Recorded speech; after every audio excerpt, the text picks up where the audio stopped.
Francine Rives. Batşeba. Hükmedilmedik. Özlerinin awraýlaryny ýitiren aýallary külden hem gözelligi döretmäge Hudaý ukyplydyr. Wakanyň bolup geçen ýeri we wagty. Israýylyň beýik şahsy Şaul ýöne bir çopan bolan Dawuddan gorkýardy. Çünki Hudaý bu ýigide pata beripdi. Hudaý Dawuda adamlaryň ýüreklerini özüne çekip bilmeklik ukybyny beripdi. Dawud adamlara ýüzlenende olar dinleýärdiler. Ol oýnanda bolsa gyzlaryň ýürekleri doňup galardy. Ol aýdy maýdanynda erkekler we aýallar öz ýüreklerini Hudaýa açyp oňa alkyş aýdardylar. Dawud Şauluň ganym göripliginden çöle gaçanda onuň ýüzüne ýüzlerçe adamlar eýerdiler. Olaryň käbirleri öz düşmanlaryndan nägilediler. Beýlekleri bolsa Piliştlileriň hüjümlerinden gaçalga gözleýärdiler. Üçüncüleri bolsa özleriniň ynanmaýan paşasyna boyun bolmak islemeýärdiler. Olar Engedi gowagynda ýaşadylar. Dogruçul erkekleriň arasynda Hudaýyň Israýylyň beýik serkerdesi bolan günlerini küýsäp, diňe öldürmegi we ogurlanmagy halaýanlar hem bardylar. Şauluň aňyndaky bästeşine bolan göripçiligi güýçlenýärdi we Hud şuda halkyň arasynda peýda bolan bölünişiň sebäbidi. Emma Dawud şanyň ygtyýaryna we paly bolan we boyun bolmaklygyna galýardy. Ol güýç bilen Şauluň şa täjini eýlemek islemeýärdi we özü üçin Hudaýyň muny amala aşyrmagyna sabyrsyzlyk bilen garaşýardy. Şol bir wagtyň özünde Dawudyň tarapdarlarynyň sany artýardy. 200 eskerden 400 çenli, soňra bolsa hatda 600 çenli. Olaryň aralarynda 30 edermen erkekler bardylar we olar özleriniň edermenliklerini we wepallyklaryny suwd eden iň oňat eskerlerdiler. Dawud olary birleşdirýärdi we özlerini degişli bolanlaryň ählisini düşmanlardan goramaklyga taýin bolup, olar bir maşala kimin birdiler. Bu düşmanyň kimdiginiň parhy ýok. Hudaýdan ýüz döndüren Israýylyň şahyny ýa-da özlerini gurşan özge milletleriň goşunlarymy? Bu edermen erkekler Dawudyň ýanyna ýeke gelmendiler. Olar öz ýanlary bilen aýallaryny we ogul gyzlaryny hem getiripdiler. Dawudyň ýyzyna eýerenleriň arasynda Batşeba adly kiçijik gyzjagat hem bardy. 1-nji bab. Babasynyň dyzynda oňatça oýnap oturan Batşeba çöreg bölüşdirip onuň agyna tutturýardy. Ahitopel bolsa gülüp altynyň elinden çöreg ýerdi. Ol gün-günden hasta ejesi Eliama meňleýärdi. Batşebanyň kakasy bolsa gülümjirap olara sinedýärdi. Onuň şeýle çalt ulalýandygyna ynanmak gaty kyndy. Ol eýýän 8 ýaşynda tizara men onuň üçin är gözlemeli bolaryn. Ýaşaçyk owadan aýaly gorar ýaly güýçli erkek gerekdir. Gyzjagat özüni edil perişde ýaly bolup görünýän owadyň beýleki tarapynda oturan erkege seretdi. Gyzjagat babasynyň ýeňsiz köýneginden çekip oňa özüniň ýürek arzularyny pişirdi bilen aýtdy. Men Dawuda turmuşa çykmak isleýän. Ahitopel Batşebanyň aýdýan ýaş we owadan ýigitine seredip ses bilen güldi.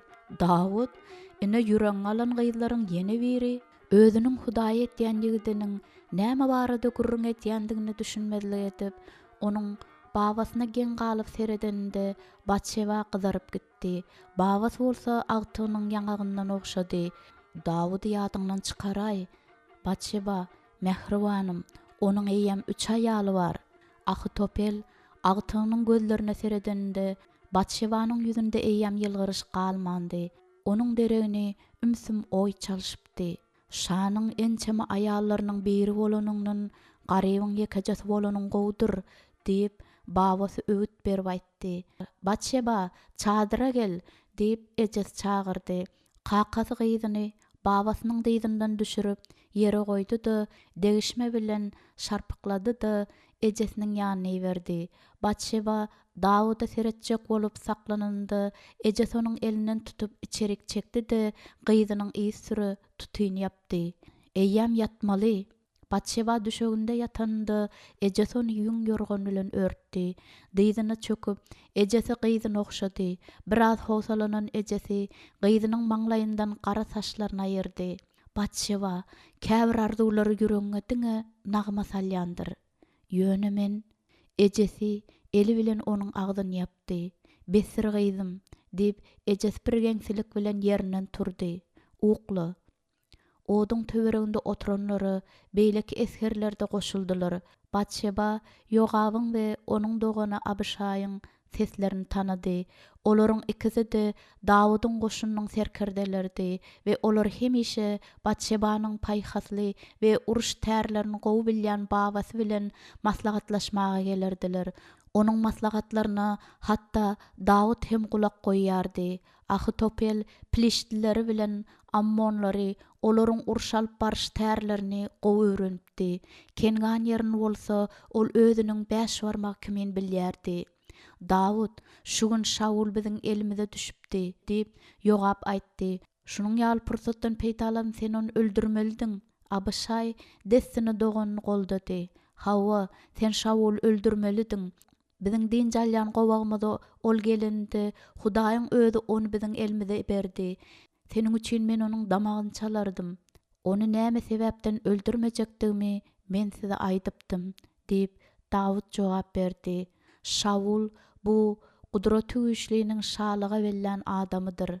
Emma Şaul seni ýerlamagy dowam etdirýär, diýip Yogab aýtdy. Ikiňizden biriňiz öleniňiz etdiňiz ol seni kowalar. Şugün sen Şauldan şa täjini alan bolsaň, onda halk üçin gowy bolardy, diýip başga bir esgerge seslendi. Batşeba kakasynyň çadyrynyň ýanynda oturan erkekleriň goldaýan seslerini eşitdi. Çopany ur we goýunlar dagar, diýip Yogab hüngürdedi. Men siziň bilen näme deýin Serwiyanyň ogullary, diýip Dawud gazap bilen aýtdy. Yogab bilen Abyşaýyň özlerini alyp barşlaryndan Dawydyň gahar gelendigini Batşeba bilýärdi. Hudaýyň belläni el galdyrmaryn diýip men sizi näçe gezek gaýtalamaly. Batşeba uzaklaşyp barýan ayak seslerini eşitdi. Men oňa düşünmeýärin diýip Yogab aljyraňlyk bilen aýtdy. Ahitofel, sen oňa akyl bersene. Şugün Şaul gowakda mätäşligini amala aşyrjak bolup ýzyna öwürlendi. Dawud onu öldüren bilen ol näme gadanardy, diýip Batşebanyň babasy gazaba minen ýaş esgerlerden sorady. Şaul ýola çykyp özüniň ýaňyja çykan gowagyndan Dawydyň çagyrýandygyny eşdeninde ol özüni Dawydyň öldürip biljekdigini düşündi. Emma Dawud oňa el galdyrmady we şeýletmek bilen ol Şauluň tekebbirligini öldürdi. Şauluň şalygyny el almagy küýseýän adam şeýle hereket edermi? Elbette ýok. Indi bolsa Şaula hyzmat edýänleriň her biri Dawydyň dogruçyl adamdygyny bilýärler. Şeýle-de olar Dawydyň paşa towba etmeklik mümkinçiligini berendigini hem bilýärler. Towba etmeklik Şauluň ýüregi tez ara ýene-de otdan dolar we ol ýene-de Dawydy ýzarlap, Nomwada 85 ruhanyny bütün maşgalasy bilen öldürmeklik buyuran adamy bizin rehim etmelimikak. Şaulu höküm etmekligi Hudaýa tawşyr. Dawud dogry edýär. Heniz Şaul diýirke onuň Dawydy ýzarlajakdygyny sen menden de gowy bilýäň. Şeýle-de men Hudaýyň ýeňýändigini hem bilýärin Yogab. Biz dälde Hudaý haçanda bolsa bir wagt Dawydy paşa eder. Hemmeleriň üstünden Hudaý höküm sürýändir. Her gün bize täze adamlar goşulýarlar. Näme üçin? Dawud nira barsa-da Hudaýyň onuň bilendigini olar hem biziň kiýaly onanýarlar. Galkany Israýylyň Hudaý Taňry bolan adamy Piliştliler de, Ammonlar da we Amelekler de yeňip bilmezler. Men şa täjini Dawydyň kellesinde görmek isleýän. Biziň hemmämiz ýaly Yogab. Emma goý bu ýerde Hud Hudaýyň bellän wagtynda amal açsyn. Erkekler gurrunlaryny dowam etdirýärdiler. Gyzjagadyň gawaklary agyrlaşypdy we ol uka batdy. Onuň düýşünde Dawud şa geyimlerini geyinip oňa elini uzatýarmyşyn. Birden bir ses Batşebany oýardy. Ol ýerinden galman kulak asýardy. Daşrakda erkekler gıýgyrşýardylar. Ýene-de jedeliden bolmaklar mümkin. Batşeba tanış sesler eşitdi. Ol diýdini çöküp oturdy we oduň daşynda näme bolýandygyna sinetjek bolup, çadyryň kıjyjyk deşiginden seretdi. Dawud dolanyp geldi we indi oduň ýalpyldaýan ışygynda onuň kakasy we babasy bilen gürleşýärdi. Biz olaryň tarapdarlardygymyza Piliştlileri ynandyrmalydyr diýip Dawud aýtdy. Söweşde olar Şaul ýeňjek bolanlarynda biz olaryň üstlerine hüjüm edip Şauluň ýeňiş gazanmagyna kömek ederiz. Babasy çıtykdy we gaty oýa batypdy. Näçe adam almak isleýäň diýip ol Dawuddan sorady. Hemmesini. Onda kim aýallar we çağalar gorar? Dawuddan gözüni aýyrman Batşeba arzulara batypdy. Davudyň Ahtopel diňläp başyny gıýşardyşy oňa gaty ýaraýardy. Ol öz saýlap seçeniniň her bir hereketini öwrenýärdi. Erkekler ýene-de gıýgyryp başladylar. Ýuwaş hüngürdi bilen Batşebanyň ejesi ýatan ýerinden gozgandy. Batşeba ýene daşa seretdi. Dawud seslerin gelýän tarapyna başyny aýlady we garaýşy dik boldy. Bu adamlar gaty köplük, men olara baş bolup bilmerin. Babasy elleri bilen aýaklaryny tutup otyrdy. Olar edil güýçli, çopana mätäç bolan goýunlar sürüsi ýalydylar. Käwagt olar möjekler sürüsine meňdeýärler. Dawud başyny ýaýkap ýerinden turdy. Men olar köşeşdirmelidirin. Uludan demirini alyp olduran ýerinden daşlaşdy. Men oňa düşünmeýärin diýip Eliam daşçagazlar garaňkylyga oklady. Näme üçin ol durmuşyny howp astyna salyp Şaulu halas etýär? Şauluň ogly Yonatanyň Davudyň iň ýakyn dostudygyny sen ýadyňdan çykardyňmy? Davudyň birinji aýaly Şauluň gyzy. Kaka Yonatan daş durmaklygy makul bildi we Mikal da maskaralandy. Şaul onu başga birine berdi. Dawud hemmesi ütgäp Şauluň gorky we görüpçilik bilen däli bolmadyk wagtlarynda kyýaly bolar diýen umyt bilen ýaşaýar. Babasy taýak bilen ýanyp duran oduň közlerini garşdyrdy. Ýogap erbet maslahat berdi. Hawa Şauluň ölümi bu urşy beseder we Davudy tagta çykarar. Emma eger Dawud Hudaýyň belläni öldürse, ol hiç açan pata eýe bolmaz. Wah oglum, Dawud Hudaýyň parlary boýunça ýaşaýar. Ol Hudaý söýýär diýip Ahitopel asmana seretdi. Ýaňaklary bolsa gyzarypdy. Eger biziň her birimiz Davudyň ýüregine eýe bolsadyk, onda gudraty güýçli biziň üçin nähili şalygy gurardy diýip elindäki taýagyny odatdy da ýerinden turdy. Hany ýör, dostlarymyzyň ýanyna baralyň we bu gezek Taňrynyň Davuda näme diýendigini diňläliň. Batşeba Davudyň öz eskerlerine gıýgyrmajakdygyny we olar bilen jetelleşmejekdigini bilýärdi. Ol olaryň ýanlarynda oturup ýöne aýdym-aýdyr bir salymdan soň gıýjagaz erkekleriň gıýkylygynyň arasynda Davudyň arfasynyň sesini eşitdi. Ol rahatlandyrýan täsin bir sazy çalýardy we eskerleriň jedeli köşeşdi. Ahirinde gıýkylyk besedildi. Çadyryň deşigini ululdyp, Batşeba daşarda bolýanlara sinetjek boldy. Hemişe onuň babasy Dawud özüniň ruh belentligini Hudaýdan alýar we şonuň üçin hem onuň aýdymlary halkyň ruhuny götermäge, adamlar biderek jedellerden Hudaýyň belentligini düşünmäge we onuň özüniň saýlan halkyna eçilýän patalaryna göz ýetirmäge ukyplydyrlar diýip aýdardy. Batşeba Davudyň käte-käte saz çalyp aýdym aýdyşyny eşiterdi. Emma şonda da Batşeba muny gaty halaýardy. Ejesi uklaýardy. Eger Batşeba bolýan zatlaryň baryny gowy görüp diňlemek üçin çadyrdan çykyp erkekleriň oturan ýerine ýakynlaşaýanda da näme erbetlik bolar? Batşeba tudyny ýuwaşça galdyrdy da oduň başyna üýşen erkeklere tarap howlukdy. Davudy gören wadyna onuň ýüregi buýsanyp gitdi. Dünýäde hiç kim onuň söýgülisi Dawud ýaly owudan däldi.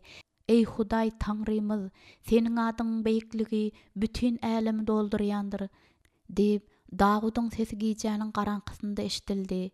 Davut beylik tarapy öwrüldi we onuň indiki sözlerini Batşeba eşitmedi. Batşeba ýerinden turup ýakynrak bardy.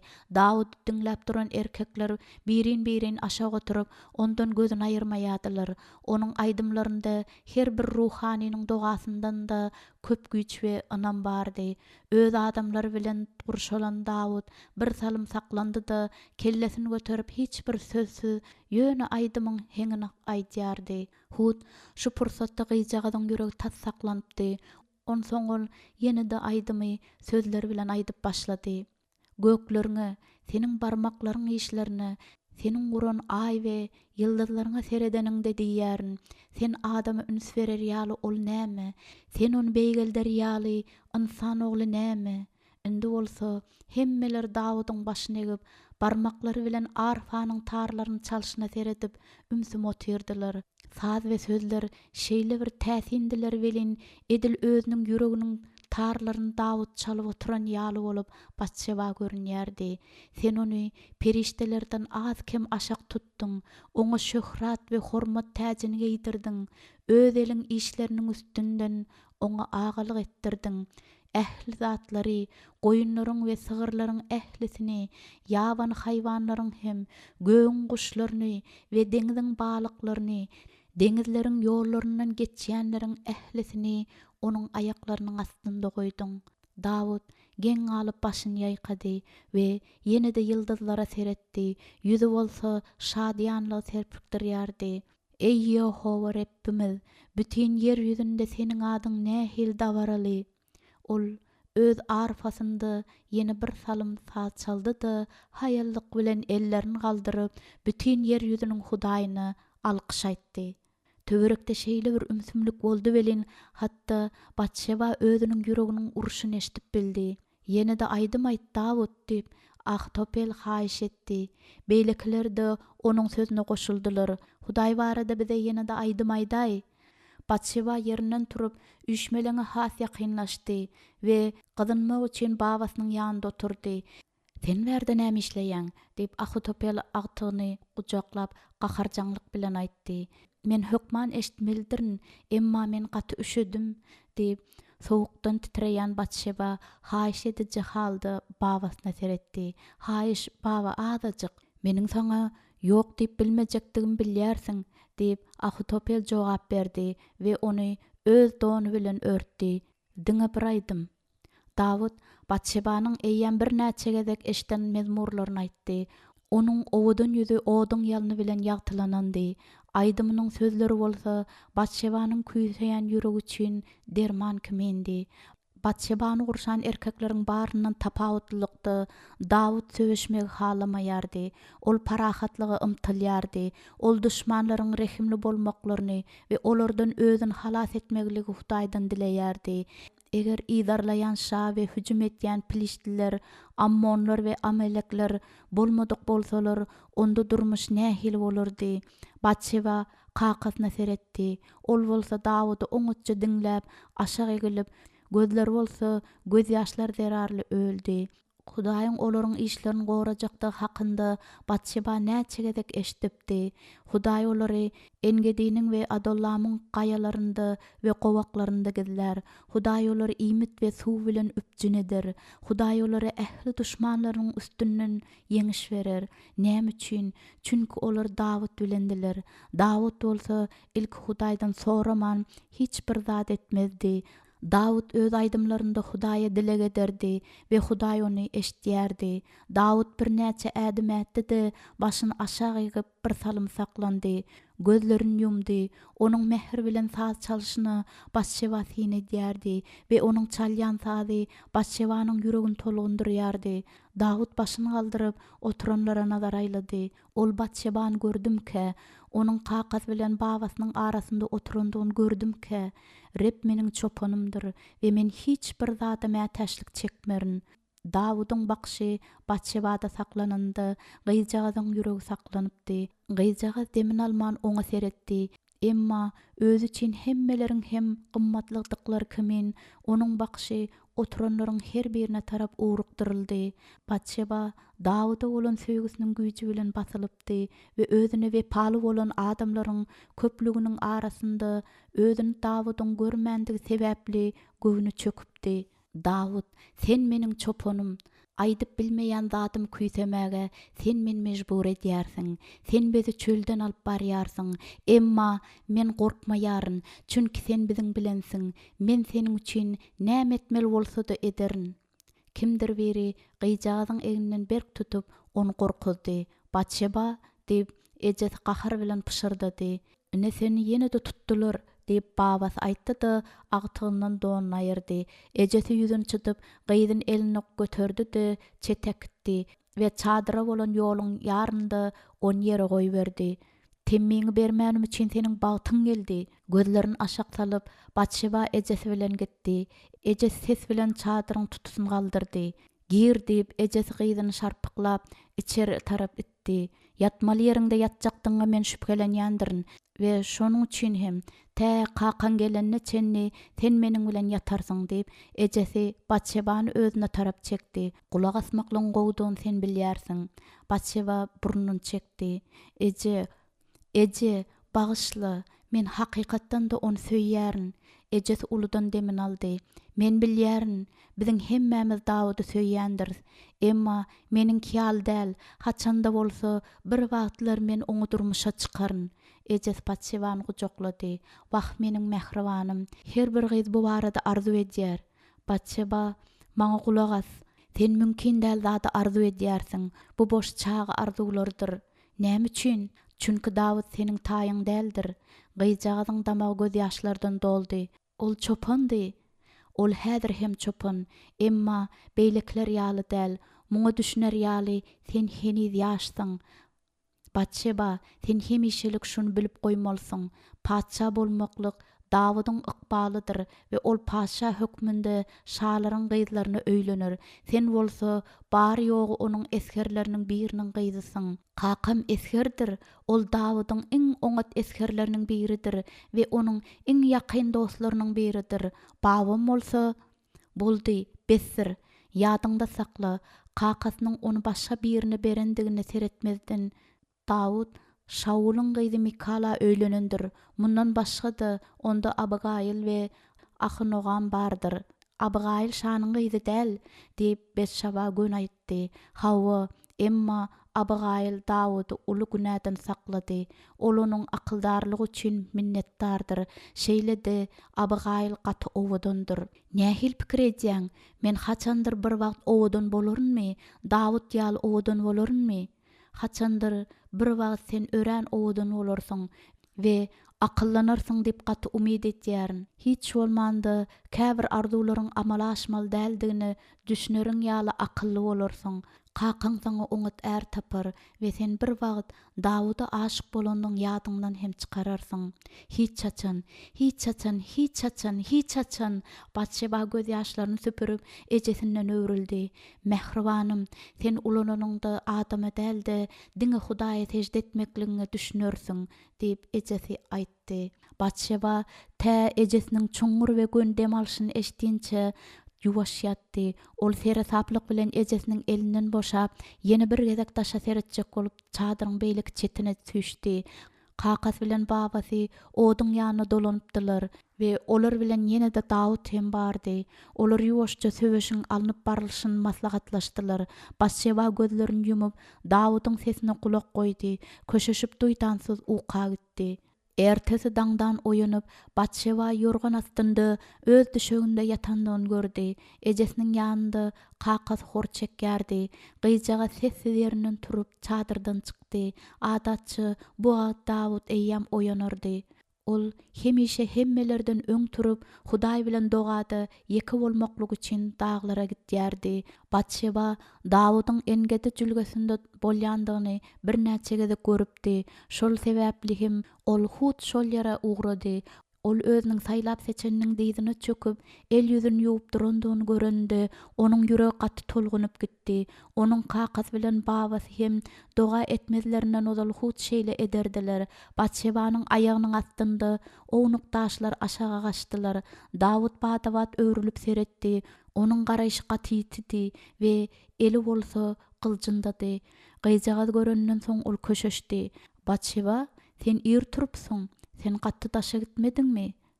Batşeba Dawuda ýakynlaşdy. Ýüregi bolsa çekiç ýaly urýardy. Men suw almaga geldim. Sen hiç zat edip bilmersiň öýdüp gorkýan. Näme üçin? Dawud ýylgyrdy. Seniň küýdäň ýok. Batşebanyň ýüzi utanç renkinden doldy. Dawud gurrungy tördi diýip çaklady we gyjagazdan öwrüldi. Şonda Batşeba bar edermenligini toplap, çaltlyk bilen şeýle diýdi.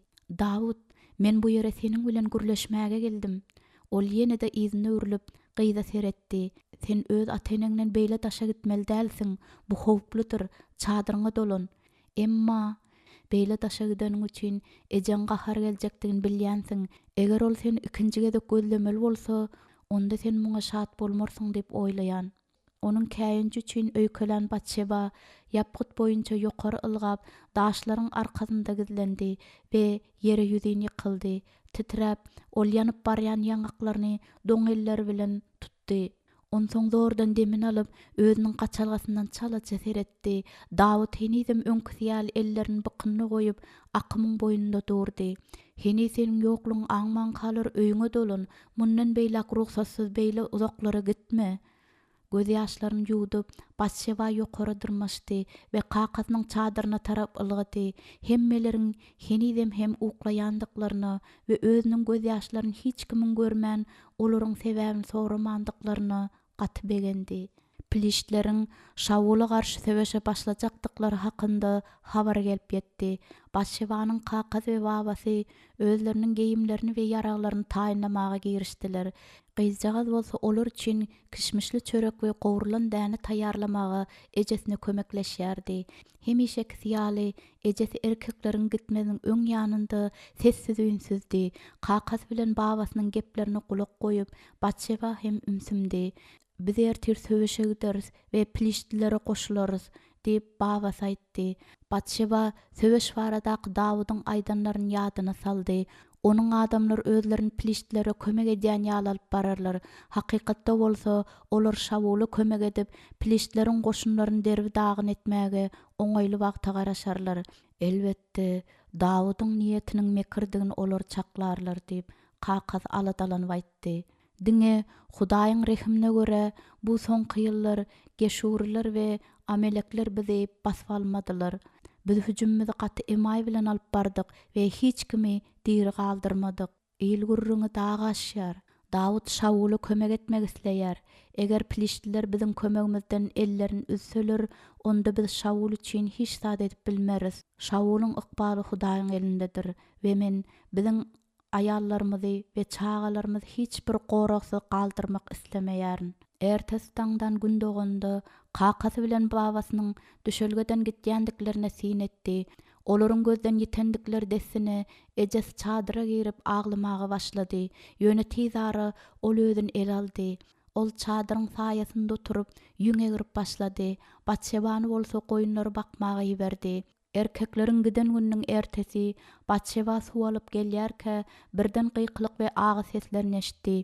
Elindäki meşegi ýere gaçyryp ol kenara çykdy. Olaryň düşelgelerini Amelekler çözüpdiler we aýallar gaçyp barşlaryny, çagalaryň ellerini alyp çar tarapa gaçýardylar. Goraksy aýallar edil dagan sürüler ýaly çalt wagt içinde gaba alyndylar. Batşeba bir erkegiň ejesini ýykyp onu ýany bilen äkitjek bolýandygyny gördi. Gyjaga çirkin ses bilen oňa tarap okturuldy. Eşegiň arkasyna ýapyşyp Batşeba ondurmalaýardy we saçlaryny ütýärdi. "Goý ber meniň ejem, goý ber!" Gazaply ses bilen erkek Batşebanyň saçyndan tutup ýere oklady. Gyjaga ýere gaty uruldy. Uludan demin alyp Batşeba elleri bilen ýere ýapyşyp diýdine çökdi. Emma kimdir biri onuň bokurdagyny ýupdaňdy. Arkasyna öwrülüp Batşeba ýupdan berk ýapyşdy we aýagy bilen erkegi depdi. Ol bolsa uldan demin alıp iki küldi we yüzi ağardy. Yoldaşlarynyň biri bolsa onuň üstünden güldi. "On yeňeriň ýaly bu bir gaty ulumy?" Gadaby menen amelek güýç bilen ýüp çekdi. Batşeba boğulup başlanynda bolsa, amelek onuň elinden göterip gahar bilen siltap başlady. "Ýene bir gezek şeýtseň, onda men seni öldürerin."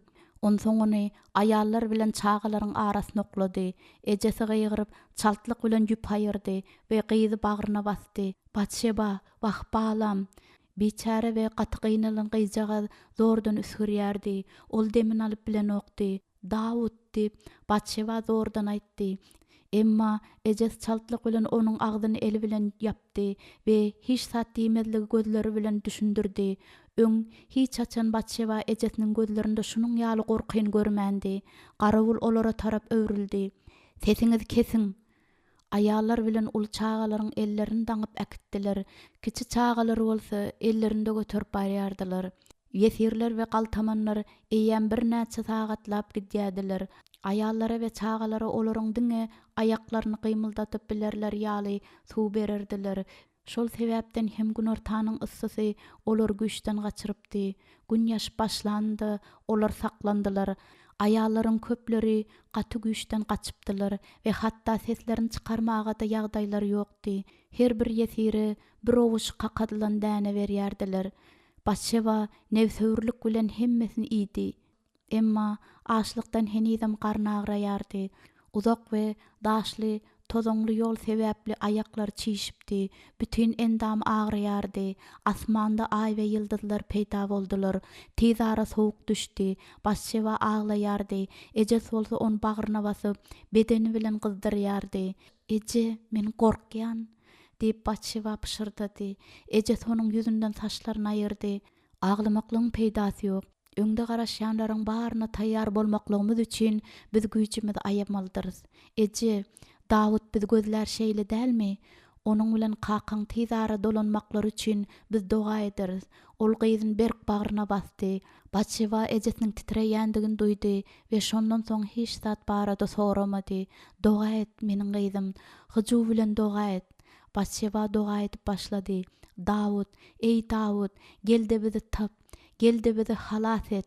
Amelekler aýallara saýadylar. Çünki olar mümkin bolduğundan çalt wagt içinde olar gulçuluga satjakdylar. Gündizki ýol zerarly, halis bolan aýallar we çagalar giýja ýakynlap aýak üstünde durup bilmediler we özleriniň düşmanlaryny howsala salarlar ýaly güýçleri ýokdy. Üçünji gece olar daňlan däldiler. Erkekler oduň başynda oturup, iýip içip şatlanýardylar. Ýesirler bolsa hiç kim goran okdy. Şeýle uzak ýol geçenlerinden soň munyň gerekligi ýokdy. Üçünji gün bolsa günüň dogup ýaşandy, iň soňky umyt hem ýetdi. Batşeba ses zerarly oýandy. Daş töwerekde hemmeler gyýgyrýardylar. Gorkan we özüni ýitiren Batşeba ýerinden turjak boldy. Emma ejes onu saklady. "Ýat" diýip ol gyzyna gyýgyrdy. Ýanlaryndaky bir amelek kılıcına yapışdy. Ejes Batşebany ondan uzakraga kitdi. Birden ol erkek gykylyk bilen arkasyna ýykyldy. Şol pursat hem onuň elini kestiler.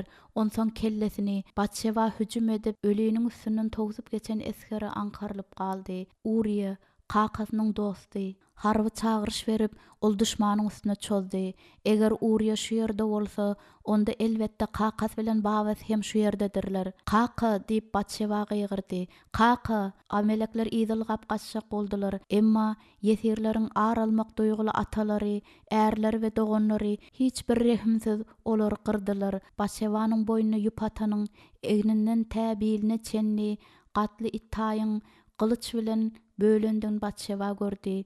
Töbeşiň sesi gaty elhençdi. Israillaryň gahardan amelekler bolsa gorkudan gyýgyrýardylar.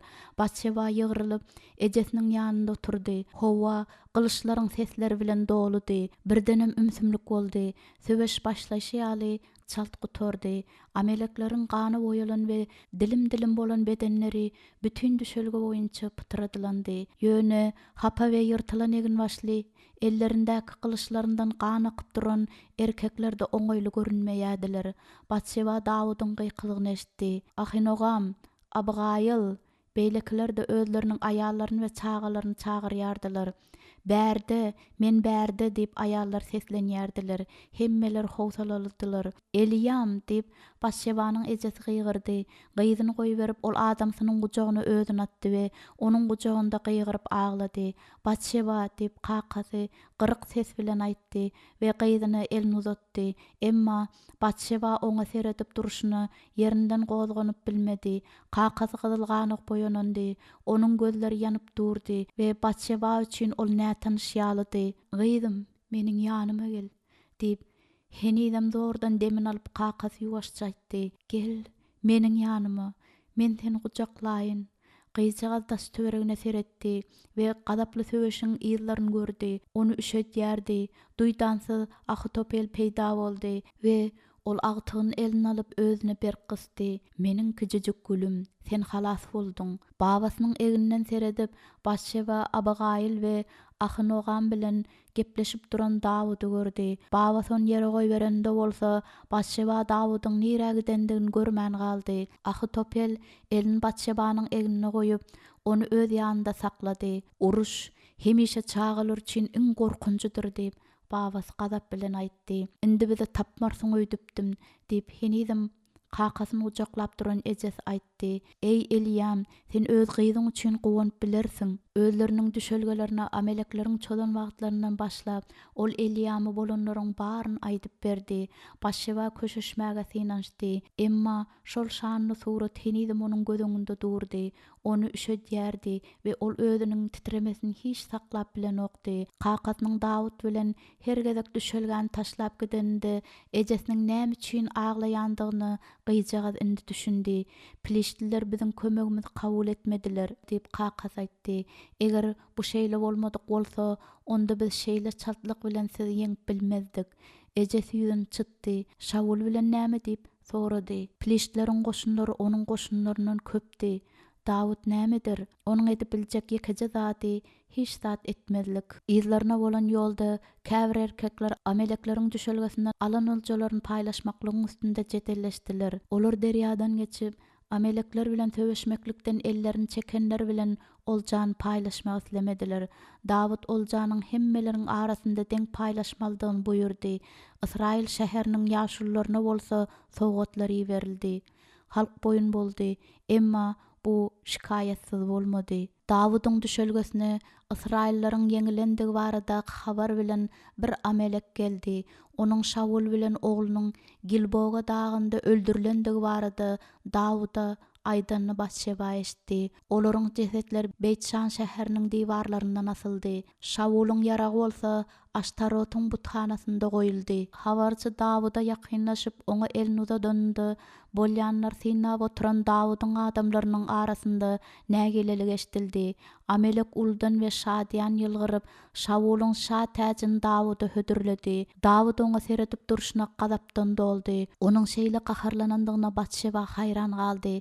Dawud täj aldy. Şaul bilen Yonatanyň ölüdüklerine sen näme üçin ynamlysyň diýip ondan sorady. Amelegiň gözleri ýalpyldady. Belki ol Davudyň sesinden bir elhenç zady görendir. Men Gilgowa dagynda boldum diýip ol jogap berdi. Men Şauluň nädip öz peýkamyny, özüne atandygyny, düşmanlaryň arabalarynyň bolsa oňa ýakynlaşandyklaryny görüpdim. Ol ýyzyny seredip meni gördi we onuň ýanyna ýakynlaşmamy menden haýyş etdi. Men ondan men saňa nädip kömek edip bilerin diýip soradym. Ol hem sen kim diýip sorady. Men oňa men amelek diýdim. Onsoň ol buyruk berip şeýle diýdi. Maňa ýakynlaş ve meni jebirden azat et. Ölüm hasraty meni gawady. Men ölmek isleýärin. Men hem onu öldürdüm diýip amelek Davuda gurrun berdi. Men onuň diýeri galyp bilmejekdigini düşündüm. Onsoň men onuň täjini we bileziginiň birini alyp taňa getirdim meniň jenabym. Başşeba Davudyň ýüzüniň gyzarandygyny hatda duran ýerinde gördi. Sen näme, Hudaýyň belläni öldürmäge gorkmadyňmy diýip Dawud gygyrdy. Amelek Dawuddan aranaşdy. Dawud öz adamlarynyň birine buyruk berdi. Onu öldür. Esher kılıcını amelege sokdy. Şanyň gany seniň kelläňdedir diýip Dawud kılıç sokulan amelege aýtdy. Hudaýyň belläni öldürendiň barada seniň özüň güwälik etdiň. Dawud kılıcı ýyzyna çykardy we amelek ýere gaçdy. Töweregine üýşenleriň ünsüniň özündedigini Dawud doyan bolsa gerek. Ol hayallyk bilen ümsüm oturup özüne sinetýän erkekleri, ayallary we çagalary gözaýlady. Batşeba oňa nämäniň azar berýändigini bilip, onuň gaýgysyny paýlaşmak isledi. Dawud mundan artyk özüni saklap bilmän gıýgyrdy. Ey Israil, şöhratyň öz belent ýerlerinde ýatyr. Gerçekler nädip gurban boldular. Ey Şaul şa, ol gıýgyryp ağlady. Elinden gyljyny gaçyryp kellesini tutdy. Ey Yonatan, Yonatan meniň dogunum. Bütün düşelge Dawydyň gaýgysyny paýlaşdy we Dawydyň iň oňa dostu bolan Yonatan bilen Şauluň ölümine ağladylar. Şauluň Hudaýy söýüp, oňa hyzmat eden wagtlaryndaky oňa döwürler hakda ýatladyp, Dawud ölenleriň hatirasyna aýdym aýtdy. Ýas günleri gutorandan soň Dawud Hudaýy boyun bolup öz goşuny bilen Hebrona gitdi. Hebronda Batşeba Dawud bilen Magakanyň toýunda boldy. Geçen ýyllaryň içinde ol Dawydyň Hakkity, Abitala we Egla öýlenenini gördi. Eşdişine göre her bir nikah bilen Dawud özü üçin wajyp bolan şertnamalar baglaşypdyr. Oňa tarapdarlar gerekdi. Çünki Şauluň ölendigine seretmezden onuň nesli Dawuda garşy görüş dowam etdirýärdi. Batşeba Ahitopeliň Dawud owadan ayallar halaýar diýip aýdandygyny käte-käte eşitdirdi. Ahinoam oňa Amnoni, Abigail, Kilavi, Magaka bolsa Abşalom dogrup beripdi. Şauluň ogly Işboşetiň goşun başçysy Abnerden yaraşmaklyk baglanşmasy baradaky habar bilen ilçiler geldiler. Batşebanyň babasy Dawydyň serasap bolup Abneriň çyn ýürekliligini barlamaklygyny maslahat berdi. Şonuň üçin Dawud özüniň ilkinji aýaly Şauluň gyzy Mikalyň gaýtarylyp berilenden soň yaraşmaklyk baglanşjakdygyny ilçileriň Abner'e aýtmaklaryny buyurdy. Ol Mikaly gaty söýýän bolsa gerek diýip Dawydyň şerti barada eşdende Batşeba ejesine aýtdy. Hatda ulolandan soň hem Batşeba içki tolunmasy Dawuda seredip bilmeýärdi. Ýöne olundy çaga wagtynda kaser edeninde has paýhasly bolupdy. Batşeba öz arzuwynyň ýigidi bilen nikah baradaky boş pikirlerini taşlapdy. Ejes başyny ýaýkady. Bärde söýgü barada gurrungydan okýdym. Hak boýunça Dawuda degişli bolanlar oňa gaýtarylyp berilmelidir. Ol Mikaly öýüne alar, emma onuň hiç açan çagasy bolmaz. Onuň ähli aýallary ogul dogurdylar. Mikalyň hem çagalary bolar. Seniň babaň muny oňa maslahat bermez. Mikal zynada günäkärdir. Bir näçe ýyl ozal henisen ýaşkan Şaul şa on başga bir erkege berdi. Mundan başga da Şauluň öýünde keltmek üçin Dawud Mikal arkaly çag edinermi? Hiç açan beýle bolaýmasyn. Dawud babaň maslahatyna erer. Ol Mikal barada alad edip onu gorar, emma hiç wagt oňa ýakynlaşmaz. Batşebanyň ol aýaly haýpy geldi. Onu şol adamsynda galdyrmak gowy bolardy. Dawydyň hem bir aýaly kim bolardy? Mümkin diýip ejesi ýuwaşça aýtdy. Meniň eşitişime göre onuň adamsy uzak ýoly aglap Mikalyň ýyzynyň ýöräpdir. Abner onu gowmaga mejbur bolupdyr. Emma Dawud şa ol ýönekey adam däl. Eger ol şa bolmadyk bolsady, hiç kim oňa adat adam diýmezdi. Ejesi çynlak gaýgyna seretdi. Batşeba ýylgyrdy. Ejejan, howsalanma. Men özümiň ýönekey eskerin gaýdydygymy bilýärin. Enäniň gözlerinde bir zatlar ýalpyldady. Batşeba beýlesine öwrülip ejesinden sorady. Eger Dawud Mikaldan çag etmejek bolsa, onda Mikalyň oňa gaýtarylyp berilmeginiň näme wajyplygy bar? Ol öz güýjüni suwd etmelidir. Öz aýallaryny saklap bilmeýän şa, öz şalygyny hem saklap bilýän däldir.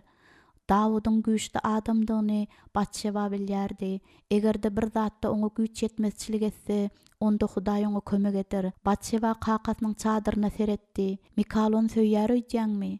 Bir wagtlar söýüpdi. Hatda ol Dawydyň janyny halas etipdi. Emma bu ýerdi. Dawud onu söýýändir diýip men oýlamaýaryn. Dawud haýsydyr bir aýaly bütün ýüregi bilen söýendir diýip oýlamaýaryn. Ey meniň mehribanym diýip ejes uludan demin aldy. Özüni diňe bir aýaly gujur gaýraty etýän erkegi söýmek bu aýal üçin iň akyllysydyr.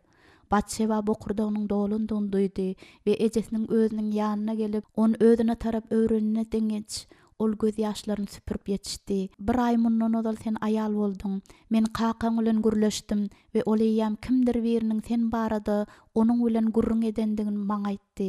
Gyýjagyň ýüregi urup başlady. Kim? Oňa dadym, güýçli. Kim ol? Bardadyň oňat bolanyny deňeç men saňa aýtmak islemedim. Emma bu amala aşanda seniň hormat goýup bileriň ýaly äriň bolar. Hormat goýup emma söýüp däl. Wagtyň geçmegi bilen söýüp hem bilersiň. Eger sen ony öz ýüregiňe goýberseň. Babasy bilen kakasy hetli Uriýanyň sowgatlaryny kabul edip baryny eýýäm çözüpdiler. Ejesi gyzyny köşeşdirjek bolup näme üçin Hud Uriýany saýlandyklaryny düşündirýärdi. Bu gezek Uriýa söweş meýdanynda onuň kakasyny halas edipdi. Ol Dawydyň saýlan 30 edermenleriniň biridi. Agyr günlerde Uriýa özüni edermen we bepala adam etip görkezipdi.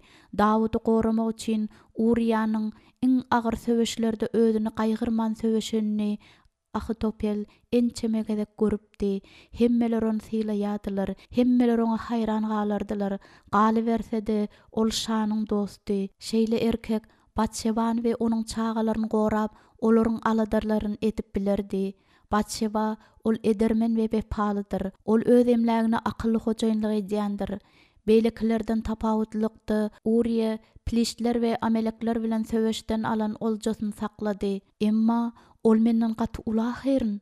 Ejesi gyzynyň gözlerine seretdi. Ol Dawuddan bary ýogy bir ýaş ulydyr. Batşeba agyrlyk bilen kürsüde oturdy we özüniň güýçsizdigini duýup eller bilen ýüzüni ýapyp ağlady. Ýaşlygyna seretmezden ol naçardy we hiç ýyl hukugy ýokdy. Kimi durmuşa çykmaldygyny onuň öz çözmeýärdi. Dawydyň asmandaky ýyldyzlar kimin öz üçin el ýeter däldigini Batşeba kalbynda bilýärdi. Ol öz arzularynyň nädin çekip ýören bary ýogy ýöne samsajak çagydy. Emma olar ýitirmek gör nähil agyr. Bir näçe ýyl odal Dawud Hudaý tarapyndan saýlanypdy we Şamuel tarapdan şalygy bellenipdi. Dawydyň aýal ýa-da gyrnagy bolmaklyk barada oýlanar ýaly Batşeba kimmişin? Şany söýmeklik nähil betbagtlyk. Eger Dawud ýönekey çopan bolsady, ejes aýagyny dürküldetdi. Biderek zatlar diýmeň beset, men çagamyň özüni ýaş çaga ýaly alyp barmagyny islemeýärin. Dawydyň ýönekey çopan däldigi üçin sen Hudaýa minnetdarlyk bildirmelisin. Eger Dawud kakasynyň goýunlaryny taşlamadyk bolsa, onda biziň bilen häzir näme bolardy? Hatda sen şanyň gyzy bolup, Dawydyň aýal bolmaklygy münasip bolaýyňda-da munyň näme peýdasy bar? Onuň gün-günden özü üçin alýan aýallaryna we gyrnaklaryna sen çydap bilerdiňmi? Şa güýçli maşgala gurup, özüniň şalygyny saklamalydyr. Dawuda umyd etýän halk üçin sen özüň islegilerini we arzularyň ýadyňdan çykarmaly bolardyň diýip ejesi Batşebanyň eginden berk tutdy. Kakaň seniň üçin ajaýyp är saýlady. Uriýa mehirli we pehimli adamdyr. Sen onuň ýeketäk aýaly bolarsyň. Dawud saňa ýekejek edekde seretmedi. Uriýa bolsa saňa edil gymmatbaha gowher kimin seredýär. Ol seniň gadyryň biler. Batşeba özüne wyjdanynyň ezet berýändigini duýdy. Uriýa garşy aýdar ýaly meniň hiç sadym ýok ejejan. Men ýöne onuň ýaňaklaryndan göz ýaşlary akyp başlady. Jedeli dowam etdirmegiň biderekdigini ol bilýärdi. Ol gutulgysyz zadyň öňüni alyp bilmedi ahyryň. Ejesi birden ellerini boşadyp iýza çekildi. Seniň Uriýany ölümen söýýändiň barada gurrun edilen ok. Emma sen oňa mümkinçilik berseň, onda wagtyň geçmegi bilen sen onu söýüp bilersiň, diýip ejesi iýzyny öwrüldi we gyzyny seretdi.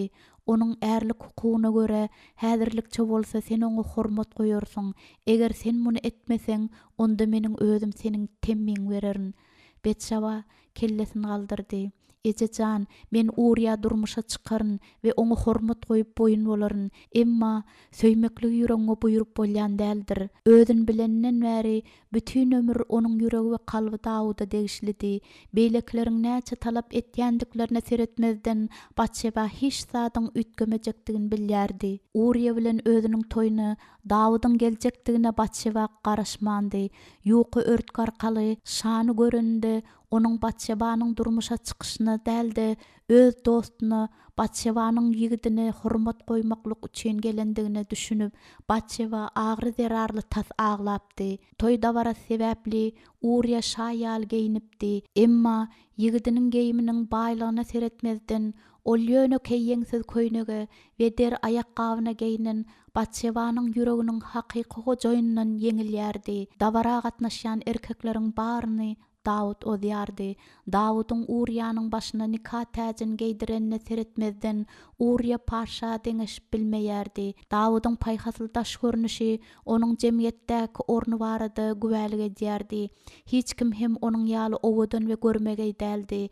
Aýdym-aýdyp oynamakda hiç kim onu ýeňip bilmezdi.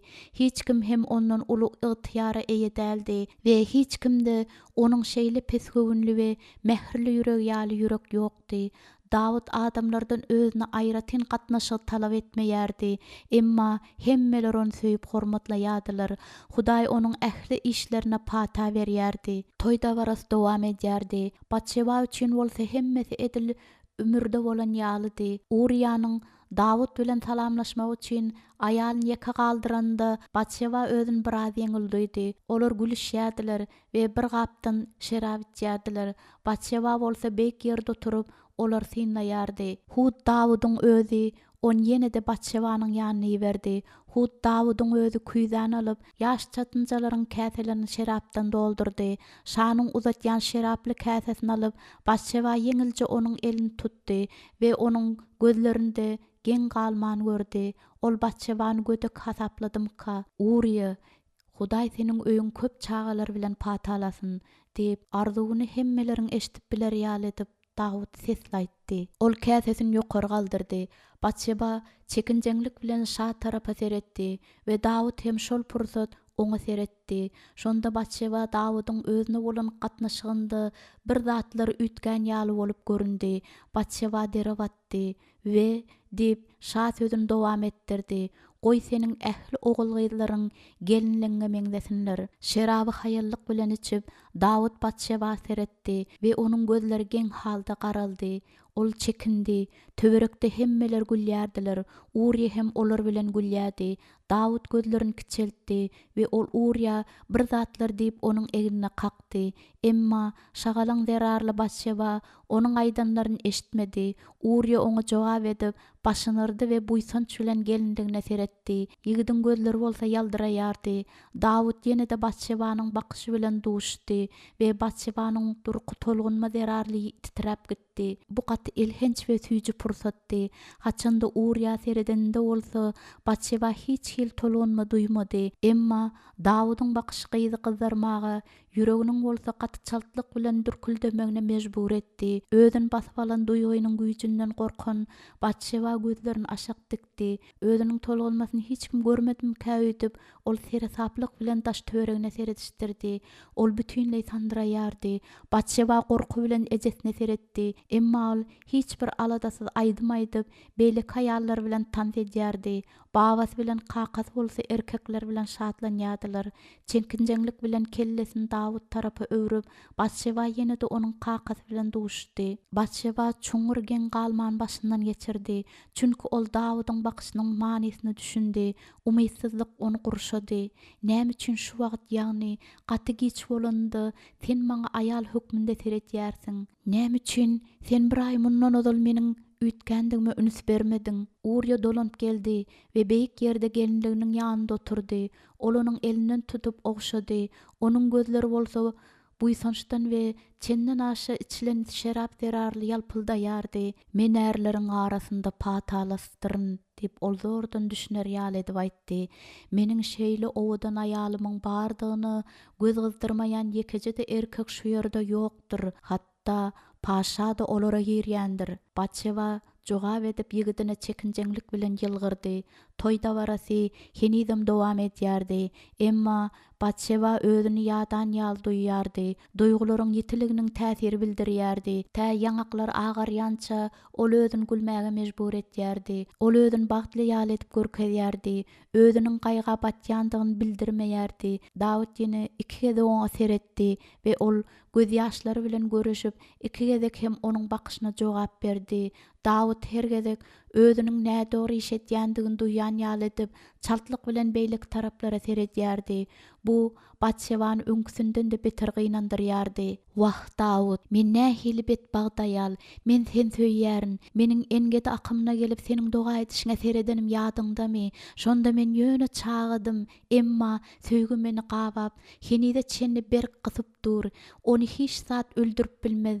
Indi bolsa men özümiň söýüp bilmejek adamma durmuşa çykdym. Hawa, men onu söýüp bilmerin. Çünki öz ýüregim birýem saňa beripdim. Dawud gidende bolsa Batşeba muňa begendi. Urya, Piliştliler, Amelekler we Şaul şah bilen söweşende berkän esgerdi we Batşeba onuň açyk göwünli we mehirlidigine hayran galyp göz ýetirdi. Men aýallar barada hiç zat bilmeýärin Batşeba diýip ol aýalyna boyun aldy. Men bütün ömrümi Dawydyň tarapynda söweşlerdi we olary türgenleşiklerde geçirdim. Meniň durmuşum özgermez. Meniň hemişe Dawuda wepal boljakdygymy sen bilmelisin.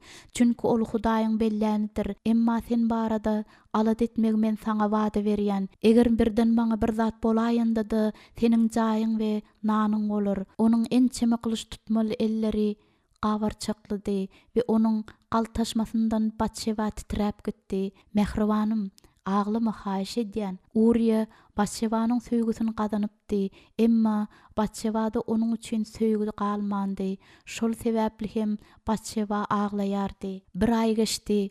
Batşeba Dawud baradaky arzularyny taşlap, ärli aýalyň borçlaryny ak ýürek bilen amal aşyrýardy. Ol suw getirýärdi, kir ýuwýardy, ýuňara salap, on tüýdýärdi. Öz adamsy üçin geyim dokap tikýärdi. Äriniň durmuşynyň ýakymly we rahat bolmaklygy üçin Batşeba elinden geleni etýärdi. Ärini hormatlaýandygyny seretmezden Batşeba onu söýmeklige hiç de özüni mejbur etdirip bilmeýärdi. Urya beýlik edermen esgerler bilen wagtyny kän geçirerdi. Ol Dawydyň esgerlerini öwredýärdi. Koşun başlar bilen jedelleşip gurrun ederdi. Gijaň ýaryna çen söweşiň alınıp barışyny düzýärdi. Kä wagtlar ol öz dostlaryny öýüne çagyrýardy. Hyzmat edende özüne gelen erkekleriň aýalynyň ýüzüne sin etmezler ýaly ol Batşebanyň ýüzüni ýapmagyny buýrardy. Şeýle de ol öýden çykanda hem ýüzüniň ýapyk bolmagyny aýalyna buýrardy. Dawydyň goşunda aýallary hormat goýmaýan gödek erkekler köp diýip Urya öz talabyny aýalyna düşündirýärdi. Urya, men bütün ömür şeýle erkekler bilen gürleşdim. Öňler olaryň hiç biri hem meniň göwnüme degmediler diýip Batşeba oňa jogap berdi. Öň sen çağıdyň, indi bolsa ýaşajyk owadan aýalsyň. Galyberse-de sen meniň aýalym, maňa gulak as diýip Urya onuň alkymyndan tutup gözlerine seretdi. Howplardan gaça durmaklyk akyllydyr. Urya we beýle kesgerler öýde iýiçenlerinden soň olar kän gurrun edýärdiler we olar diňleýän Batşeba kenganda bolýanlaryň baryny bilýärdi. Batşeba Dawydyň goşun başçysy bolan Ýogabyň ar almaklyk niýeti bilen bir adamy öldürendigini çalt bildi. Şeýle de ol Dawydyň muňa nädip gaharynyň gelendigini we onuň ölüsine aglandygyny eşitdi. Ýogabyň ýamanlygy üçin Dawydyň ony hemmeleriň öňünde ýaňsylandygyny Batşeba görüpdi. Batşeba Dawud üçin gorkýardy. Çünki Ýogab beýik we gaty tekebbir adamdy. Näme üçin Dawud ony özüniň bütün goşunyň ýolbaşçysy edip galdyrypdy. Dawydy hiç zatda günälap bolmaýardy. Emma tizara başga täzelik Batşebanyň durmuşyny ötgetdi. Şauluň ogly we Israil tagtynyň mirasy Işboşet öldürilipdi.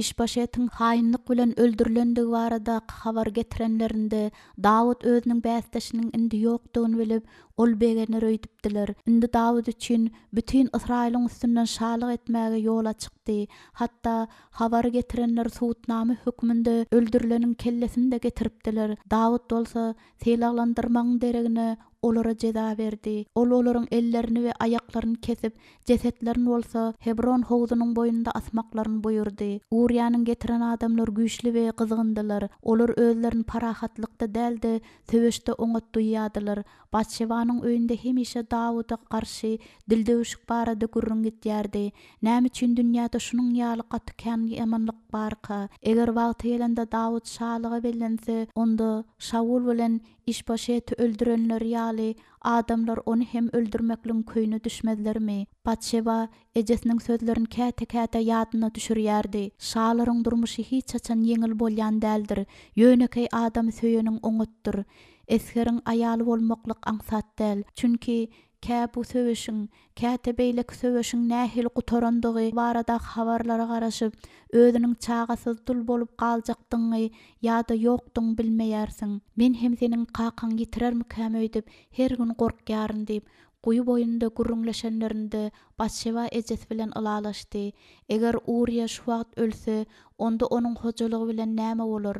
Batşewanyň çagalary ýokdy, emma bu olaryň muny islemeýändikleri üçin däldi. Ärniň menden göwüni galmadymy diýip Batşewa öz-özünden soraýardy.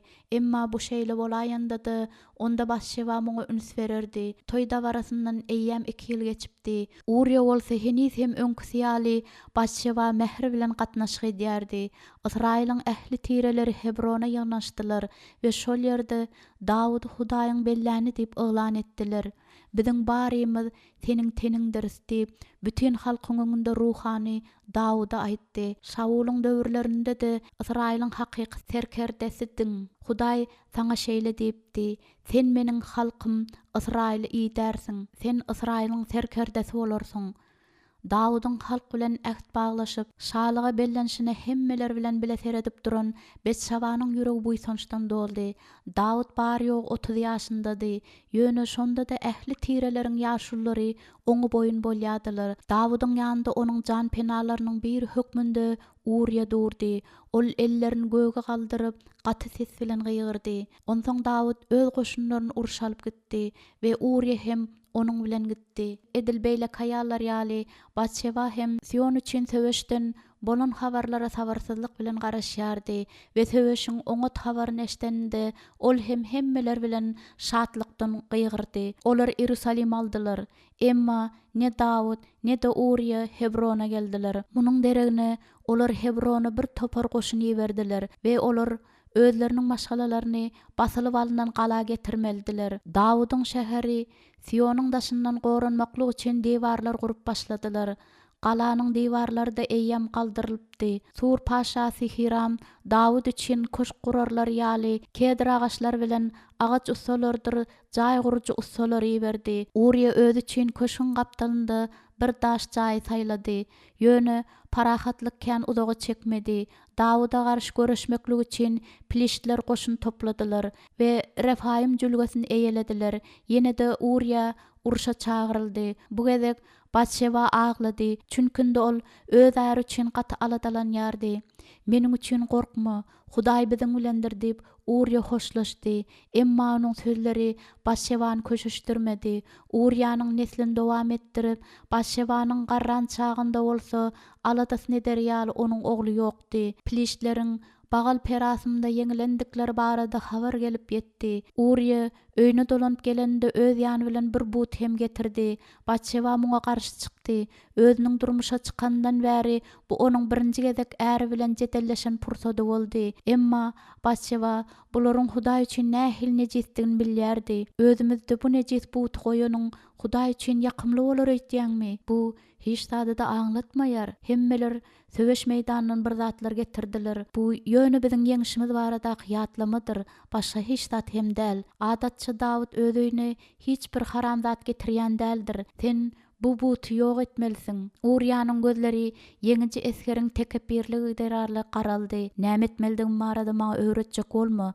Sen nämeden gorkýan heley? Bu bar ýok toýundur. Özüňe degişli bolan adam bu halas etdimi näme? Bu nejislikdir Uriýa.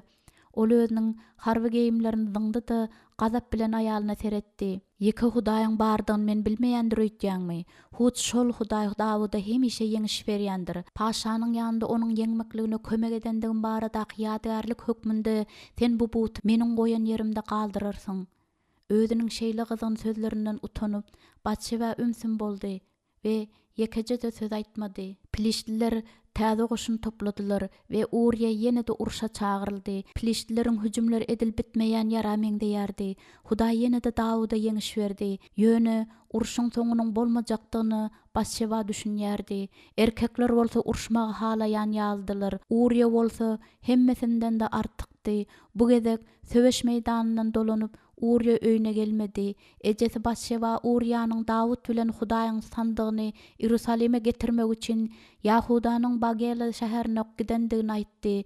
Olaryň gelýändikleri barada habar bütün düşelge ýaýrandy. Batşeba hem ähli aýallar bilen olar garşylamaga çykdy we olaryň bary şatlykdan aglaýadylar. Emma olar eskerler gören wagtlaryna desine şatlyk ýok boldy. Olar sandyksyz gaýdyp gelýärdiler. Dawud hiç kime seretmän öz eşeginde gelýärdi. Todan bilen örtülen onuň ýüzi tutukdy. Batşeba Uriýany görüp onuň bilen bile ýöredi. Eskerleriň üstlerinde ýeňilme ruhy perwaz etýärdi. Dawud öz adamlarynyň öýlerine gelmeklerini buyurdy we özü hem aýallarynyň ýanynda öýüne gitdi. Uriýa Batşebanyň ýanyna geldi. Batşeba onuň şunun ýaly gaty ýadawdygyny hiç çaçan görmändi.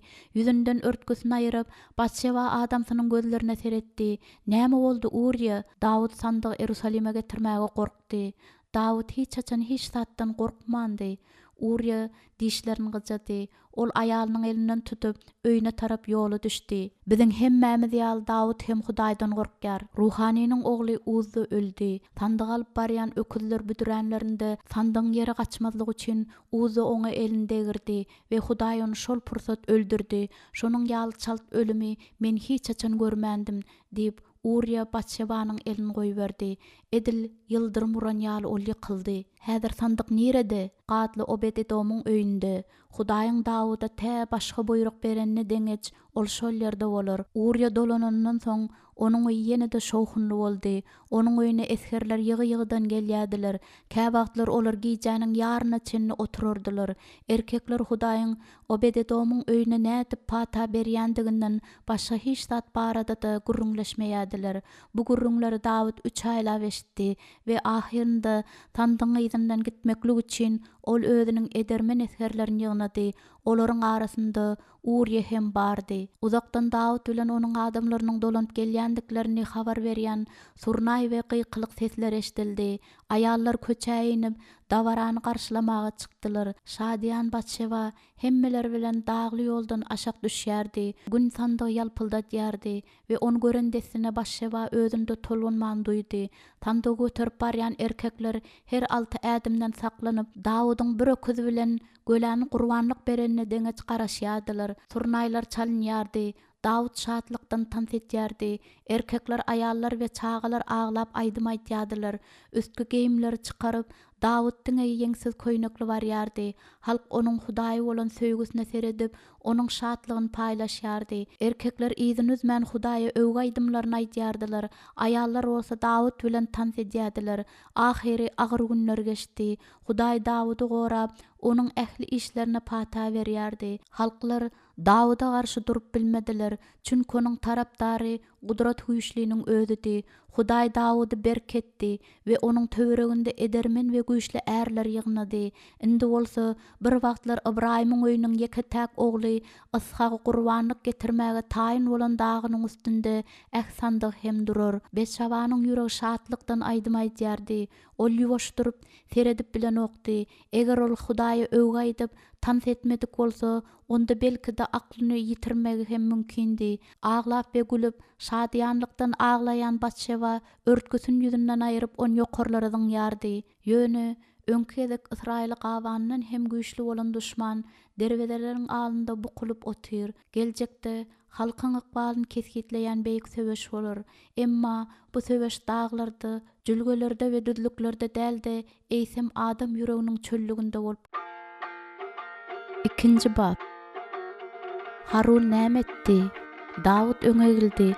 Çünki ol özüne getirilen täzeligi ınanar ýagdaýynda däldi. Ol özüniň hyzmatkarlaryny Hanuny hormat goýmaklygy üçin onuň ýanyna ýiberipdi. Çünki Şaul Dawudy ýazarlanda Hanunyň kakasy Nahaş Dawudyň ata-enesiniň Amonlaryň arasynda ýaşamaklaryna ruhsat beripdi. Dawud şeýle etmeklik bilen özüniň Nahaşyň ogly Hanunyň ýerlerini basyp almajakdygyny aýtmak isleýärdi. Indi Dawud özüniň adamlarynyň göwnlerine degendiklerini bildi. Olar hatda masgaralandyrylar. Dere watan we bir habarçy Dawuda ýakynlaşdy we pişirdi bilen öz habaryny gaýtalady. Jenabym paşa, seniň hyzmatkarlaryň Hanun içallar hökmünde kabul etdi. Onuň şäherini basyp almaklygy üçin içallar iýeripsiň diýip ol pikir edipdir, diýip habarçy agyr zerarly gyşarýardy. Ol seniň adamlaryň sakkallaryny syripdir we billerini çenli geýimlerini ýyrtypdyr. Onuň bütün köşkü gülüpdir.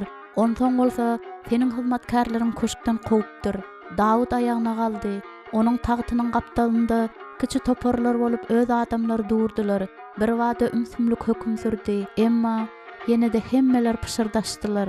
Hemmeler bir-birlerine sorag berip özleriniň oýlamalary barada paýlaşýardylar.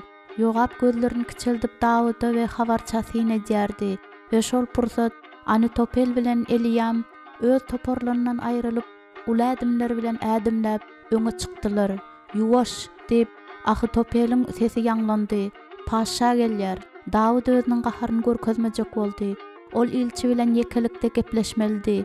Şonda ol öz adamlarynyň eşitmezlerinden ozal bolanlaryň baryny jekmejek bilip indi näme etmelidigini arkaýynlyk bilen çözüp bilerdi. Ýogap ýüzüni çytyp durdy. Onuň urşjakdygyny Dawud bilýärdi. Ýogap urş küýseýärdi.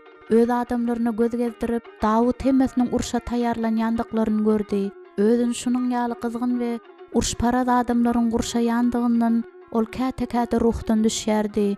Ýön onuň özünde aralmaklyk islew günne goýmanynda Hudaýa şek eder ýaly onuň nähili hukugy bar. Samsyk Hanun Israil masgaralawam jezasyny almaryn diýip oýlaýarmyka? Ol bu waka hiç hili erwet netije bermez diýip hasaplaýarmyka? Öz adamlary bilen beýle gatnaşyk edenleri Dawud gözüni yummaz. Ol Hanuny jogap bermän öz adamlarynyň hormatyndan düşüp bilmez. Galy bersede goňşy halklar Dawudyň rehimligi barada eşitip onu gowşa hasaplamaklar hem mümkindir. Eger Dawud huç wagtyň özünde çözmese, onda Amonlar muny Israiliň üstüne çözmaklygy üçin amatly pursat hasaplarlar. Dawud Ahitopelden maslahat soramaz. Ol özüniň näme etmelidigini bilýär. Bu tekebbir Amonly paşa şeýle bir sapak vermeli welin, ýagny mundan beýlek hiç kim Israil masgaralap onuň üstüne çözüp bilmesin. Israilde Hudaýyň bardygyny olar bilerler. Dawud ýaňja Filistliler ýeňipdi. Arameýleri Hadadezer şahsy bilen derbi dagyny edipdi we Edomyň ähli ýerlerini öz goşunlary hojaýyn edipdi. Ne Hanunyň özü ýanyp duran oda ýa goýýar. Men özüniň tutaşdyran odunda özü hem ýanar. Ey Hudaý, näçe wagtlap men urşmalykam. Israilde Hudaýyň bardygyny bilmekler üçin men ýene näçe gezek halklaryň üstüne kılçym galdyrmalykam.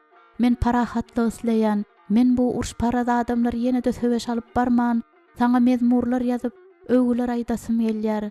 Meniň Taňrym we paşam, men olara ýol görkezerim ýaly, olar gaty köpdiler. Men gaty ýadadym, haçan men diňjalarkam. Dawud diýip Ahitopel onu ýuwaşça çagyrdy. Dişlerini gıçadyp Dawud özüniň gaharyny we ruhdan düşendigini görkezmejek bolup gözlerini açdy. Adamlaryň ondan näme garaşýandyklaryny ol bilýärdi. Elbetde urşy. Nädip olar urşmak halaýarlar. Gan dökmekden olar nähil keplenmän tapýadylar. Ýogap bilen Abişay hem beýlekler kimin edil ýawan eşek ýaldylar. Olar hem parahatlygy, uyan kimin halamaýadylar. Dawudyň edermen ýigitleriniň köpleri Ýogap we Abişay ýaly zorlugy ymtylýadylar. Parahat işler olar kanagatlandyrmaýadylar. Özleriniň höweslerini erkedip bilerler ýaly olar uruş küýseýädiler. Olar urşmak üçin kiçijik bolsa-da bir bahana gözleýädiler. Ine-de Hanun olara bu bahanany tap berdi. Ey Taňrym, men özümiň ýaş çagymyň günlerini nähil küýseýän, kakasynyň goýunlaryny bakan döwürlerindäki özüniň azatlygyny ýatlap, Dawud ağlamak isleýärdi. Şol günler ol günüzin Hudaýyň kanunlarydyr, parzlary hakynda oýlanýardy. Gündüzini ol goýunlaryň ýüzünde ýöreýärdi. Gijelerini bolsa ol özüni gurşap alanlaryň barynda Hudaýy synlap, kakasynyň goýunlaryny bakan döwründäki özüniň azatlygyny ýatlap, Dawud ağlamak isleýärdi. Şol günler ol günüzin Hudaýyň kanunlarydyr, parzlar hakynda oýlanýardy. Gündüzini ol goýunlaryň ýüzünde ýöreýärdi. Gijelerini bolsa özüni gurşap alanlaryň barynda Hudaýy synlap ýyldızlara seredýärdi. Onuň pikirlerini hiç kim bölmeýärdi. Hiç kim onu Hudaýa alkyş aýtmakdan saklamaýardy. Hudaý bilen gurrundaşlygyň her bir sagatyndan ol keyplenerdi. Indi bolsa agyr aladalara watan Dawud Hudaý bilen gurlaşmaklyk üçin bar güýjüni ýygnamaldy. Ol bütün ýüregi bilen Hudaýa mezmurlar ýazyp, arfasynda onu alkyşlamaga synanşardy. Ol kakasynyň goýunlaryny bakan günlerini küýseýärdi. Onuň bar aladasy goýunlara iýmit tapmaklyk we olary ýyrtyjylardan gorumaklykdy. Indi bolsa onuň özi ýyrtyjy we urşparaz adamlar bilen gurşalandy. Dawud öňe egildi-de kellesini iki eli bilen tutdy. Ey Taňrym, bu urşlaryň ahyry gelermike? Parahatlygy ymtylýan adamlaryň arasynda ýaşamaklykdan men halis ýatadym. Jenabym, diýip Ahitopel oňa ýakynlaşdy. Dawud kellesini galdyrdy. Ol gaty ýady we göwünü çökgündi. Onuň kabul etjek kararlarynyň her biriniň hem bahasy gana barabardyr. Ýöne, häzir onda saýlaw barmy? Ol paşa, biz ýene-de söweşe taýarlanmalydyr Ahitopel diýende, onuň gara gözlerinde ot bar ýalydy. Ýör, meniň otagma gideliň we maslahatlaşalyň diýip Dawud ilçisiniň öz ýanyna gitmekligini üm bilen buyurdy. Ýogap, Abişay, sizem geliň. Ol olaryň göwnleriniň hoşaldygyny gördi. Çünki olar ýene-de urşa gitjekdiler. Ýanyna gelýän ilçä Dawud şeýle diýdi. Gije diňjiň al, soňra ýene-de ýyzyňa dolanarsyň. Tä, sakkallar ösýänçe Yerihoda galmaklaryny meniň hyzmatkarlaryma ýetir. Ol Hanunyň edeni iş üçin ökünmegine mejbur eder. Hanun şa öz goşunyny güýçlendirmek üçin Armey goşunlaryny Kireyne alypdy. Emma Dawud olara garşy söweşip, olary derbi dagyn etdi. Hiç bir rehimsiz ol Ammonlaryň üstlerine çözdi. Olar müňläp gyryldylar.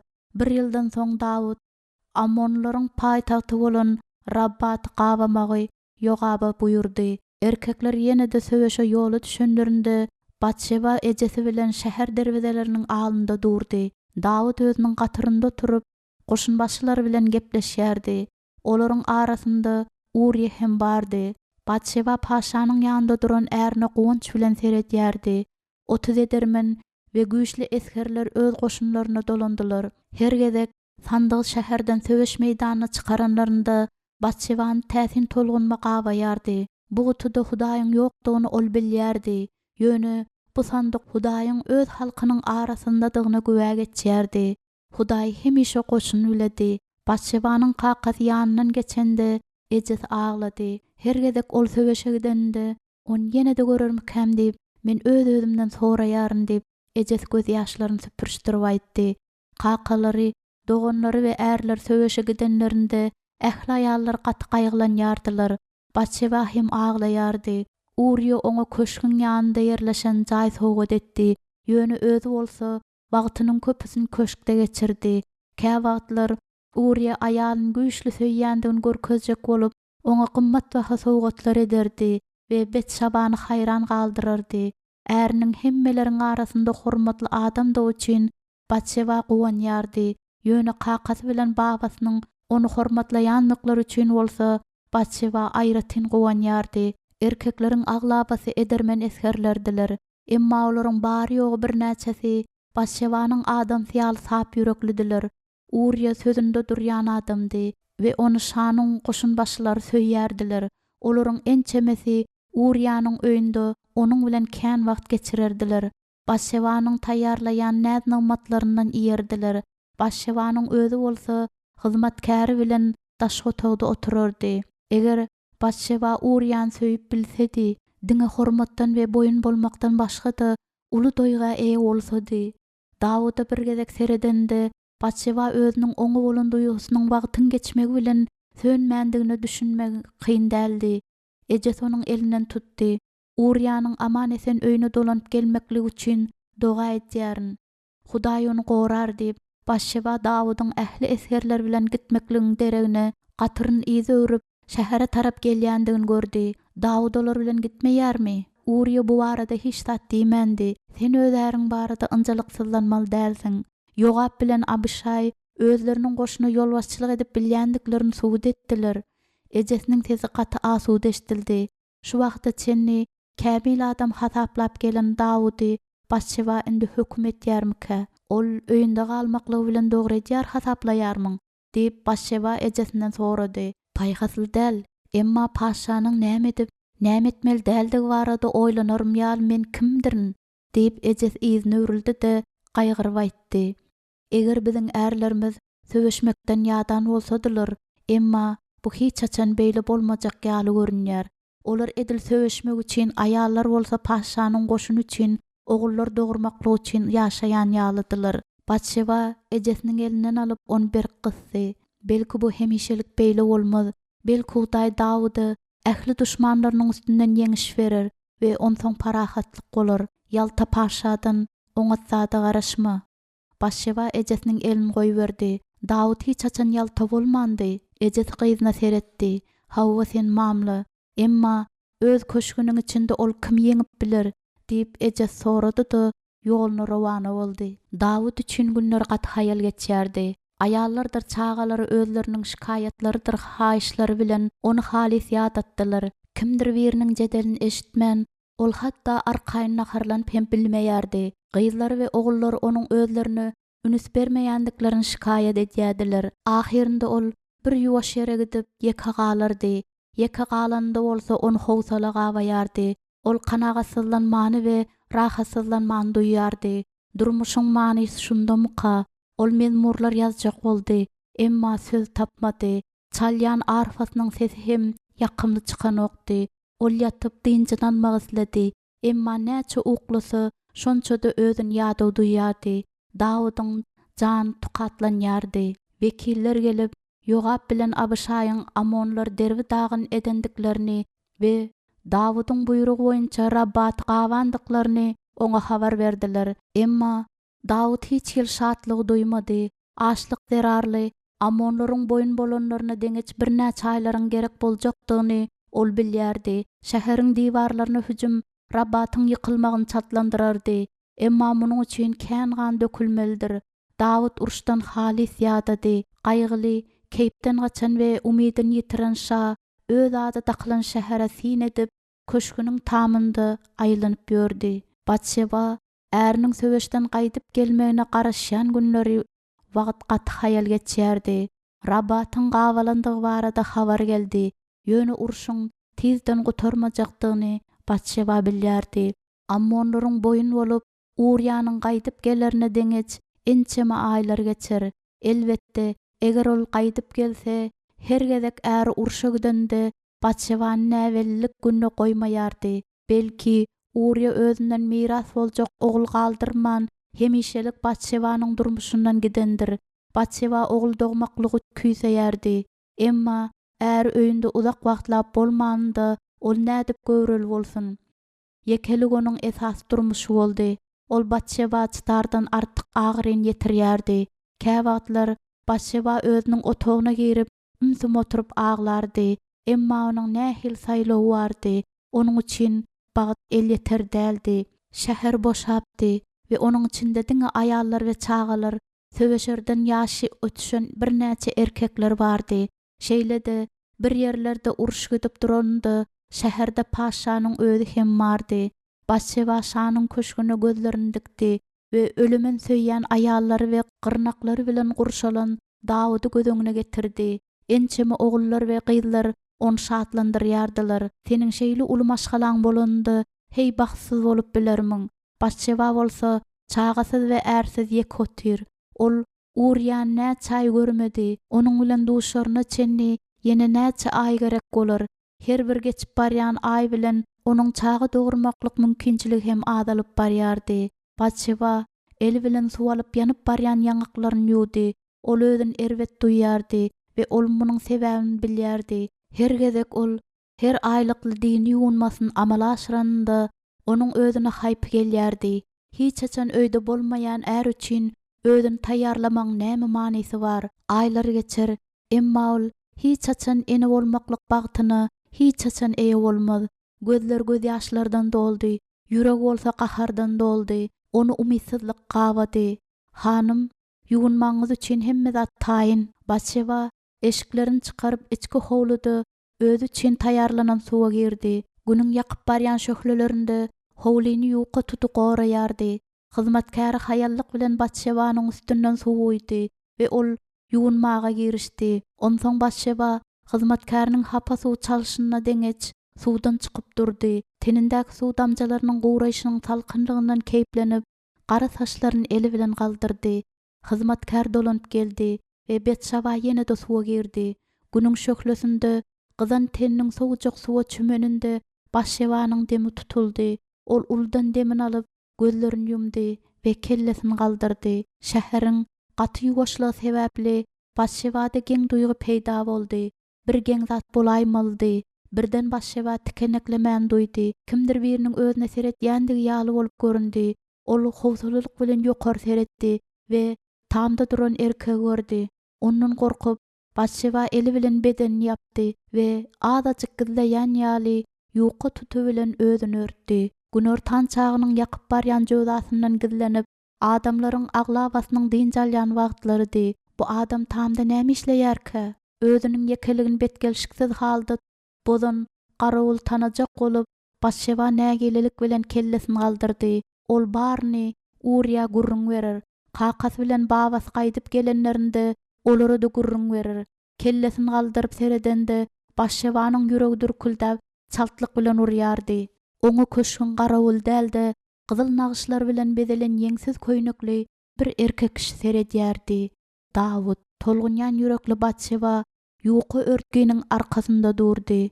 Onuň bedeniniň her bir öýjügini güýçli höwes gawady. Hatda şemalda emay bilen ýelpildeýän örtgeniň sesi hem onu göçkünli ýagdaýa getirýärdi. Batşeba özüniň urya durmuşa berilende Dawydyň özüne seredişini ýadyna saldy we ýene-de paşanyň gözlerinde gizlenýän özüni çekiji güýji duýdy. Eger Dawud oňa öňrek üns beren bolsady, onda ol häzir onuň aýaly bolardy we ol Batşeba şunyň ýaly aç gözleri bilen seretmezdi. Batşeba özüniň öýe gaçyp ýuwunmagyny soňrak tamamlamalydygyny bilýärdi, emma öýke we kini onu saklaýardy. Dawydyň öz elinden goý berenine sin etmäge oňa ruhsat berse bolmazmy näme? Goýul yetim galan owlagyň öz çopanynyň izinden ýöreýşi ýaly hor we güne ýanan gyjagadyň özüniň izinden ýörendigini ýadyna salsyn. Kakasynyň öz isläne gyzyny äre bermekligine ýol bermezliginiň deregine belki Dawud indi Betşabanyň kimi durmuşa çykjakdan soramak isleýändir. Hini Dawud oňa seredýärke gaýgylar tolkunlar Batşebanyň gaharyny basdy. Näme üçin ol tamda durup onuň howlusyna seredýär? Bir gezek çagyrandy. Gelmäge taýyn bolan öýünde ençemi owadan aýallary bolsa-da, näme üçin ol Betşaba seredýär? Hanım birden gorkup Batşeba töweregine göz aýlady we dere batdy. Onuň ýanynda hyzmatkary durup tama seredýärdi. Batşeba Dawydyň gidendigini görüp özüni biraz ýeňil duýdy. Janyňyz sagmy hanım? Men doga etdim. Batşeba utandy. Özüni münasip däl halda alyp barandygyny aňyp, ol hyzmatkarynyň elinden geyimlerini alyp, geyindi-de öýüne ylgap girdi. Öýe girip gapyny berk ýapdy we oňa arka berip durup, gur köýnegini berk gysdy. Zordan göz ýaşlaryny saklap, ol özüni düşegini oklady. Bu näme etdik boldy? Özüni sinlemaga paşa ruhsat bereninde Batşeba näme barada oýlandy. Çaltlyk bilen urýan ýüregini köşeşdirjek bolup, Batşeba elini döşüne goýdy. Duýgular onu doldurup barýardylar. Ol utanjy, özüne haýpy gelmäni, gahary, özüne bolan ýigrenji duýýardy. Dawudynda ol barada näme pikir etmelike? Äri bilen paýlaşan düşeginde iki bükülüp, Batşeba ýüzüni eli bilen ýapyp möňürüp aglady. Dawydyň 7 aýaly we ençemi gyrnaklary bardy. Emma olaryň hiç birlerinde onuň ýaňja goňşy jaýyň howlusynda suwa düşünüp oturan aýalyň gözelligi bilen deň däldiler. Dawud ol aýalyň bedeniniň owadanlygyndan we her bir hereketlerinden tas özüni ýitiripdi. Howenäniň özü de ondan kämil bolup bilmezdi. Ol özüniň tamdan teretýändigini aýalyň duýan pursadyny aňdy. Çünki aýal doňup galyp bökjeklemäge taýinlanýan keyik kimin kellesini ýokary galdyrypdy. Ol ilki bilen töweregine seredişdirip, onsoň bolsa ýokary bakdy. Davudy gören aýal çatlyk bilen ýuwky örtgeniň arkasynda gizlendi. Suwa düşýän aýaly synlap duran pursatynda tutulan üçin bir salym wagtlap Dawud utandy. Emma olşa we ol özüniň hususy köşküniň tamynda ahyryň islan wagtynda onuň bu ýerlerde gezmelemäge haqqy bar. Ol aýal bolsa howluda däldi, öýünde suwa düşünmelidir. Aýalyň şeýle etmegine näme sebäp boldyka? Onu görende Dawudyň demi saklanpdy. Ol hiç açan şunun ýaly owudan aýal görmändi.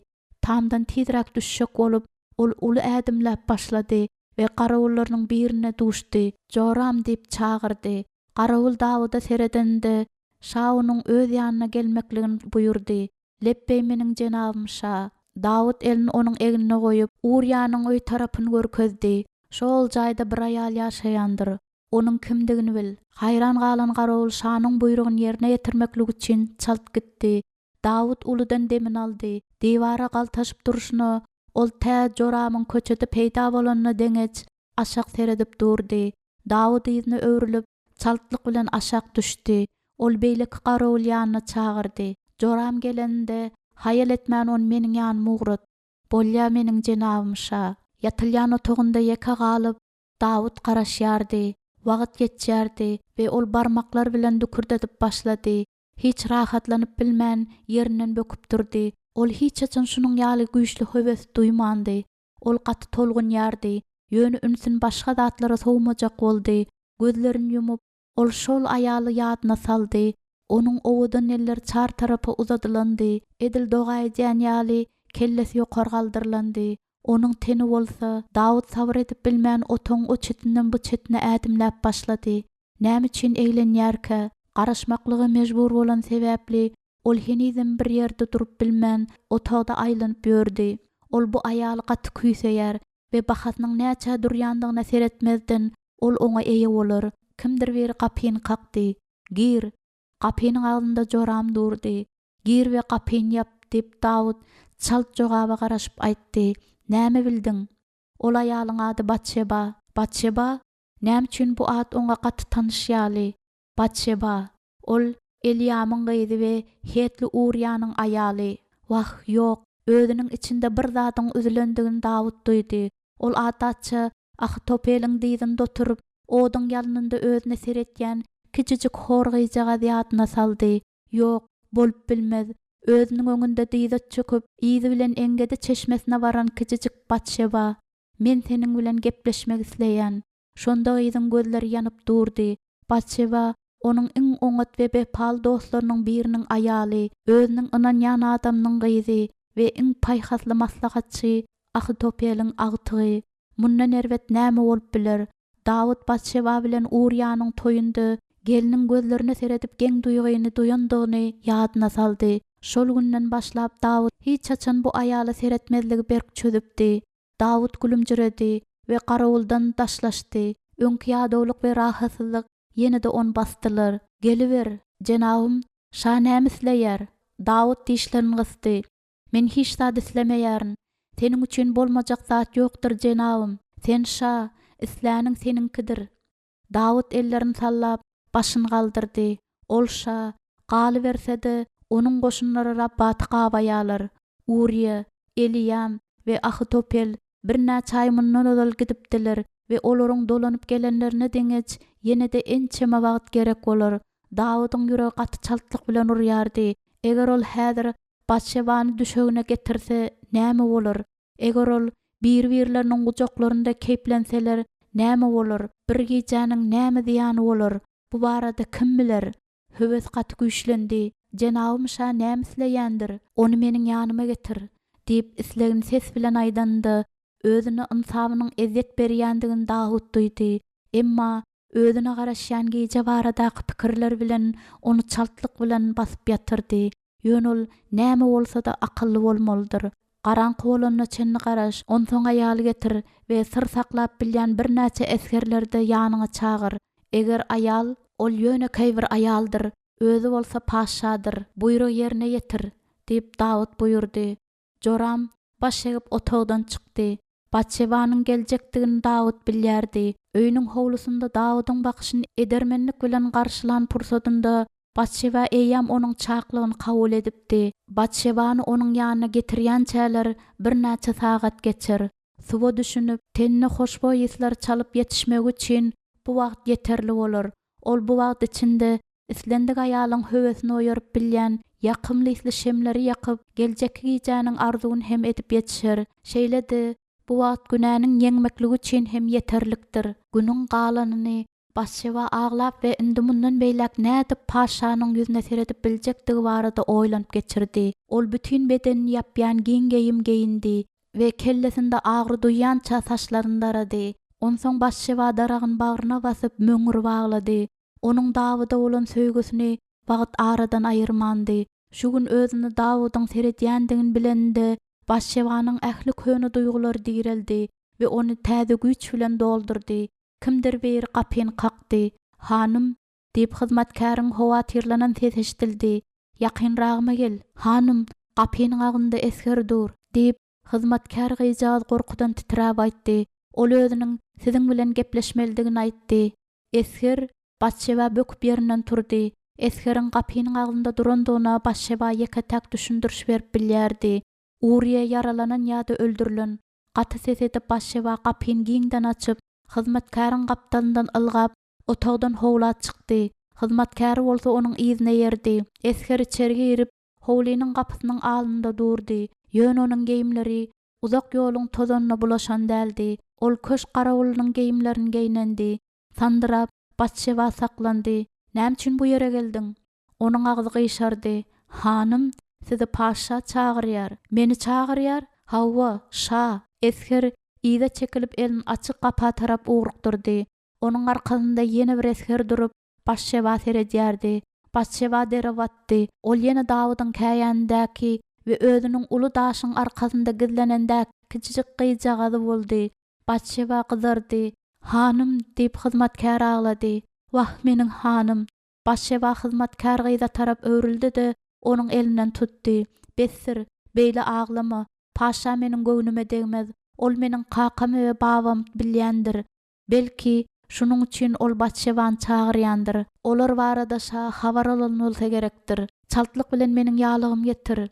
Gyjagaz buyruk ýerine ýetirmeklik üçin ylgap gitdi. Howatyrlanan Batşeba bolsa köşkün garawuly bilen kapynyň agdynda durdy.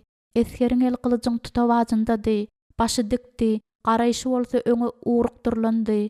Rabbatdan erwet habarlar geldimke. Paşa meniň ejemde çagyrdymy diýip Batşeba sorady. Ýakyn adamlaryň aradan çykandyklaryny bu iki aýaly habar bermeklik barada şanyň özü aladalansa bolaýmazmy? Siziň ejeňizi diýip garawul gülümjiredi. Ýokmy kaýtýan. Beýle bolsa, onda şanyň näme üçin meni çagyrandygyny sen aýdyp bilersiňmi? Esker Batşeba seretdi we onuň gözleriniň bakyşy Batşebany utançdan gyzartdy. Elindäki ýaly bilen hyzmatkar dolanyp geldi. Batşebanyň ýüregi gaty ses bilen urýardy. Ýüzüni hiç kimin görüp bilmezligi üçin ol kellesinden aýagyna çenni örtündi. Kapydan çykanda onuň hem sag tarapynda hem de çep tarapynda eskerler durdular.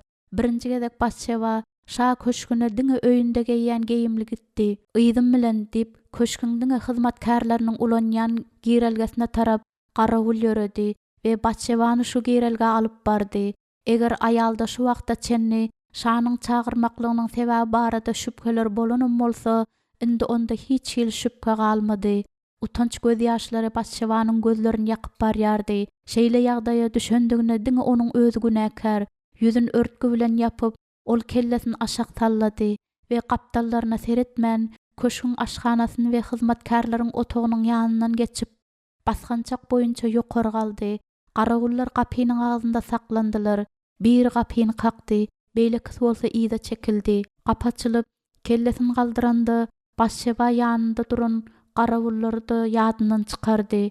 Gapyda Dawud durdy we aýaldan gözüni aýyrmaýardy. Şa ýylgyryp, elini aýaly uzatdy. Batşeba da oňa öz elini uzatdy. Barmaklary bilen elini emaý bilen, emma bir gysanynda Başşebanyň demi saklandy. Ol aýaly özüniň otagyna girizdi we garawullary bolsa gapyny goramaklygy buyurdy. Seniň gelendiňe men gatyşat, meniň saýlawym barmydy? Sen öz saýlawyň etdiň. Dawud onuň ellerinden okşady. Gözleri bolsa ýylgyrýardy. Näme üçin sen ýüzüň ýapýarsyň? Ol aýdyn we günden hem ajaýyp ahyryň.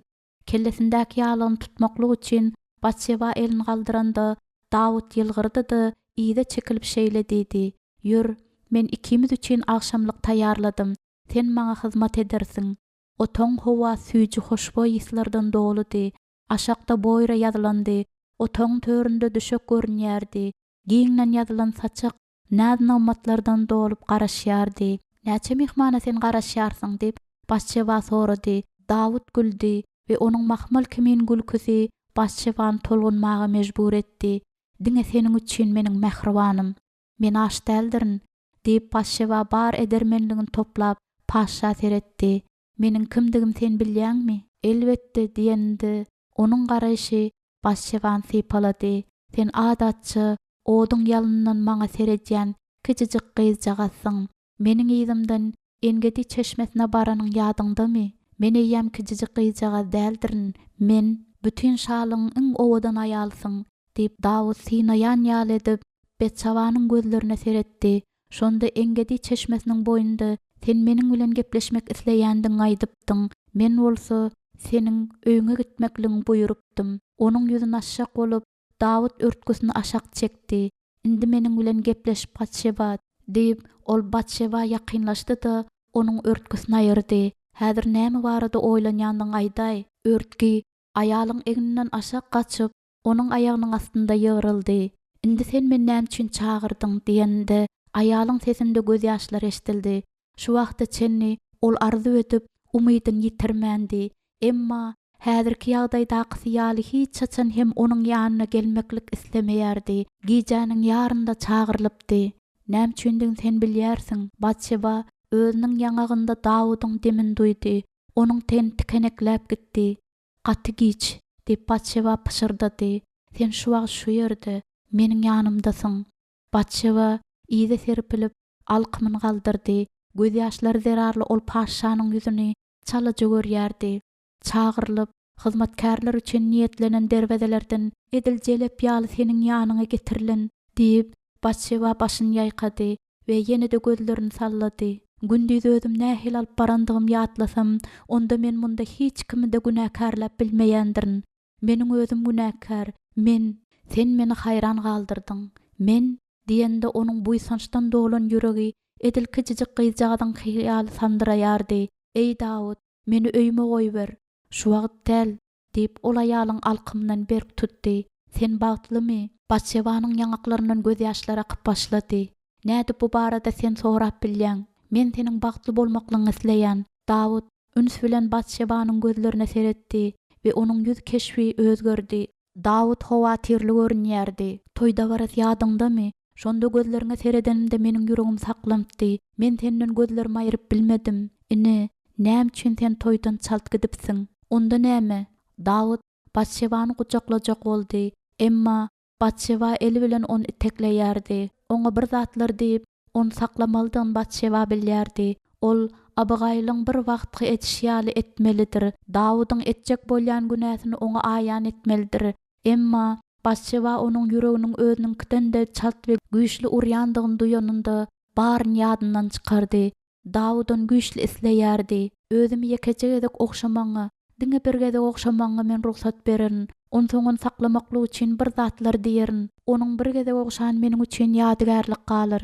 Diňe bir gezek Dawudyň dodaklarynyň özüniň dodaklaryny degeninde höwesiň girdabynda özlerini ýitirendiklerini Batşeba zordan aňýardy. Dawudyň barmaklary onuň saçlaryna aralaşdy. Ol ýuwaşçadan pyşyrdap Batşebanyň adyny tutdy we duýduruş sözleri Batşebanyň dilinde doňup galdy. Batşebanyň tenini ot gabady we ol paşa ýanaşyp ýekeje söz aýtmady. Eger özüniň ýekeje söz aýdanynda Dawudyň özüne gelip onu öýüne goýberjekdigini Batşeba bilýärdi. Bir näçe sagatdan soň Dawud düşeginiň ýanynda durup uklap ýatan Batşeba seretýärdi. Ol şeýle bir owadan welin Dawudyň ýüregi awap gysdy. Ýöne tizary daňatyr Ayalyň bu ýerde bolandygyny hiç kim bilmänkä Dawud onu köşkden çykarmalydyr. Ukudan turup öz ýanynda Batşebany göreninde bolsa, Dawud, Ahitofel, Eliam we Urya barada bu gizlin gatnaşyk barada bilenlerinde olaryň näme etjekdikleri hakynda oýlandy. Men näme barada oýlandym. Olar bütün goşuny meniň garşyma ayaga galdyryp bilerler. Diýdine çökdi-de Dawud aşağı egilip Batşebany okşady. Ol bolsa heniz ukusundan dol oýanman, hayallyk bilen gözlerini açdy we ýylgyrdy. Dawud diýip uludan demin aldy. Dawudyň ýüregi çal turýardy. Öz duýgularyndan hayran galan Dawud ýerinden turdy. Eýýam daňatyp barýar Batşeba, sen gitmelisin. Onuň ýylgyryşy kesildi. Batşebanyň gözlerinde agryn görende Dawudyň ýüregi agyr sebäpli kysyldy. Çaltlyk bilen beýlesine öwrülip Batşeba ýorgony üstüne çekdi. Giýje ol utanjy ýadyndan çykarypdy. Çünki ol höwesiň ýesirligindedi. Emma daň atmak bilen bar öz ýerine dolandy. Aman esen öýüňe barmaklygyň üçin meniň garawullarym seniň bilen bile giderler diýip Dawud aýtdy. Näme üçin ol özüni günäkär saýarka? Olar hem bagtly bolmaklygy hukuklydyrlar. Şeýle dälmi ahyryň? Batşeba oturdy. Öýümiň ýoluny men bilýändirin. Batşebanyň geýimleriniň mulaýym şybyrdysyny eşitip Dawud oňa tarap uzaldy. Batşeba diýip höweslerden ýanyp barýan Dawud bogulan sesi bilen aýtdy. Batşeba birden ondan daşlaşdy.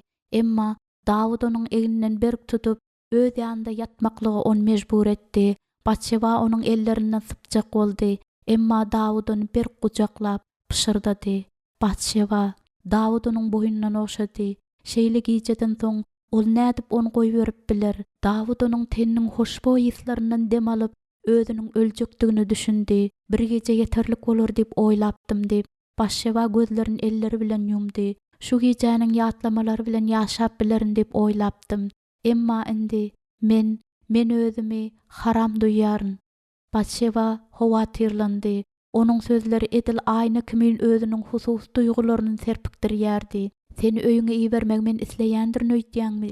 Diýip Dawud aýdanda agry duýdy we ol gaty aljyraňlyga düşüpdi. Eger şäherde munuň üçin gyklyk bolmasa-da, onda men seni öz ýanymda galdyrardym. Seniň kakyň, babaň, meniň ärim, aramyzda bolan hiç kim bilip ýetişmänkä men seni köşkden ugratmalydyryn. Dawud Batşebanyň gaty tolgun ýandygyny duýdy. Haçanda Dawud Batşebanyň boýundan okşajak bolanda ol uludan demin alyp Dawuddan beýleki tarap öwrüldi. Peýdasy ýok. Kimdir biri hökman biler we men ölerin. Dawud gazaplandy. Hiç kim hem bilmez. Batşeba oňa tarap öwrüldi we Dawud onuň gözlerinde gorkyn gördi. Adamlar ýan bilýändirler Dawud. Seniň garawullaryň meniň hyzmatkärim, seniň esgerleriň meni hyzmatkarlar üçin niýetlenen girgelge boýunça getirilişini görenleriň bary bilýändirler. Dawud onuň saçlaryny sypalady. Öz paşasyna garşy çykarlar ýaly olar kimmişin? Meniň adamlarym seslerini çykarmazlar we sen hem öz hyzmatkaryňa duýdur. Ýagny ýaşamak isleýän bolsa, onda goý dilini saklasyn diýende Dawud aýalyň gözlerinde gorku gördi we mulaýym gepledi. Meniň nähili rehimsiz bolup biljekdigimi sen göz getirmänmidiň? Dawud ýylgyrjak bolup synanşdy. Emma onuň ýüreginde güýçli isleg bardy. Onuň bütün durky özüne Batşebanyň degişli bolmaklygyny talap etýärdi. Gulaga söýgülim, goý kimdir biri bu gece barada gep ýaýradyr diýeliň. Emma haýsy bir ruhan maňa günäkärlemeýän kömeklik başarar. Natan başarar. Natan men bilýändir. Ol durly gurrunlary besetdirer we olar biýdere gıybatlar hasaplap üns hem bermez. Galyberse-de adamlar garawullaryň we hyzmatkaryň sözüne ynanarlarmy? Ýa-da şanyň? Dawud oşama bilen Batşebanyň ýüzüniň göz ýaşlaryny süpürdi. Maňa ynanay, hiç kimiň saňa azar bermekligine men ýol bermerin. Ant içýän. Men saňa hemişe ynanardym Dawud. Meniň kakam sen barada sözüňde tapylýan adam diýär. Dawud durky bilen sandyrady. Emma şol pursat öz-özüni goramaklyk hökmünde onuň ýüreginde gahar oýandy. Bir gecän özüniň isläň aýaly bilen geçirenligi sebäpli näme üçin ol özüni günäkär saýmalmyşyn? Gizlin edileniň näme ziýany bar? Ol paşa, ol azajyk bagyt gazanmadymy ahyryň? Paşalar hemişe öz isläni etýärler. Näme üçin ol hem etmeli dälmişin? Israýylyň ähli tirelerini birleşdirmekde ondan başga kim özüni aýaman hyzmat çekdi? Kim Galyat öldürüp Israil goşunlaryny birleşdirdi? Kim halky yeňişden ýeňiş alyp bardy? Kim diňe halkyň söýenligi üçin adalatsyz günäkärlenmeleri we ýyzarlanmalar başyndan geçirdi? Kim bu agyr ýyllaryň içinde Hudaýy alkyşlady? Galy bersede özüniň hususy otogunda näme işleýändiginiň onuň hususy işidir. Bulara seretmezden bu gece barada hiç kimin bilmezliginiň oňatdygyny Dawud bilýärdi. Ol özüniň köne dostu Eliam barada oýlanýardy. Ol özüniň maslahatçysy bolan Ahitofel barada oýlanýardy. Ol edermen we bepaly esker Uriýa hakda oýlanýardy. Eger olar Batşebanyň Dawudyň düşeginde giýjän geçirendigini bilseler, onda gaty gaharlanarlar. Olaryň üçleri de Hudaýyň adamlarydyr we kanunyň harpyny ýerine ýetirýändirler. Musanyň kanuny bolsa jelepçilik ölüm bilen cezalandyrýandyr. Batşebanyň nähil hopa salýanda göz öňüne gelende Dawudy gorky gaplady. Emma şo wada özüniň paşadygyny ýadyna düşürüp, ähli elhenç pikirler özünden daş etdi. Kim şanyň söýýän aýalyna ziýan getirmäge synanşar. Batşeba, hiç kim saňa daş oklamaga synanşyp bilmez. Batşeba adar bermäge synanşanyň hersini ol öldürer. Özüniň Batşeba adar berýändigi onuň kellesine de gelmedi. Dawud ýene öz ýanyna çagyrar diýip Batşeba garaşdy, emma ol çagyrmady. Batşeba şanyň tamyna syn etdi, emma ol peýda bolmady. Ol barada aýdylan her bir sözi Batşeba eşitýärdi, emma onuň eşitýäni diňe şulardy. Şa öz köşkünde din çalýar. Biziň ärlerimiz bolsa Rabbatyň boýnunda Ammonlar bilen söwüşýärler. Bu biziň söwüşimiz diýip Batşeba Dawudy goraýardy. Dawudyň ilçilerini maskaralanlar üçin Ammonlara ceza berilmese, ondalar Dawudy goşa kasaplar. Ýerusalimiň üstüne çözmaklar mümkindir. Goýalar şu ýerde söwüşenlerinden Rabbatda söwüşsinler. Dawud şalyň işleri bilen meşguldur diýip Batşeba özüni ynandyrmaga synanşýardy. Emma onuň ýüregine gawanjyňlyk aralaşypdy. Onu özüniň hususy oý pikirler gününe goýmaýardy. Kim ol şu wagt gujaklaýarka? Ahynogamy, Abigaýalymy? Ýa-da Dawud özüniň aýallaryny, gyrnaklaryna bolan höwesini ýitirdimike? Bu şäherde ýene näçe aýal köşküniň tamynda aýlanyp ýören görmegey şany silnaýarkalar we onuň düşegini ýylatmak isleýärkäler. Çaga döwürlerinde özüniň joralarynyň köpüsiniň Dawuda hayran galyp seretýändiklerini we öz ýaly olaryň hem Dawud barada arzu etýändiklerini ýatlady. Dawud göwnüň isläň aýalyny alyp bilerdi. Günler geçýärdi we Batşebany gorky we eden işini puşman etmeklik gawaýardy. Eger ol şol gün elhenç agyryn başyndan geçirip, howlusunda utançsyz halda ýuwunmagyny besetdirip, öýüne ylgap giren bolsady, emma özüniň gaýgylarynda Batşeba özünden başga hiç kim günäkärläp bilmeýärdi. Ol meýle tinlik bilen Dawudyň ýanyna bardy. Ýaşlyk çagynda saklap gelýän söýgüsi özüni Dawuda berenligini aklar diýip Betşaba hasaplaýardy. Dawud Betşaba üçin Hudaýdy. Özüni paşa bermezliginden ozal näme üçin ol kanun barada oýlanmandy. Ýekejede daş oňa degmez diýip Dawud ynandyrypdy. Emma ruhanyny kanuny bozanlygynda aýyplasa, onda Dawud näme edip biler? Dawud bilen özüniň arasynda bolan waka aýan bolsa, onda adamlaryň kim günäkärlejekdiklerini Batşeba bilýärdi we bu barada onda hiç ýylda şüphe ýokdy. Dawud söýgüli paşadyr. Batşeba bolsa bary ýok goşak bir naçardyr. Zina. Batşeba zina günäsini etdi. Haçanda özüni dogran ejesi, kakasy we babasy Musanyň kanunlaryny berk tutýarkalar, nädip ol beýle günä baş goşup bildi. Eger olar haçanda bolsa bir wagt meniň günäm bilseler, onda meni öldürürler. Bir hepde geçdi. Ondan ýene biri. Batşebany bolsa hiç de köşke çagyrmaýadylar. Dawudyň onu ýatlaýandygy barada hiç hili habarda, işaret de ýokdy. Näde bol ýeňillik bilen Batşebadan ýüz döndürdi. Bir ay geçdi we Batşebany gorky eledi. Uriýadan gowrul boljak bolup geçiren bir näçe ýyllary üstünliksiz boldy. Dawud bilen geçiren bir gecesinden soň bolsa, ol gowrul boldy. Näme üçin? Hut şu wagt, näme üçin şeýle ýagdaýlarda? Indol näme edip biler? Dawudyň mehirligi Batşebany ütgedäýdimke, paşanyň gözlerinde söýgü görýändiginde öz-özüni aldadymka? Emma ol söýýän bolsa, onda näme üçin çagyrmaýar? ýa-da hiç bolmanda bir habarda iýermeýär. Ýekejede söz ýok, ol meni söýmeýär. Başşewa elleri bilen kellesini tutdy. 7 aýal we 10 gyrnyk. Başşewa Dawuda gerekmike? Özü bilen geçirilen bir geceden soň göwreli bolanyna Dawud nähil serederke? Bir näçe aýdan soň hemmeler başşewanyň jelepçilik edendigini bilerler. Hyzmatkär başşewanyň göwreldigini we çağanyň kakasynyň kimdigini bireýän bilýär. Bedendäki özgörşigi tizden ejesi de biler.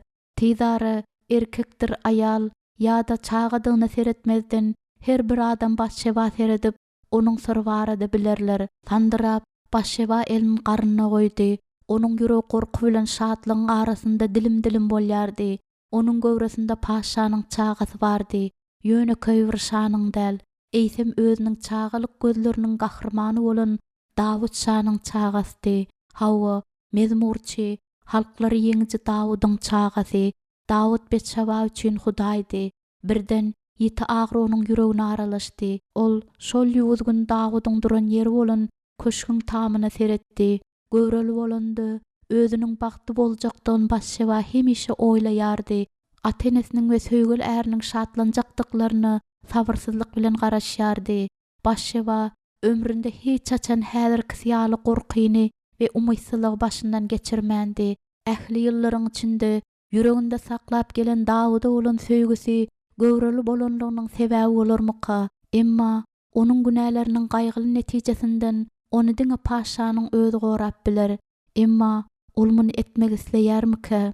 Dawudyň dymmaklygy Başşewany gaýgylandyrýardy we özüniň ärini haýynlyk edenini Uriýa bilendi. Onuň näme etjekdigi baradaky pikir Başşewany howsalalyga salýardy. Nädip ol özüni aklap biler. Köşke barmaklygy Dawud ony güýç bilen mejbur etmändi. Başşewa hiç açan Uriýany masharalamak islemändi. Ol oňa dadam we söýgüli erdi. Emma onuň Başşewa ýakynlaşmagy hiç hil netije bermeýärdi. Dawudyň gujagynda bolsa Başşewa erep asmana uçupdy. Bütün ýüregiň bilen söýýän adamyň bilen bolmaklyk gaty erwet zatmyka? Başşewanyň bir gecelik söýge, bir gecäniň bagtyna eýe bolmaklygy hukugy ýokmyka? Bu ýeketäk gece onuň bütün durmuşyny küle öwürdimkä? Bu adalatly däl. Başşewa Uriýa üçin niýetlenen däldi. Ol Dawud üçin niýetlenendi. Elbetde bu olaryň bir näçe sagatlyk bagty ogurlamaklaryny dolu aklap bilerdi. Dawud bilen geçirilen geceden özü üçin ömürlük täsin ýadygärlik galar diýip aýal oýlanypdy. Emma munyň deregine olundy gynalýar. Dawudyň Betşebanyň ýüreginde ýakan odunyň ýalyny aýalyň durmuşyny küleberýärdi. Ol özüni taşlanan ýaly duýýardy. Geljek onu gorkudýardy. Dawuda bolan söýgi Betşebany çenden aşa doldurýardy. Susaýan üçin suwuň akyşy ýaly Başşewa hem öz şahsy özüniň Hudaýy Dawuda berilipdi. Inede indi onu ot ýakyp barýardy. Ömründe hiç açan ol ýekeligi şunyň ýaly ýiti duýmandy. Emma bir zatlary ütgetmeklik üçin gaty geçdi. Bu ýeketäk söýgü gejesi üçin Başşewa nähil baha tölemeli bolarka? Uriýa, ejesi, kakasy we babasy. Başşewa hatta bu barada oýlanyp hem bilmeýärdi. Özüniň günäsini olara aýan edeninden ölen oňatdyr. Emma özüni ýaşaýyşdan kesmekligi onuň güýji ýetermike? Titrep Başşewa ýene-de elini garnyna goýdy. Eger ol ölse, onda Dawudyň çagasy hem öler. Onu gapma garşylyk duýgulary bizar etýärdiler. Göwresinde täze durmuşyň peýda bolandygyny ol şatlanýardy. Hemmelere ma'lum bolmadyndan odal günäsiniň suwutnamasyny, gan akymynyň öz bedeninden çykarmagyny ol isleýärdi. Çagasynyň jelepçilikde dörendigini hemmeler bilerler. Eger äri eýýän bir näçe aýlap söýüşde bolýan bolsa, onda ol nädip aklansyn? Başşewa özüni gurşap alan, elleri daşly adamlaryň gazaply gyklyklaryny göz öňüne getirýärdi. Ol özüne ejesiniň nähil höküm we nähil agyry bilen seretýändigini göz öňüne getirýärdi. Ejes gyzynyň ýüregini hemmelerden de oňat bilýärdi. Ol Başşewanyň Dawuda bolan söýgüsini öňden bäri bilýärdi. Ol gyzyna çagy arzularyny kellesinden çykarmaklygyny we ölemen söýgüni ýadyndan çykarmaklyk maslahat bermändi mahirin. Öz ýüregini gorap saklamalydygyny ejes oňa aýtmandy mahirin. Hiç kim hem şany günäkärlemez. Bar günäni Başşewanyň boýnuna basarlar. Hiç kim heminde oňa kömek etmez. Dawuddan başga hiç kim. Emma ol oňa kömek etmek islermike? Ellerini goýberip, Batşeba olar dyzlar bilen gysdy. Dymmaklyk beperwaýlyg aňladýan däldir. Oňa hiç kimiň ziýan ýetirip bilmejekdigini Dawud wada bermändimi ahyryň? Ol ant içmänmidi? Dawud sözünde durýan adam dälmidir? Batşeba Uriýanyň hatynyň kagydyndan bir bölejik ýyrtyp aldy. Dawud oňa kömek eder. Ol hökman kömek etmelidir. Ol paşa gysgaçyk hat ýazdy. Bir näçe gezek epledi-de bagjyk bilen daňdy. Onsoň hyzmatkaryny çagyrdy. Alda şunu paşa ýetir. Eger meni garawullar goýbermeseler näme? Joramy sora, oňa haty ber. Munuň menden paşa üçindigini aýt. Hawa meniň hanym. Batşeba gapyny ýapyp oňa maňlaýyn diredi. Geljeň iň elhen suratlary onuň göz öňüne gelýärdi. Elbetde oňa kömek etmekligi Dawud özüniň borçy hasaplar. Elbetde ol Eliamyň gyzyny Ahitopeliň agtygyny taşlamady. Elbetde Batşebanyň haýynlygy bardy. Uriýanyň bilmezligi üçin Dawud bir zatlar etmäge synanşar. Emma Dawud näme edip biler? Onuň çagasyny başga şäherde dogdurar ýaly ol Batşebany gizläp bilermi? Ol onu nire iberer? Nire? Ey Dawud, maňa kömek et, haýyş etýän maňa kömek et. Özüniň durmuşyny Dawudyň beperwaý seretýändigine Batşeba ynanmaýardy. Şeýle hop astynda aýaly öz köşküne getirenden soň Dawud Batşeba beperwaý bolup bilermike? Emma bu kynçylygy çözmeklik üçin ol nämedir? Gaty howsalalanan Batşeba otyrdy. Onuň saýlawy ýokdy. Diňe garaşmaklyk galýandyr. Onuň durmuşy şanyň elindedir. Garawul gulagyna pişirdanda Dawudy elhenç duýgy ýeledi. Uriýanyň aýaly Batşebanyň hyzmatkary hat getirdi. Batşebanyň ady barada kıyatlamanyň özü Dawudyň bütün janyny ygşyldatdy. Ýadyndan çykarmaklyň gowaljakdygyny bilýän duýgyn oýardy. Batşebadan başga ýekejede aýaly şunuň ýaly küýsemeýärdi. Günäniň paş edilmekligini köpeltýändigini bilip Dawud soňky hepdäniň içinde Batşebany ýene-de çagyrmaklyk keýpinden näçe gezek saklanypdy. Batşebanyň öz dostunyň aýaldygyny, iň oňatgoşun başlarynyň biriniň gyzydygyny we özüniň hemişe sylaýan Ahitopeliň agtygydygyny Dawud öz-özüne ençeme gezek ýatlamalydy. Dawydyň öz gaýgylary da ýeterlikdi. Indi bolsa bir kemi dostlaryny duşmanlara öwürmek ýetenokdy. Onu meniň ýanyma getirdip, ol garawula buýurdy. Üýşenleriň bileselji garaýşlarynda Dawud kiçijik hatyň bajygyny çözdü. Ol Batşebanyň gysgaçyk hatyny okudy we ýüregi tas saklanypdy. Ol gaty dere batdy. Bütün sap ýürekliligini puja çykaryp bilýän bar ýogy iki söz kulaklarynda ýanglandy. Men göwreldirin. Bu sözlerde Dawud özüne günäkärlemän okudy we Batşebanyň kömek baradaky umytsyz gıykylygyny eşitdi. Ýüzüni çytyp, ol barmaklary bilen hatjagaz dürleýärdi. Günäkärlik duýgusy onu eýeledi. Ey Batşeba, ol özüniň beren wadasyny ýadyna saldy we onu nädip amala aşyrmalydygyny oýlady. Batşebanyň hyzmatkary jogaba garaşyp gapynyň agzynda durdy. Dawud erkekleriň bir-birine pişirdaşýandyklaryny gördi. Gurrunlar eýän başlady. Ol ýuwaş sesleriň pişirdilaryny eşitýärdi. Bu pişirdiler gany talap etýän gıykylyga öwrülermike? Eger olaryň gizlin gatnaşyklary barada gep ýaýraýsa, onda olaryň ikisiniň hem başlaryna bela düşer. Gowja oýlanyp, çözgüt taparna çenli Dawuda wagt gerek bolar. Batşebanyň hatyny dürläp, Dawud özüni kürsäoklady we şanyň ýanyna hususy işler bilen gelen nowatdaky erkek ýanyna çagyrdy. Dawud onu sabyrsyzlyk bilen diňledi-de haýyş etýän kanagatlandyrmaýan jogap berdi. Batşeba ölüm howpundaka beýle biderek jedeller çözer ýaly Dawudyň wagty ýokdur. Batşebany nädip halas etmekligi ol oýlanmalydy. Eger Dawud özleriniň günäsini gizlemekligiň usulyny tapmasa, onda onuň goşunlarynyň arasynda tolgunma başlar. Eskerler oňa bolan ynamlaryny ýitirerler we belkide oňa garşy gozgalan tuzurmaklary mümkindir. Yeterlikdir, diýip hyzmatkarlaryny özünden daşlaşdyryp Dawud ýerinden turdy. Meniň ýek özüm galmalydyr. Onsoň ol otagyna girip gapyny berk ýapdy. Dürlenen haty tüsselap duran hoşboý isli közler atdy we onuň ýanyşyna fin edip durdy. Näme etmelidigini oýlap tapanyna çenli ol kellesini elleri bilen gysyp bütün bir sagatlap oturdy.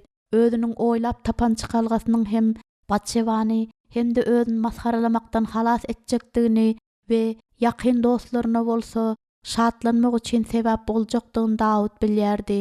Ol özüniň kellelidigine ýylgyrdy-da Joram çağırdy. Rabbata hatiber we hetli Uriýanyň meniň ýanyma gelmekligini ýogabat ýetir. Joram baş egip şanyň ýanyndan aýryldy. Täzin halda göçkünli bolan Dawud täjini çykardy-da onu düşegine atdy. Onsoň elleri bilen saçlaryny daraşdyrdy. Dawud başşewany çağıryp özüniň oýlap tapan çykalgasyny oňa düşündirmeklik synagy bilen göreşýärdi. Ýöne ol bu synagy basyp ýatyrdy. Eger bir aýdan hem az wagt içinde maskaralanmakdan gorkmaklyga hiç bir sebäbiň bolmajak pursatynda ýene-de bir gezek ýalňyşmaklygyň näme geregi bar? Uriýa Ýerusalime dolanyp geler we Dawudun ýönekey esher ýaly dälde eýsem wajyp habar getiren ilçi hökmünde hormat bilen garşalar. Rabbaty näme bolýandygyny Dawud bilmek isleýärdi. Onsoň ol hetliğini aýalynyň ýanyna öýni berer. Batşeba Ahitopeliň agtygy. Elbetde ol näme etmelidigini çalt aňar we çykalga girýän öz borjyny ýerine ýetirer. Hatda Dawud gullugy üçin höweslendirme hökmünde Uriýa näznamat we şerap hem iýberer. Uriýa uzak wagtlap öýünde bolmadyk her bir erkek adam aýaly bilen duşy gaty küýseýändir. Dawud ýumrugyny ysty. Gawanjaňlyk onuň ýüregini ýakyp barýardy. Tapan çykalgasy ýigrençdi. Emma ol onda hiç bir kemçilik görmeýärdi. Batşewanyň başga erkek bilen ýatjakdygy barada pikir kellesine geleninde dürli duýgular başyndan geçirýändigine seretmezden Batşewanyň janyny we özleriniň çagasyny halas edýär. Bu çykalgy olar kyn ýagdaýdan alyp çykar. Eger bary Dawydyň oýlaşy ýaly bolsa, onda Uriýa aýalynyň haýynlyk edenini hiç açan bilmez. Kanunyň ýekejede harpyn bozmaýan hormatly adamyň öz çagasynyň kakasy boljakdygyna Dawud şal bolmasa-da kanagatlanýardy. Dawud ýumruklaryny boşadyp uludan demin aldy. Şanyň çykalgasyndaky öz etmeli işini etmelilik üçin Uriýa bir gece yeterli bolar. Onsoň ol özüniň harby borjyny ýerine ýetirmeklik üçin ýene-de Rabbata dolanır. Bir näçe hepdeden soň Batşeba özüniň göwrelidigi barada ärini habar berip biler we Uriýa muny öz dostlary bilen söweş meýdanynda beller. Çözgüt kabul edip Dawud düşeginde uzalyp ýatdy we akşama çenini uklady. Hyzmatkary kapyny açanda garaşmaklykdan ýadan Batşeba böküp aýagyna galdy. Nähil täzelikler, gyjagaz beýinjalyk bilen gözlerini ýumuşdurdy. Garawul meni şa köşküne alyp bardy. Şa köşküni Batşeba ysgynsyzlyk we kellaýlanman duýdy. Onuň hatyny paşa berende näçe adam bardy, näçe dillerinde gıýbat etýärkäler. Batşeba bular barada soramady. Ol bu arada bilmek islemedi. Meni kimin goýberenini aýtmagmy Joram talap etdi diýip hyzmatkär aglady. Meniň hanym diýip men aýtmaly boldum. Hawa, emma men ýuwaşça aýtdym. Men şeýle ýuwaş aýtdym welin, hatda ol aşağı egilip meniň ýene-de gaýtalamagmy haýyş etdi. Onsoň ol şanyň ýanyna baryp haty oňa berdi. Hemmeler hem eşdilermi? Hyzmatkär gyzardy. Ýok, ol paşanyň gulagyna pişirdap aýtdy. Nähil bolandygyna seretmezden Batşeba özü üçin öňküsinden de beter ýetdi. Batşeba titredi. Joram meniň hatym aldymy? Hawa meniň hanym. Olun Dawuda berdimi? Hawa meniň hanym. Onsoň paşa seni çağırdymy? Ol meniň üçin saňa hat berdimi? Ol saňa bir zatlar diýdimi? Ýok hanym, ýok, töwerekde ençem adam barka şanäde bir zatlar diýip bilsin. Ol çağırdy. Hawa ol öz işleri bilen gelen nowbatdaky adam ýanyna çağırdy. Batşeba ýygyny öwrüldi. Gidiber, wagt meniň hanym, gidiber. Batşeba ýeke galyp aşak çökdi we elleri bilen ýüzüni ýapdy. Dawuda bolan söýgüsine we sessiz ünsüz oňa özüni berendigine puşman eder ýaly indi gatykyç. Onuň edip biljek ýeke täk alajy bu Dawud beren wadasyny ýadyna salmazmyka diýip garaşmaklykdyr. Häzirlikçe bolsa Batşeba üçin özü barada paşa edil ýadyndan çykaran ýalydy. 3. bab. Tagtynyň ýanyna ýakynlaşyp gelýän Uriýa Dawud baha berjek bu halda sereddi. Uriýa uzun boýly, giň eginli, hemişe açyk meýdanda bolan sebäpli onuň ýüzi şemallandy. Agzynyň çyzygy bolsa onuň häsiýetiniň durnuklygy barada gübä geçýärdi. Esher kellesinden tuvalgasyny çykaryp, onu koltuğunda tutup gelýärdi. Dawud onuň çekkesinde ak saçlary gördi. Uriya tagtynyň öňünde saklanyp, elini ýüregine goýdy-da aşağı eýilip tagzym etdi. Jenabym paşa, hetli gönelende bolsa özüniň bepallygyny we edermenligini görkeden, şeýle de hem goşun başylaryň hem de Dawydyň özüniň de sylaýan adamyň öňünde paşa hormat hökmünde başyny aşağı eýdi.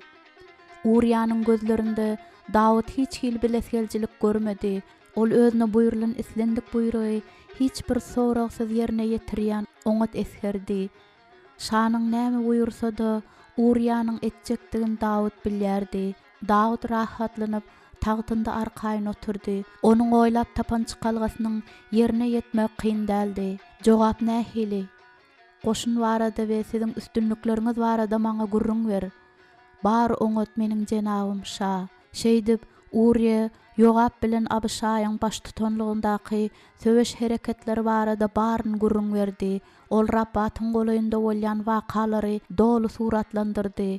Ammonlar bilen çaknyşyk barada we olaryň edil guyruklary gysylan itler kimin gaçandyklary barada gurrun berdi. Dawud Uriýa bilen bilegildi. Geçen ýyl Dawydyň Hadadazeri ýeňenden soň ähli halklara gorky awanandygyny hem gurrun berdi. Ýeki Hanun galdy. Emma onuň ölüm hem daş däldir. Rabbat ýykylanda Hanunyň täji seniň elinde bolar. Dawud ýylgyryp başatdy. Dogrudanam oňa habarlar şeýle dälmi? Ol Uriýany höwes bilen diňleýän beýlek erkeklere seretdi. Dawud ýene-de öz eskerine seretdi. Oňa özüniň rehimdarlygyny görkezmegiň iň oňat pursady. Meniň dostum, sen Ýerusalimde eglenip bilersiň. Öýüňe gitde dynjyň al. Uriýa yüzün çıttı, emma hormat bilen baş egip şeýle diýdi. Jenabym şa, elin ýüregine gysyp, ol ýene-de paşa tagzym etdi. Onsoň ýerinden turup iýde çekildi we tersine öwrildi. Uriýanyň ähli hereketleri onuň tejribeli eskerdigini görkezýärdi.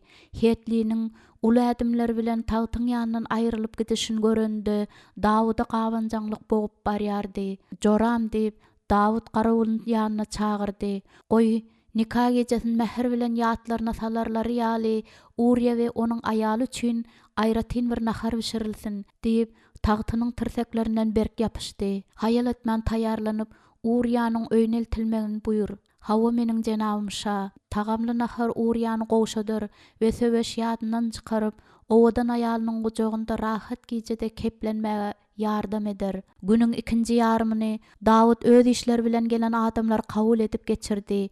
Biderek jedeller onuň sabırlygyny synaýadylar. Ýöne başga erkeň gujagyndaky Başşeba hakyndaky pikirlerden onuň ünsün sowmaýadylar. Ondan garaşylýany etmekligi üçin ol Uriýa diňe bir gije berer. Onsoň bolsa ony ýogabyň ýanyna Rabbaty berer. Guyunyň boýunda ejesi Uriýanyň Ýerusalime gelenini adamlaryň görendiklerini aýdanda Batşeba gaty tolgundy. Elbetde ol Rabbatdan täzelikler getirendir diýip ejes aýtdy. Gyzynyň agarandygyna üns bermän ejesi ençeme çaklamalary aýtmagyny dowam etdirýärdi. Batşebanyň kellesinde soraglar şemal kimin şowuldaýardy. Dawud näme etjekkä? Aýalynyň ýalaňaç halda şanyň gödüňünde suwa düşüp onu günä eltendiginde Dawud Uriýany günäkärlejek bolarmyka? Ýa-da başga bir çykalygy oýlap tapdymyka? Belkide ol günäsini ýuwjak bolup oňa sowgatlar hödürlejekdir. Äri bilen duşşyga taýýarlanmalydygyny ejesine aýdyp Başşeba öýüne tarapy ulgady. Tolgunma zerarly otoň o çetinden bu çetine ýöräp Başşeba bütün güni öýünde geçirdi. Ahirinde Joramyň onuň gapysyny kakanda we onuň ýsüre şanyň özüniň iýýän näznig matlar getirileninde Başşeba gaty howsalalandy. Bu näme aňlatýarka? Elbetde Dawud onuň öýüne geljek däldi. Dawydyň gelendigini goňşular görüp gıybata başlarlar. Onsoň bütün şäher olaryň gizlin gatnaşyklary barada biler. Uriýa ýetir, ýagny şaonyň akşamynyň haýyrly bolmagyny isleýändir diýip Joram gülümjirap aýtdy. Uriýa Rabbatda söweşýändir. Hawa, emma şaonyň gelip urşuň barşy hakynda habar bermekligini buýurdy. Uriýanyň öýüne gelip seniň bilen şu gijan geçirmekligiň üçin meniň jenabym onuň dinç almaklygyna ruhsat berdi. Joramyň aýdanlarynyň manysyny dol düşünende başşewa derabatdy. Urya bärde ýok. Hatta ol öýüne gelýände de aýalyna ýakynlaşmazdy. Dawud öz adamlaryny bilmeýärmi ahyryň? Ýa-da ol kanun ýadyndan çykardymy? Erkek urşa çağırylanda ol är aýal gatnaşygyndan saklanmalydyr. Ol güýjün keýpi sapa üçin ulanman, onu Israýlyň duşmanlary bilen uruş üçin aýamalydyr. Beýle bolsa onda men Urýany gözlejekdirin diýip Joram aýtdy. Şanyň oňa nähil hormat goýandygyny men oňa ýetirerin. Ol hyzmatkärler bilen daşa çykdy. Hormat özüne nädip Dawydyň kömek etjekdigini düşünende Batşewany utanç duýgusy eýeledi. Ol Urýany aýaly bilen ýatmaklyga mejbur etjekdi we soňa waka Batşewanyň äri çağanyň kakasynyň özüdigine ynanardy. Ineşeýdip Dawud öz wadasyny ýerine ýetirdi. Dawud Batşewany öňküsünden de beter günä terýärdi we ony öňküsünden de beter gaýgy-gama batyrýardy. Dawydyň umyd etişine görä, eger Urya özüniň ten höwesine ýol berse, onda elbetde hemmeler çağanyň kakasy Urya diýip hasaplarlar. Batşewa onu aldar we göwreli bolanlygy üçin özüni bagtly ýaly alyp barar. Urya bolsa özüniň saklanmaklyk wadasyny bozanlygy üçin gaharlanar. Inindi Batşewa barsyny açyk görýärdi. Bütün goşunyň onuň üçin söweşeninde Israýl goşunynyň serkerdesi Dawud öz köşkünde dinjalýardy. İşsizlikden bizar bolanşa suwa düşünýän aýala sinetdi we özüniň keplenmek üçin onun ýanyna çağırdy. Batşewany başga birini, ýagny Dawydyň Şawuldan gaçan soňky agyr ýyllaryň içinde dostu bolany, özüniň wepalylygyny suwd edeni, edermen we hormatly adama degişildigi Dawydy hiç de aladalandyrmady. Batşewa da şanyň köşküne baryp, iň gymmat baha bolan öz ýüregini oňa berdi. Öz äri bilen beýleki erkekleriň Israýlyň duşmanlaryny ýeňmekleri üçin janlaryny howpasyna salýar kalar. Batşewa bolsa köşkünde dinjalýan but şahyny özüni berdi.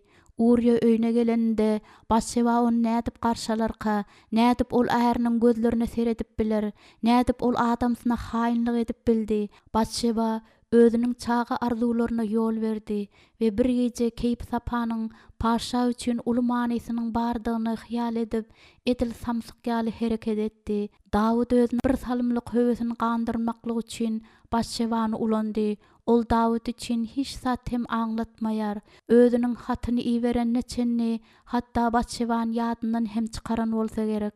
Dawud özüne şunuň ýaly ejer çekdirýän Batşewanyň göwreliligini näletletmike, nämetdigim boldy diýip Batşewa hüngürdi bilen otagyň o çetinden bu çetine ýöreýärdi.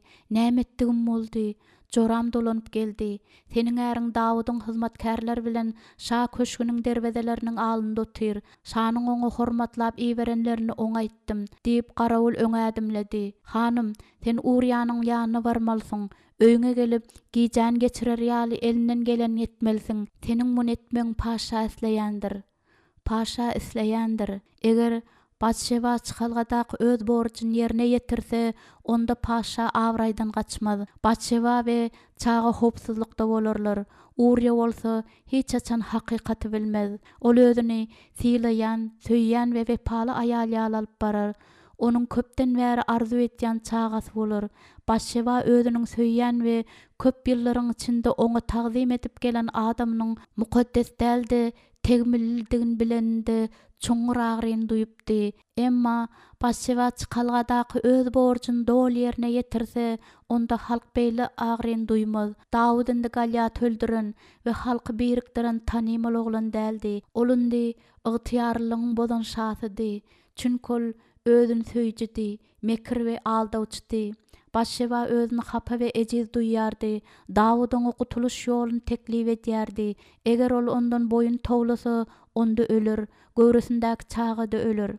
Bar diýip Batşewa Joram aýtdy. Häziriň özünde git we meniň etmeli işimi etmegime päsgel berme. Garawulyň ýsüre Batşewa kapyny ýapdy.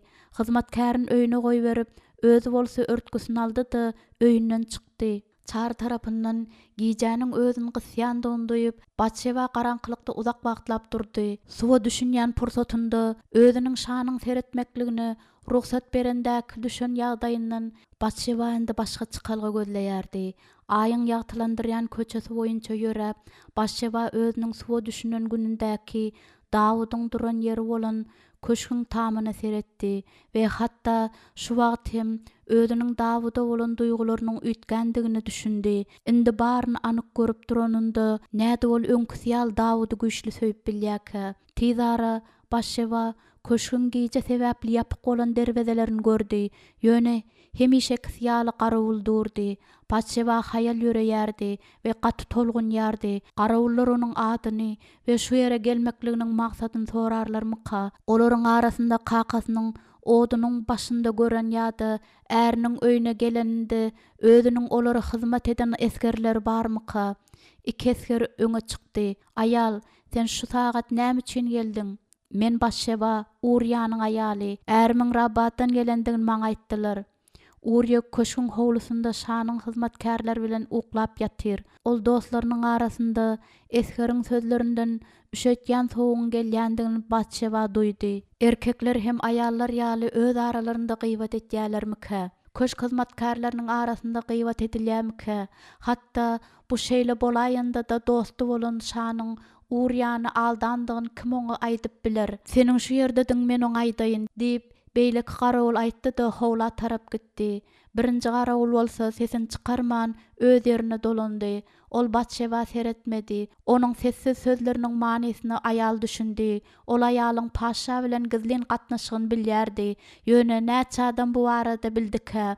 Batşeba ýüzüni açman adamsyna garaşdy. Şäher uklaýardy. Özüniň ýanynda diňe garawullar bardylar. Ýöne aýaly bütün şäheriň ilaty özüne seretýän ýaly bolup görünýärdi we olaryň garaşlary bıçakdan da ýetýalydy. Olaryň garaşlary edil aýalyň ýüreginiň çuňuna çenlik girýän ýalydylar.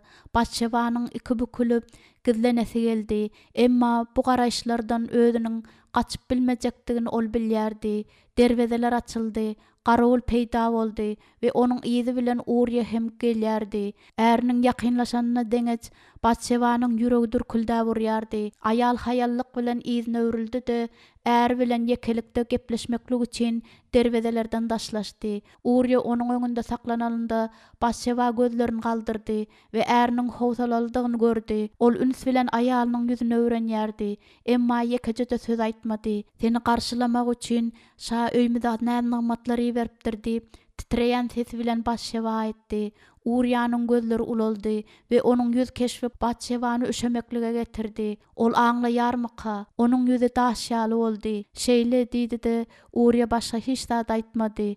Ol bilýär. Batşeba onuň gözlerinde erwet ýalpyldygyny gördi we şol wagda äriniň aýagyna ýykyldy. Ölesi geldi. Erkek üçin özüniň söýgüli aýalynyň haýynlyk edip başga biri bilen ýatandygyny bilmekden başga näme elhenç zat bolup biler? Bu başga biri de özüni söýüp köp ýyllaryň içinde oňa hyzmat eden paşasydyr. Şeýle üstünlük bilen äriniň gujagyndan kılıjyny alyp onuň ýüregine sokup hem bolar. Batşebanyň demi saklandy, damagdy kıldy. Men näme edip bilerin? Gözleri göz ýaşlardan doldy, elleri ejizledi we örtgüsi egnine gaçdy. Wah Uriýa, başga hiç sözde aýdyp bilmedi. Batşeba utançdan gaýgydan sandyraýardy. Duran ýerinde seni öldürerin diýip olar garaşýarlar diýip Uriýa gyrk ses bilen aýtdy. Şeýle de et. Batşeba üçin aklyma bolup bilermi? Özüni gorap, ol näme diýip biler? Dawudyň özüni alyp barşy Batşebany näçe masgaralaýan hem bolsa, bolanlaryň baryna Batşeba onuň ýek özüni günäkärläp bilmezdi. Paşa onu mejbur etmedi. Aýalyň özü höwes bilen oňa ymtyldy. Hakykatdan da özüni söýýän adam üçin munyň näçe durýandygyny Batşeba indi gördi. Ol diýdini çökdi-de eline daş aldy. Yerinden turup onu Uriýa uzatdy. Seniň hakyň bardyr. Ol dişlerini gıjady. Ýaňaklaryndan göz ýaşlary akyp sakalynda ýetdi. Ol daş aldy da ýumrugynda bir kysdy. Äriniň öz duýgulary bilen görüşýändigini Batşeba gördi. Edil bag saklanan ýalydy. Ahiri Uriýa başyny ýaýkap daş elinden gaçyrdy. Uriýa elini galdyranda bolsa başçaba özüni urar öýtdi. Emma ol mehri bilen aýalynyň ýangaklaryna elini degirdi. Başbarmagy bilen göz ýaşlardan öl bolan ýangaklaryny sypalap, Uriýa aýalynyň gözlerine üns berip seretdi we başçaba özüniň bagyşlanandygyny düşündi. Başçaba elleriniň aýasy bilen onuň elini ýapdy we gözlerini ýumdy. Emma eliniň aýasyndan Uriýanyň eliniň sypandygyny duýdy. Äriniň eginlerini sallap, haýallyk bilen özünden daşlaşýandygyny başçaba seretdi. Gara ulanyň geçip bileri ýaly derwezeler adaçy gaçdy we Uriýa öz ýaly bütün durmuşyny paşanyň hyzmatyna bagyşlan esgerler bilen giýjäni köşküň howlusynda geçirer. Onsoň derwezeler ýapyldy we garawullar öz orunlaryna dolandy. Şondan soň başçaba Uriýany hiç açan görmedi. Dawud tagtyň tirsekliklerini bir kysdy. Näme diýjek bolýaň? Uriýa bütün giýjän meniň hyzmatkarlarym bilen derwezeleriň alynda geçirdimi? Soňky sagatlaryň içinde başçabanyň hetliniň gujagynda ýatyşyny göz öňüne getirenligi sebäpli ýüreginde gaharyň mewjurýandygyny seretmezden Dawud gyýgyrmajak boldy. Nädip Uriýa onuň buýrugyna boyun bolman bildi. Onuň öýüne gitmeligini men oňa aýdypdym. Ol seniň hyzmatkarlaryň bilen derwezeleriň alynda ýatdy meniň jenabym şa. On meniň ýanyma getir. Hyzmatkar gideninde özüniň gaharlydygyny üýşen adamlaryň görmezlikleri üçin ol özüni el almaga synanşdy. Ol geçirimli bolup özünden talap edilýän ýerine ýetirmeklik üçin hetle ýene bir mümkinçilik berer. Uriýa geleninde Dawud hemmeleri goýberip özüne ýakynlaşýan esgere ýylgyryş bilen seretdi. Dostum, meniň eşdenim dogrumy? Diýip Dawud Uriýa ýüzlendi. Ol esger bilen özüniň hyzmatkary ýaly däldi, öňden bäri tanyş bolan dost ýaly gürleşek boldy. Taňa näme boldy? Beýle uzak wagtlap öýüňde bolmanyňdan soň näme üçin öýüňe barmadyň? Hudaýyň sandygy bilen Israýlyň we Ýahudanyň goşunlary çadyrdy. Yoab we beýle goşun başlaryň bolsa açyk meýdanda uklanlaryndy. Men nädip öýüme baryp iýip içip aýalym bilen ýatyp bilerin. Kasam bozmaryn diýip men ant içipdim. Dawud gyzardy. Hetli oňa doýduruş berýärmi? Ol sandyk bilen goşunlar çadyrda wagtynda paşa köşkünde dinç alyp şatlanar diýjek bolýarmy? Dawud ynsamynyň ezet berýändigini duýdy. Köşeşek bolup ol haýallyk bilen demin almaga synanşdy we tagtyna arka berip Uriýany synlaýardy. Bolýa, ýene bir gece gal, ertir bolsa Rabbata dolanarsyň. Uriýa ýygyny öwrildi. Dawud dişlerini gyjadyp Uriýanyň öz ýanyndan aýrylyşyna synetdi. Hetli şu gün oňa gelşiksiz tärde ýüzlendi. Ol meniň jenabym şa diýmedi. Hormat goýmaklygy esger ýöne ýadyndan çykardymy? Ýa-da bilibem bu sözleri aýtmadymy? Ertesi gün buýrulşy ýaly Hetliniň Jerusalemde galandygyny ýöne öýüne gitmändigini Joram paşa ýetirdi. Howsala düşen we gazaplanan Dawud dabara naharyny taýýarlap Uriýany çağırmaklygy buyurdy.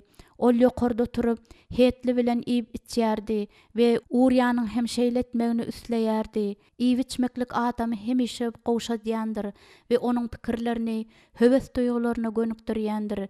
Ýöne akşam şowlu bolmady. Çünki Uriýa az iýip az içýärdi we az gepleýärdi. Ol özleriniň gatnaşan öňkü şöhratly söweşlerini ýatlady. Onuň sözleri edil iňe ýaly Dawuda sokulýardy we onuň öňküsünden de beter gaharlandyrýardy. Nähil edermenärleriň oňa hyzmat edendiklerini ýatlatmak gerek däldi. Olara kim baş tutandyk etdi? Dawud. Onsuz bu edermenärler ýöne garakçylar topar bolardylar. Öz käsesini galdyryp Uriýa Dawudyň hormatyna tost aýtdy. Biziň paşa eden oglanymyz çopon üçin diýip ağlady da käsesini boşatdy. Erkeň öz duýgularyny görme görşe goýýandygyny teretmek Dawud üçin ýakynsyzdy. Uriýa serhoşdy. Ahirinde onuň bilen oturmakdan Dawud halis ýadady. Ol ýerinden düşüp Uriýa ýakynlaşdy. Elini Uriýa uzadyp onuň ýerinden turmagyna kömek etdi. Şu gün üçin yeterlikdir meniň dostum diýip Dawud onuň egine kakdy. Öýüňe gaýt. Dawud Uriýanyň iki tarapy entep otogdan çykyşyna synedip durdy. Tiz ara şanyň ýanyna Joram geldi. Ol derweze alynda uklap ýatyr jenabym şa. Ertir onuň bilen özüm iş talşaryn. Gazaply Dawud uklamaga gitdi. Emma onun uqsy rahat bolmady. Kimdir biri onun bilen gepleşjek boldy we ol özüniň bu sesi diňlemek islemeýändigini aňýardy. Nalyş bilen ol oýandy we bütünleý dere batypdy. Başçewa bilen paýlaşan düşeginde oturup, ol aýala beren wadasyny nädip ýerine ýetirmelidigini oýlady. Ol kellesini sallap, on eller bilen gysdy. Tapanç kalgasynyň amala aşmandygyny Uriýa baş vermedi. Şonuň üçin hem aýaly kömek etmekligi üçin başga bir usul tapmaly. Gynansak da Uriýany Rabbatda öldürmelidir. Eger onu öldüren bolsadylar, onda hiç ýyl kynçylyk bolmazdy. Dawud onuň kellesinde başga bir pikir peýda boldy. Bu çykalgy gaty kämildir we oňa görä Dawud özüniň islänini, Batşebany özüniň ketip biler. Ol ýerinden turup özüniň ajaýyp mezmurlar ýazan stoluna ýakynlaşdy. Ol siýa taýýarlap öz goşun başçysy Ýogaba buyruk ýazdy. Uriýany söwüşiň iň kyn ýerine ýiberiň. Onsoň onu öldürerler ýaly ondan daşlaşyň. Munyň gizlin buyrukdygyny Ýogap hökman bilmelidigini Dawud bilýärdi. Şeýle-de ol erkeň ýüregini we onuň duýgularyny düşünür. Galyberse-de Jorabyň özü aralmaklyk niýeti bilen adam öldüripdi. Ol hiç bir soragsy Dawydyň buyrugyn ýerine ýetirer we onu hökmetmez. Belki-de ol paşanyň mekirligine hayran galar. Dawud kiçijik haty kültörledi-de şemi eredip özüniň möhürüni basdy. Onsoň ýerinden turup ýuwundy we geyimlerini geyip howla çykdy. Hetli Uriýany meniň ýanyma getiriň diýip ol eskerlere buyurdy. Bir salymdan Uriýa peýda boldy. Onuň hem ýuwunmandygyny Dawud üns berdi. Uriýa başyny dik tutup gelýärdi. Ol Dawydyň öňünde saklandy-da ýekece-de söz aýtmady. Ol onuň öňünde dize çökmedi we özüniň Ýerusalime gelendäki syýaly elin ýüregine goýmady. Ol ümsümdirip garaşýardy. Şunu Ýogaba ber. Uriýanyň öz ýanyna gelip elini uzadyp haty alanynda Dawydyň ýüregi on esse çaltlyk bilen urýardy. Uriýanyň barmaklary Dawydyň eline çalaja degdi we paşa elini çekip aldy-da hetliniň gözlerine seretdi. Dawydyň görenleri onuň ýüregini bökdemäge mejbur etdi. Gaýgy, öz ykbalyny boyun bolmaklyk we paly hyzmatkär elinde özüniň ölüm hatyny tutýandygyny bilýärdi. Uriýa haty geyimleriniň aşagynda ýüreginiň ýanynda gizledi. Onsoň edil özüniň paşa bolan wepalygyny ýene bir gezek suwd etmäge niýetlenen edermen esker ýaly durup, ýzyny öwrüldi-de köşkden daşlaşdy. Öýüne getirilen täzelige Batşeba taýyn däldi. Seniň äriň Uriýa Rabbatdaky söwüşde wepat boldy. Ol öňünde duran eskere geň galyp seretýärdi. Näme? Äriň wepat boldy diýip esker gaýtalady. Ýok, ýok. Batşebanyň aýaklary gyşardy. Hyzmatkär onu tutdy. Hanım, hanım. Möňürüp aglap, Batşeba eýlek-beýlek çaýkanýardy. Aýallar öýlerinden çykyp, köçe boýunça ýokary aşak ýöreýärdiler. Batşeba bolsa halkynyň däwi boýunça öýüniň gapysynyň alynda oturup, köýneginiň ýakasyny ýyrtyp, kellesine kulatýardy. Akşam düşende beýlek aýallar hem özleriniň ärleriniň wepat bolandyklaryny bildiler. Emma näme üçin şunyň ýaly kän eskerleriň wepat bolandyklary barada oýlanar ýaly Batşeba öz gaýgysyna batypdy. Onsoň onuň ejesi geldi we Batşeba elhen şüpheleriň ýesiri boldy. Batşeba Rabbadan gelýän ähli täzelikleri eşitmändi. Şa köşkünden çykyp Ýerusalimiň köçelerini dolduran gurrunlardan Batşebanyň habary ýokdy. Dogan oglany Meryemiň hem är wepat bolupdyr. Habalyň adam hem wepat bolupdyr. Rabbatda ölenlerden seniň äriň ýeke däldir diýip ejesi Batşebanyň öňünde diýdine çökdi-de ünüs bilen gyzyna seretdi. Aýsana maňa, bu nämäni aňlatýar? Jogap ber. Ejesiniň gözleriniň gorku bilen ýalpyldaýandyklaryny görüp, Batşeba hayran galyp, şol bar wagtyň özünde gorkup iýde çekildi. Ejesi näme diýjek bolýarka? Bu ölümleriň Batşeba näme gatnaşygy barka? Rabbatda bolanlar men nireden bileýin? Ýerusalimden daşda bolan bir söwüşde ejesi Batşeba näme üçin günäkärleýärkä? Munyň hiç ýyly manysy ýokdur. Halkyň näme diýýändiginden habaryň ýokmy näme? Gizlin edilen zat hökman aýan bolýandyr. Şanyň hat barada gurrun ber maňa Batşeba.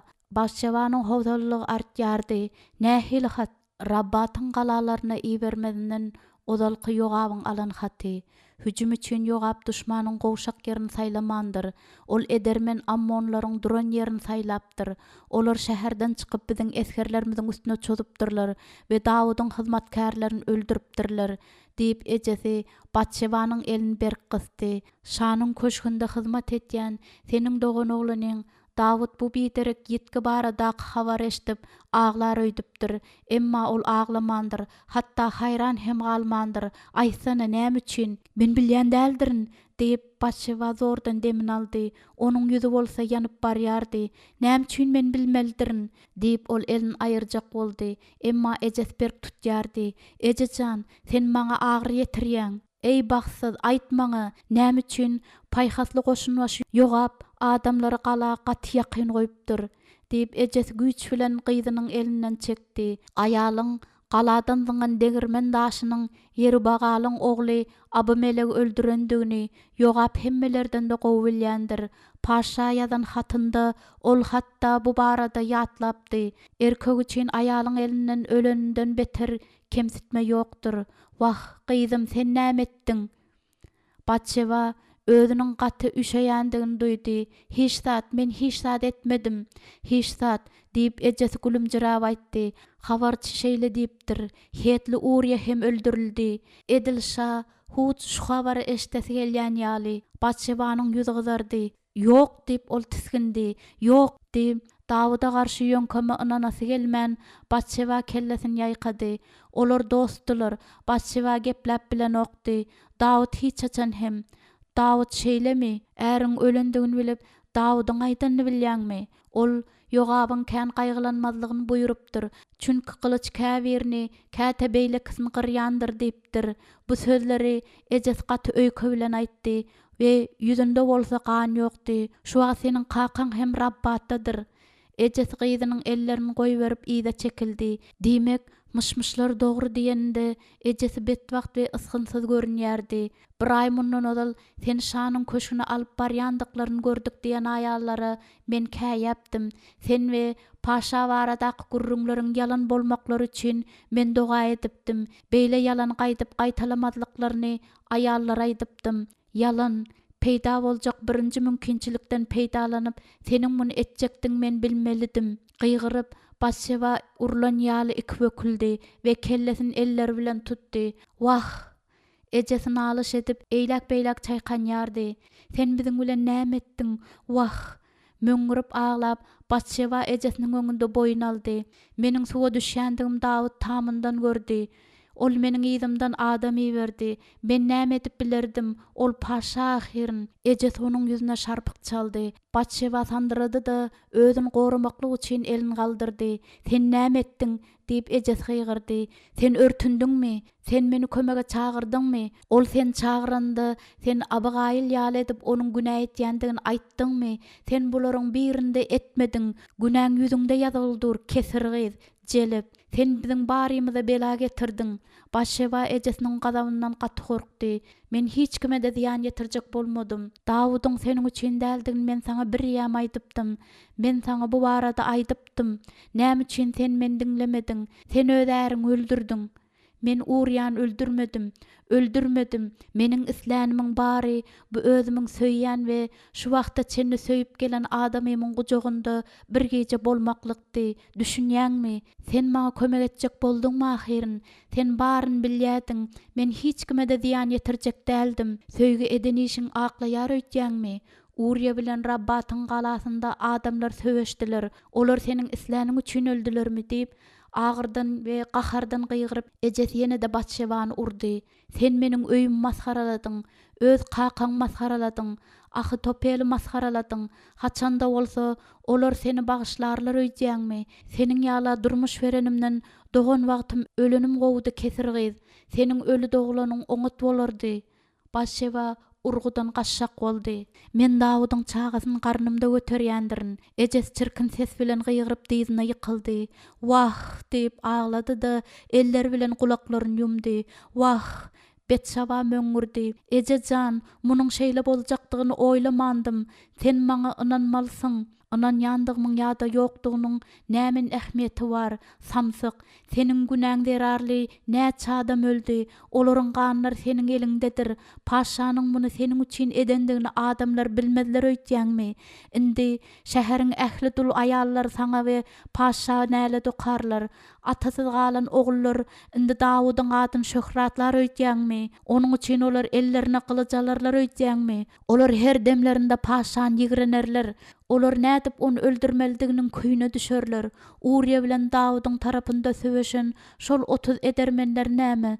Dawudyň çölde gizleneninde onuň bilen bile bolan kakan we beýlekler näme? Olarynda öz paşasy hakynda näme pikir ederler? Olunda olaryň wepallygyny we dökülen ganlaryna münasip midir? Taňa eýe bolmaklygy üçin Uriýany öldürenni kakan bilen babaň bilseler, olar näme derler? Sen olaryň teni we ganysyň we sen olary satdyň. Ahitopel bilen Eliam indi hiç açan senin yüzüne seretmediler. Kakan bilen Ahitopel indi hiç açan senin adyň ses bilen aýtmadylar. Olar senin doglan günüň näletlejakdirler. Özleriniň oňa dadyn ýok etjek bolanyn olar öj almak islerler. Diýip ejes köýneginiň ýakasyny ýyrtýardy. Sen meniň üçin öldüň, hemmämiz üçin öldüň.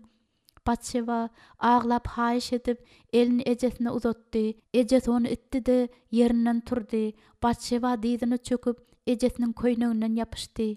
Ejejan haýyş etýän baryn olary düşündir. Ejesi Batşebany özünden itdi. Düşündireýin, sen nädip bu arada haýyş edip bilýäň? Ol ýene-de gyýdyn urdy. Çağasyna diýan ýetmeklikden gorkup, Batşeba eller bilen garnyny tutdy we kepildi. Emma ejes onu öňküsünden de beter urýardy. Aýallaryň arasynda sen iň näletlenensiň, seniň adyň jelepçiligiň nyşany bolar diýip ejesi Batşebanyň üstüne tüýkürdi-de gapa tarap gitdi. Çykalgada ejes saklandy-da gyzyna seretmän şeýle dedi. Ağzımdan senin adyň çykan pursatynda goý Israýlyň Hudaý meni öldürsin. Beýlekleri edenge laýyklykda saňa da Hudaý gaýtaryp bersin.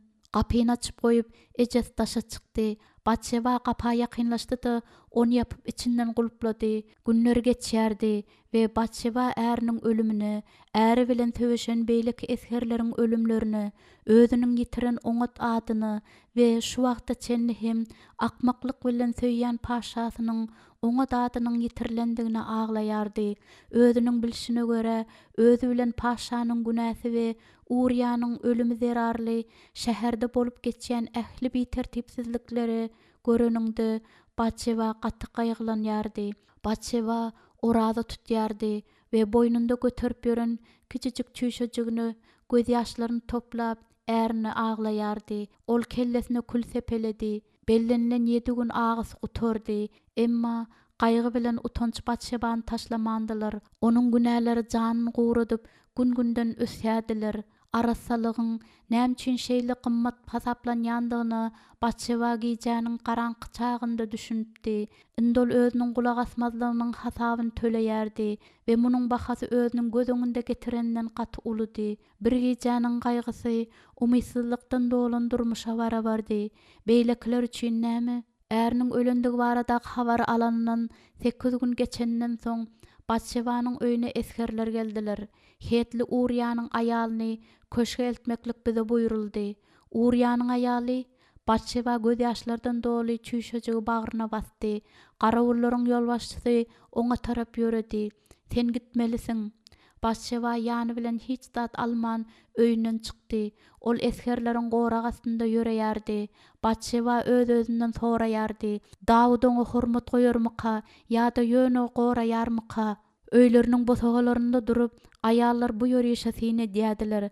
Batşeba biriniň gapdalyndan geçende ol aýal ýere tüýkürdi. Bütün Ýerusalemiň gözleri Batşeba gönükdirilipdi we bu gözler ýigrençden doludylar. Adamlaryň pişirdaýandyklaryny Batşeba eşitýärdi.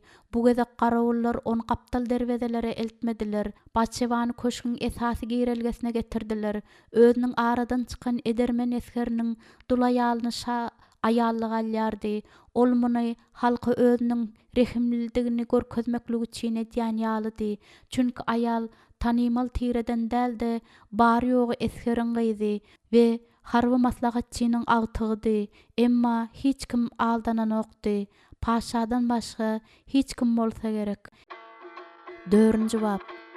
Dawud täze aýalynyň gelmegine sabyrsızlyk bilen garaşýardy. Ahirinde gapy kaklandy, onuň özü gapyny açdy. Onuň öňünde Joram durdy. Esker çete çekildi we Dawud gara giyimli kellesini aşak sallap duran aýaly gördi. Paşanyň ýüregi çaltlyk bilen urýardy. "Jenabym şa, hetli Uriýanyň aýaly" diýip Joram yaranjaňlyk bilen aýtdy. Dawud birden kellesini galdyrdy. Mundan beýlek bu aýaly beýle ýüzlenme. Başyny atyp, ol garawyly goýberdi. Batşebanyň öň başga erkege degişli bolandygyny hiç bir kijijik zatlaryň hem ýatlanmalygyny Dawud isleýärdi. Indi aýal diňe oňa degişlidir. Galan zatlaryň parhy ýok. Joramyň ädimleriniň daşlaşyp gitdigiçe Dawud köşeşýärdi. "Batşeba" diýip ol gyrlan ses bilen aýtdy. Aýal edil birinji nikah geýjek hyýal edip onuň öňünde ýere bakyp durdy. "Ey meniň söýgülim" diýip Dawud pişirdidi. "Men seni gaty küýsedim." Batşeba tisginip çözgüsiz halda bosagadan geçdi. Dawudyň hyýal duýgulary başyndan geçirýändig üçin ol titreýärmike. Paşam özüniň otagyna alyp girdi. "Indi saňa hiç zatdan gorkmaklaryň gerek ýokdur" diýip ol Batşebanyň iýi süre gapyny ýapdy. "Indi sen meniň bilen we hemişe meniň bilen bolarsyň." Batşeba sesini çykaran okdy. Söýgül aýalyň ümsümligi bilen howsalalanan Dawud onu özüne tarap öwürdi de alkymdan tutdy. Aýal arryklap, "Hekkimin agyrypdy." Dawud Batşebanyň örtgesini aýyryp, onuň boýnunda asylgy duran kiçijik çüşejek gördi. Onu gabanjaňlyk gaplady. Dawud gülümjiredi de çüşejegi galdyrdy. "Sen onu şeýle güýçli söýýädiňmi? Men Uriýan söýýädim" diýip Batşeba ýuwaş aýtdy. Ol kellesini galdyrdy. Gözleri bolsa agy zerarly garalypdy. "Emma seni söýüşim ýaly däl. Sen barada men hemişe arzu edýädim" diýip ol Dawuda elini uzatdy. "Sen meniň ýüregimi öz elinde saklaýan adamsyň." Batşeba ellerini gysdy. Gözleri göz ýaşlardan doldy. Dawud onuň ýangaklaryny sypalady we olaryň ýumşaklygyna haýran galdy. Ol şalygynyň iň gözel zenanydy we olundy özüne degişildi. Batşeba "Men sen nähil söýýändigini bilýän dälsiň" diýeninde Batşeba tisgenendigini gördi we eli bilen aýal sypalady. "Indi sen meniň aýalym" diýip Dawud aýalyň gözlerindäki howsalalygy üns bermän onuň boýundaky göz ýaşly çüşejek aýyrdy. "Onu ýadyňdan çykar. Men saňa paşanyň aýalyna boluşyky men serederin" diýip Dawud kellesini aşağı egdi de birinji gezek hyýaly mulaýymlyk bilen Batşebany ogşady. "Seniň ýanynda ähli aýallarda ýöreýändirler." Dawudyň barmaklary onuň saçlaryna aralaşdy. Dawud otagynyň gapysynyň arkasynda durup, Joramyň şanyň maslahatçylaryndan getiren hatyny okaýardy. Döwlet işleri onu çagyrýardy. Dawud gahar bilen haty ýygyrt etdi. Onuň özüniň adamlarynyň durmuşlary üçin jogapkärdigini we döwlet işine dolanmalydygynyň wagtydygyny oňa ýatlatmagyň gerek ýokdy. Joram göni durup garaşyp durdy. "Meniň haremim barada alat etmekligi agta buyur" diýip Dawud Batşebanyň uykusyny bozmajak bolup ýuwaş aýtdy. "Hawa meniň jenabym şa." Dawud otagyna dolanyp geldi de gapyny ýuwaşlyk bilen ýapdy. Ol otagyň çetine bardy da aýalyna sin edip düşeginiň ýanynda saklandy. Ol kämil aýaldy. Dawud Batşeba ýaly owadan aýal görmändi we onuň Ibrahimyň aýaly Sara aýaly hemişe de şeýle boljakdygyny bilýärdi. Paşa ýylgyrdy da aýalynyň kellesini sypalady. Onuň saçlary ýüpek kimin ýumşakdy. Mundan beýlek ol 5 şabasyz ejir çekmez. Indi ol özüne degişlidir. Onu islän wagty ýanyna çagyryp biler. Dawud düşeginiň çetinde oturdy. Ol Batşebany ogşap, onuň turmagyna garaşýardy. Batşeba oýandy we onuň ýüzünde ýeňilje ýylgyryş peýda boldy.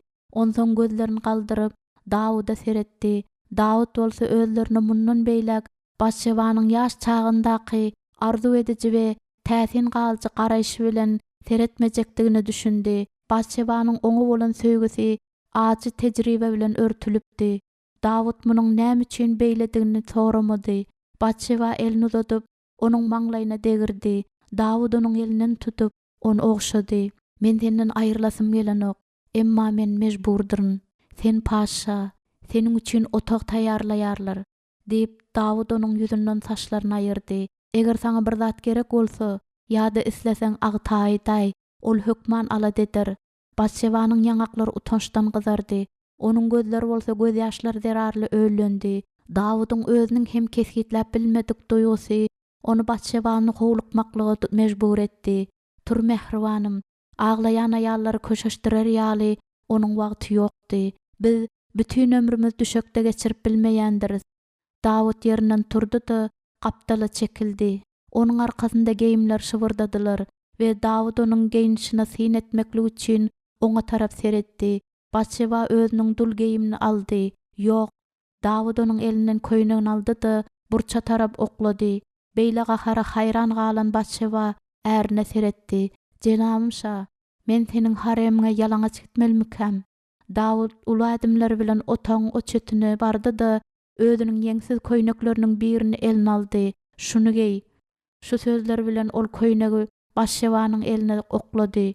Bütün bedeni bilen sandyrap Batşeba geyinip başlady. Gyrmyzy renkli gaýmy onuň aýagyny dolap durdy. Ol gaty ýaş we ejiz görünýärdi welin özüniň izinden engeti çeşmesine baran kiçijik gyzjagady Dawydyň ýadyna düşürdi. Batşeba, meni bagyşla. Gapynyň kakylýan sesi olaryň ikisini de tiskinmäge mejbur etdi. Batşebany otagyna eltmeklik üçin agtanyň gelendigini Dawud bilýärdi. Gir, diýip Dawud gyýgyrdy we gapy açyldy.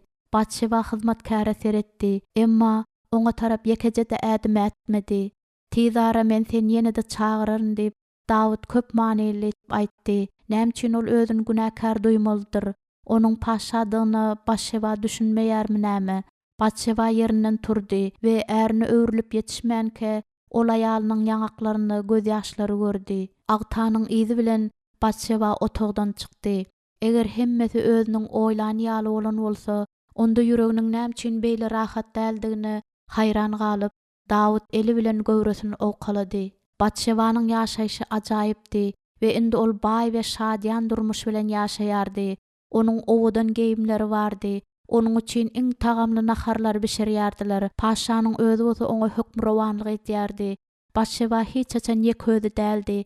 Dawydyň köşkünde 200-den-de artyk adam ýaşaýardy. Beýleki alty aýallar, ençeme gyrnaklar, çagalar, hat ýazyjylar, hünärmenler, işçiler, çagalara seredýänler, gödekçiler, aşpezler, garawullar we dolandyrjylar. Şeýle de köşkde eýýäm eline ýara galyp bilmeýän garry hormatly eskerlerde ýaşaýardylar.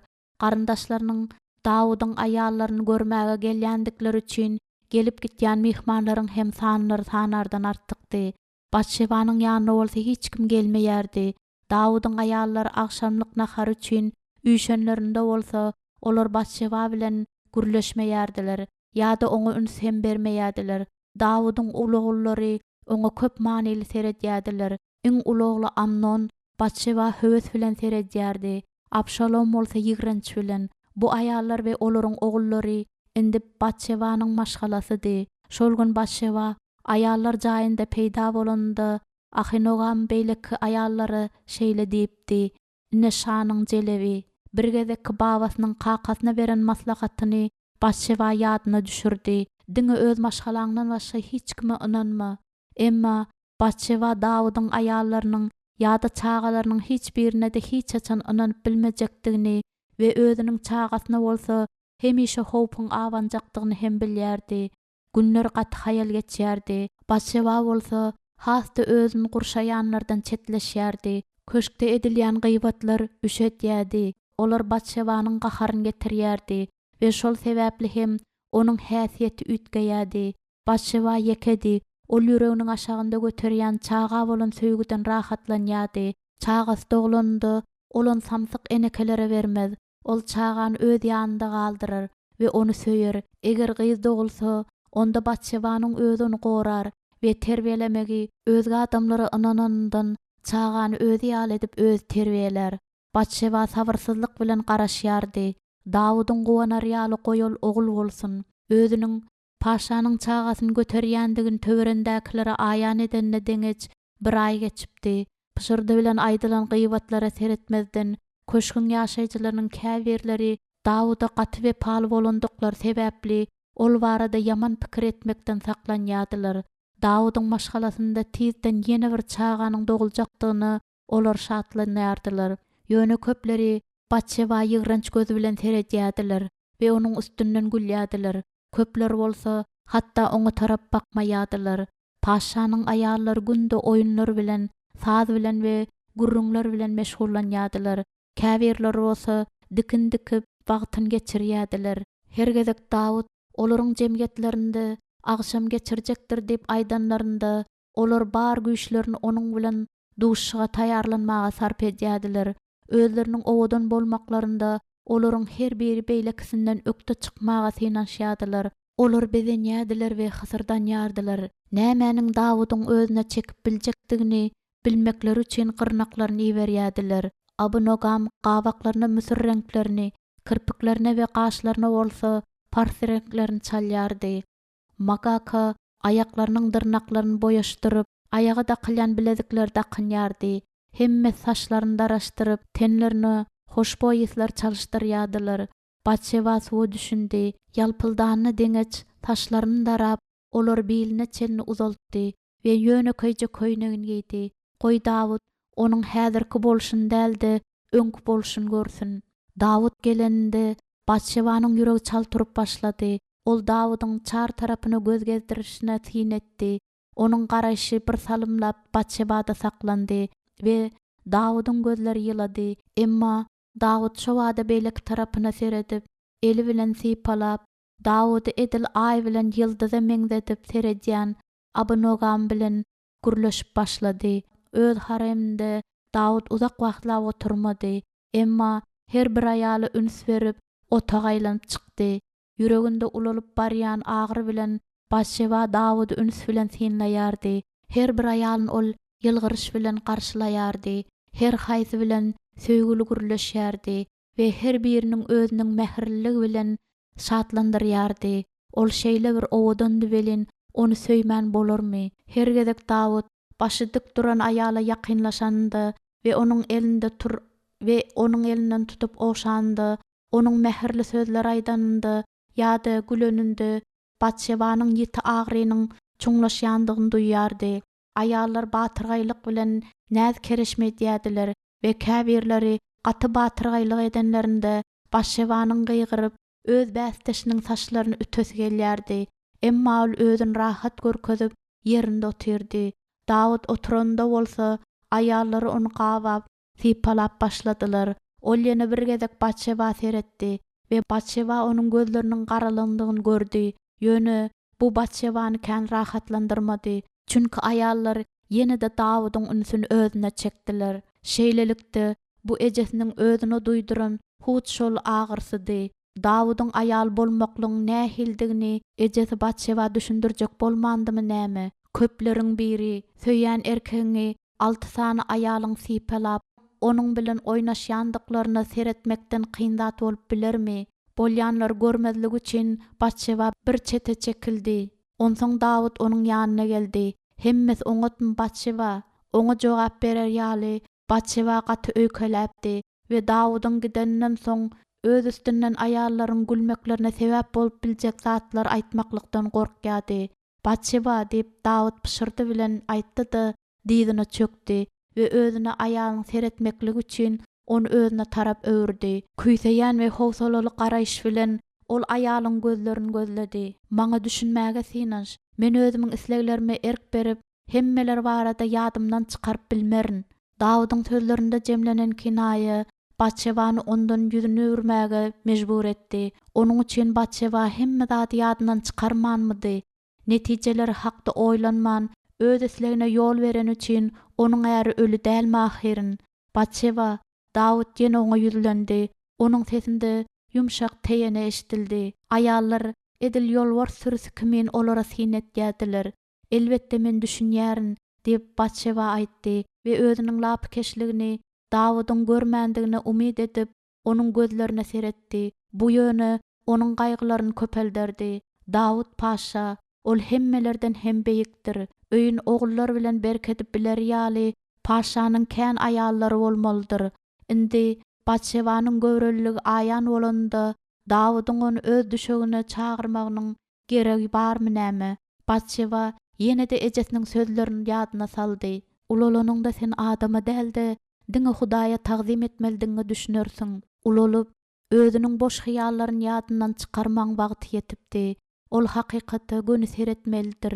Eger häzir ýagny özüniň görürligi eýýäm aýan bolanda Dawudun ýanyna çagyrsa, onda öňkülerinden de beter gıýbatlar bolar. Aýallarynyň diňe kän çagalar dogurmaklar üçin paşanyň olary ýanyna çagyrýandygyny hemmeler bilýärler. Tä çaganyň dogulup kanun boýunça arasalanmaly günleriň möhleti geçýänçe Batşeba bilen Dawud ýekelikde galyp bilmeýändirler. Ogul dogulandan soň 40 gün, gyz bolsa 80 gün geçmelidir. Wah ogul dogulaýsady. Ýekelik baradaky aýlar pikirlenende Batşebanyň ýüregi tas durup galypdy. Dawudyň aýallary onu ýigrenýärdiler. Ol olaryň gawanjaňlyk nyşanydy.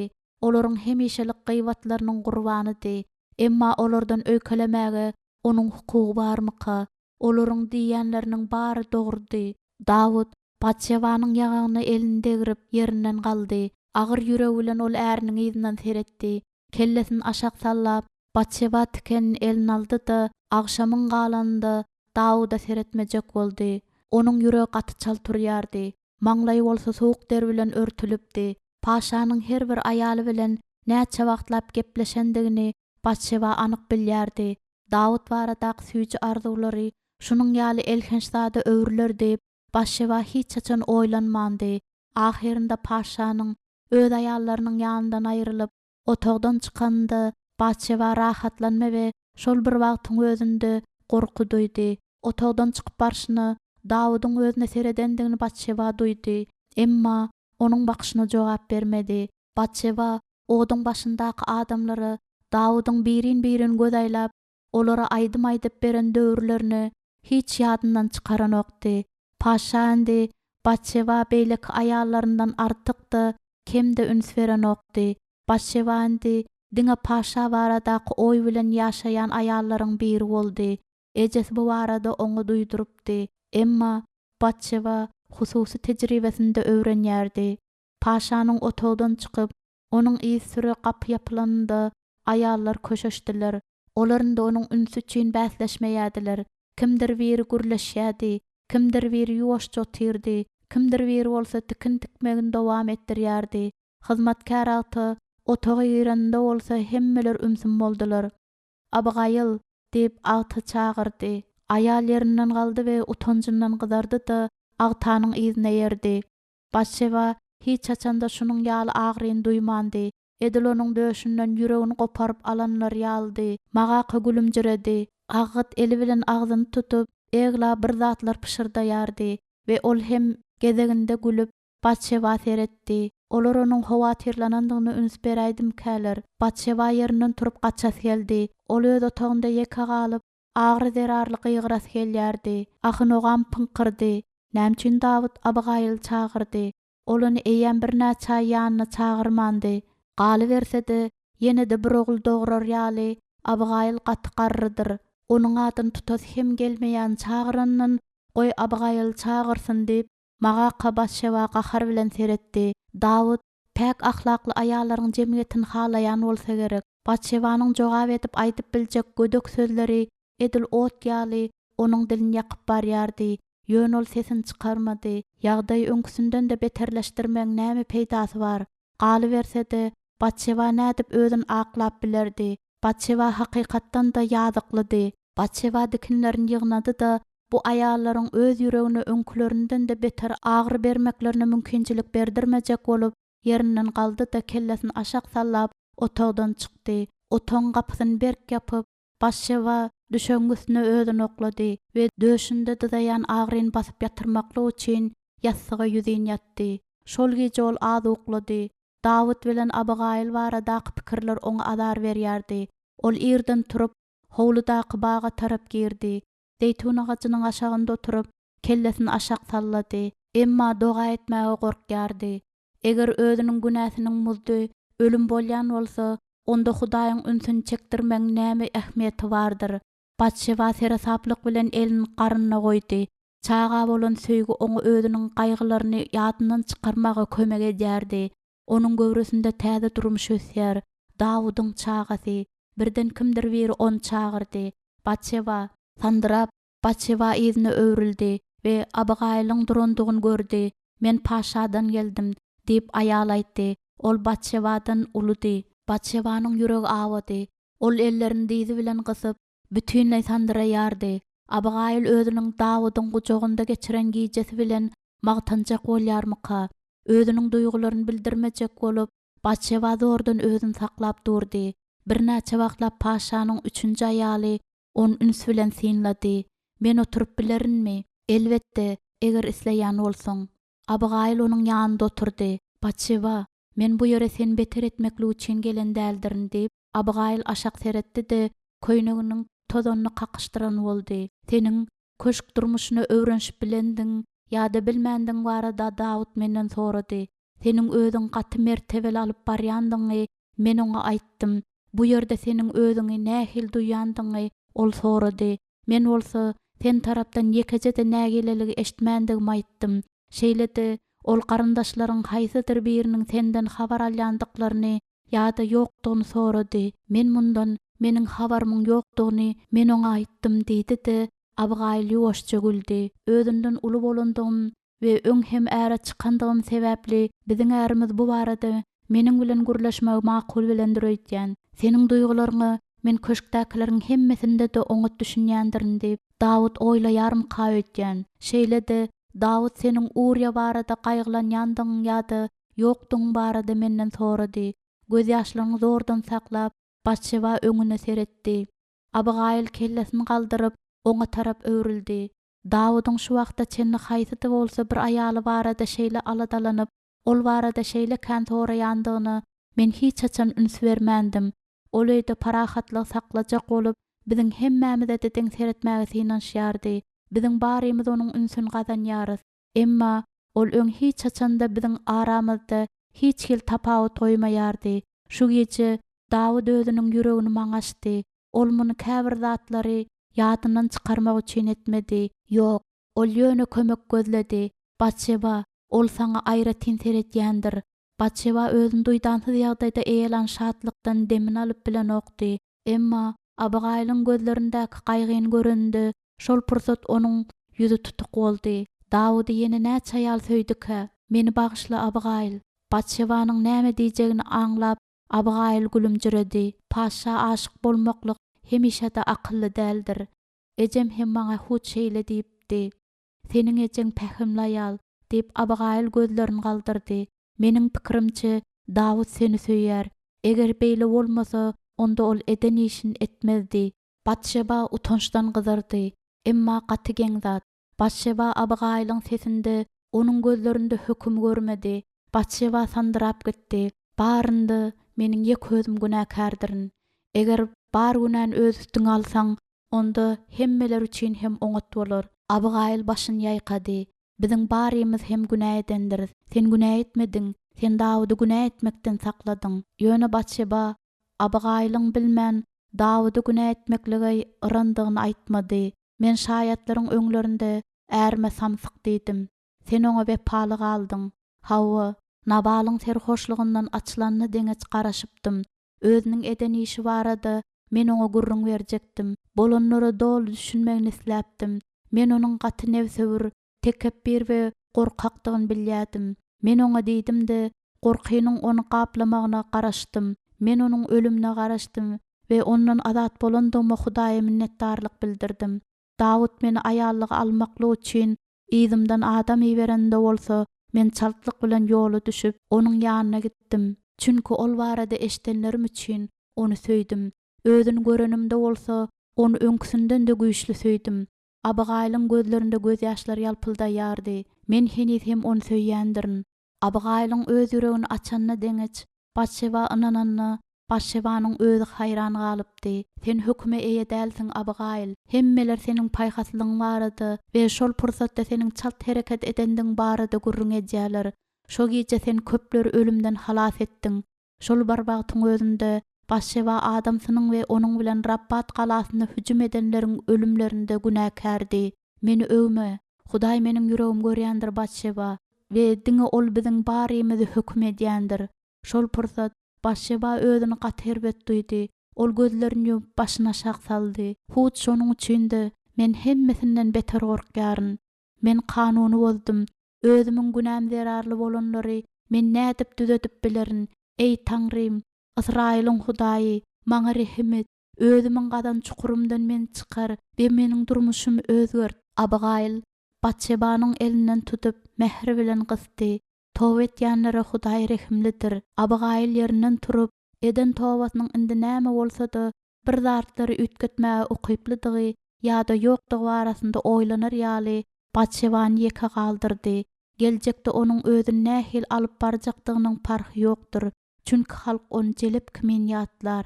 Göwresinde göterýän çagasy bolsa, onuň günäsiniň şaýat namasy bolar. Çaganyň dolanynda Batşeba özüne kömek eden aýallaryň gözlerine seredip, özüniň günäsiniň paş edilendigini düşündi. Ol berk we sagdan oglany özüniň şa köşküne geleninden bary ýogy 6 aý geçenden soň dogurdy. Çagasynyň göbegenesiniň elinde gyýranda Batşeba aýalyň ýüzünde ýigrenç gördi. Batşeba bir aýaldan beýlekisine göz gezdirdi we oňa gaty korkunç boldy.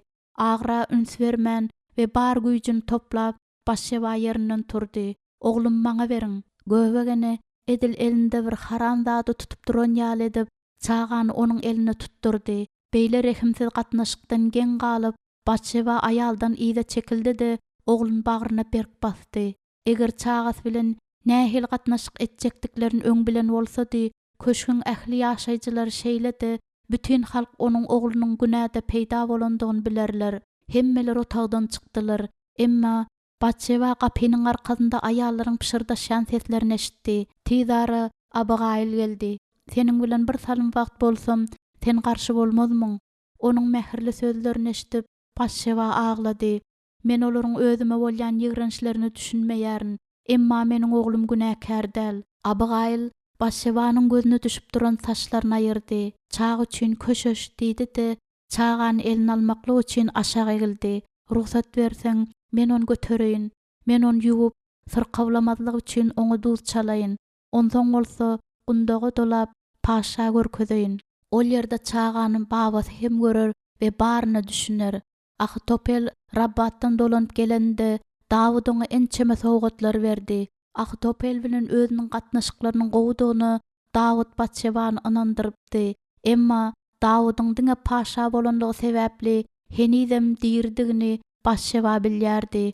Onuň babasy ýuka we hemme zata öňünden aň ýetirýän adamdy. Emma ol edil ýogap ýaly bagyşlamagy başarmaýardy.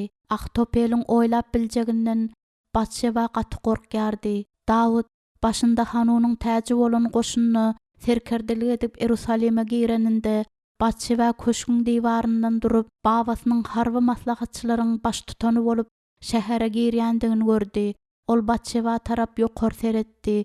Ol agtyna ýylgyrmady. Ol salamlaşmak üçin elini de galdyrmady. Ahitopel Batşeba edil nişana sereziş kimin seredýärdi. Kakasynyň Rabbata yaralanan derarly onu öýüne getirenlerinde oňa gyzy baradak taryh bütünlei aýtmandyklaryny Batşeba umyt etýärdi. Belki kesel kakasyny ejesiniň rehimi gelendir. Elbetde Eliýamy gyzy bilen paşanyň jeleplik günäsini edendikleri aýdary ýaly ejes gaty rehimsiz däldi. Bu habar kakasyny öldürüp bilerdi. Ähli hapa gybatlar aýtman Uriýanyň ölüm baradak habardan soň Dawudyň aýaly hükmünde Batşebanyň köşke alınandygyny Eliýama aýtmaklyk onuň ejes tarapyndan uly rehimdarlyk bolardy. Gijelerine her hil belalar Batşebanyň düşüne girýärdi we ol sowuk der bilen oýanyp öz üstünde babasynyň eli pyçakly durandygyny görmäge garaşýardy. Kä wagtlar bolsa özüniň kakasynyň gapysyna kulak goýup babasynyň Eliýama aýtýan sözlerini eşitýändigi düşüne girýärdi. Ey meniň oglum, meniň oglum. Olar jezalandyrylman galmazlar. Dawudyň paşa bolandygyna seretmezden men onu öldürerin. Eger men muny başaryp bilmesem, onda goý men öleýin. Batşeba özüne nähil geljen garaşýandygyny oýlanmaga synanşmaýardy. Ol özüni biderek düşlerini ýadyndan çykarmaga synanşýardy. Dawud oglundan göwni hoş aldy. Ol Batşebanyň ýanynda oturup, onuň gözlerine seredýärdi we çagan mehri bilen sypalaýardy. Batşeba Dawud bilen betbagyt duşuklar üçin ýaşamaklyk we onuň söýgüsiniň hemişelik däldigine seretmezden bu söýgüden ýylanmaklygy çözüpdi. Onuň ogly kakasy ýaly bolmaz. Batşeba oglun elinde tutandy. Onuň bedeniniň ýyllygyndan emdirende bolsa onuň göwsü gözleşinden hezillik alardy. Ol teninden bolan çagasyny söýüşi ýaly Batşeba hiç açan we hiç kimi şeýle söýmändi. Ol özüni ogluna bagyş etdi. Çaga baradak aladan hiç kime de ynanman Batşeba gijedir gündeýiz ogluna seredýärdi. Çaganyň her bir hereketini, onuň her bir gyklygyna seslenip, Batşeba onu hemişe ýanynda saklaýardy. Çagy özüniň söýülmekligi üçin ýaşaýandyr. Batşeba öz çagasyna bar mehrin we söýgüsini berdi. Ol oglu baradak aladalarda eredi. Ondan bolsa hakykaty aýan etmeklik üçin Natan geldi. Natanyň köşke gelip, ýaşula paşanyň münasip hormat goýmaklygy üçin howla gireninde Dawuda ol barada habar berdiler. Peýgamberiň ýanyp duran gözlerini göreninde Dawud howsala düşdi we öz için ýakymly bolmadyk sözler aýtmaklygy üçin Natanyň gelendigini düşündi. "Näme seni köşke getirdi?" diýip Dawud tagtynda oturdy-da ellerini tirsekliklere goýup sorady. "Seniň üçin men näme edip bilerin?" Ayaklaryny giň gerip Natan paşanyň öňünde durdy. Ol Dawuddan 40 ýaş ulydy. Emma ýanyp duran gözleri on ýaş görkezýärdi. Haçan ol agzyny açyp köşkdäkileriň barynyň ýüreklerini eretýän çuňur we aras sesi bilen gürläninde adamlar Hudaýyň bardygyny duýýadylar. Bir şäherde 2 adam bar eken. Olaryň biri garyp, beýlekisi bolsa baý eken. Baý adamyň ençemi ownuk we iri şahly mallary bar eken.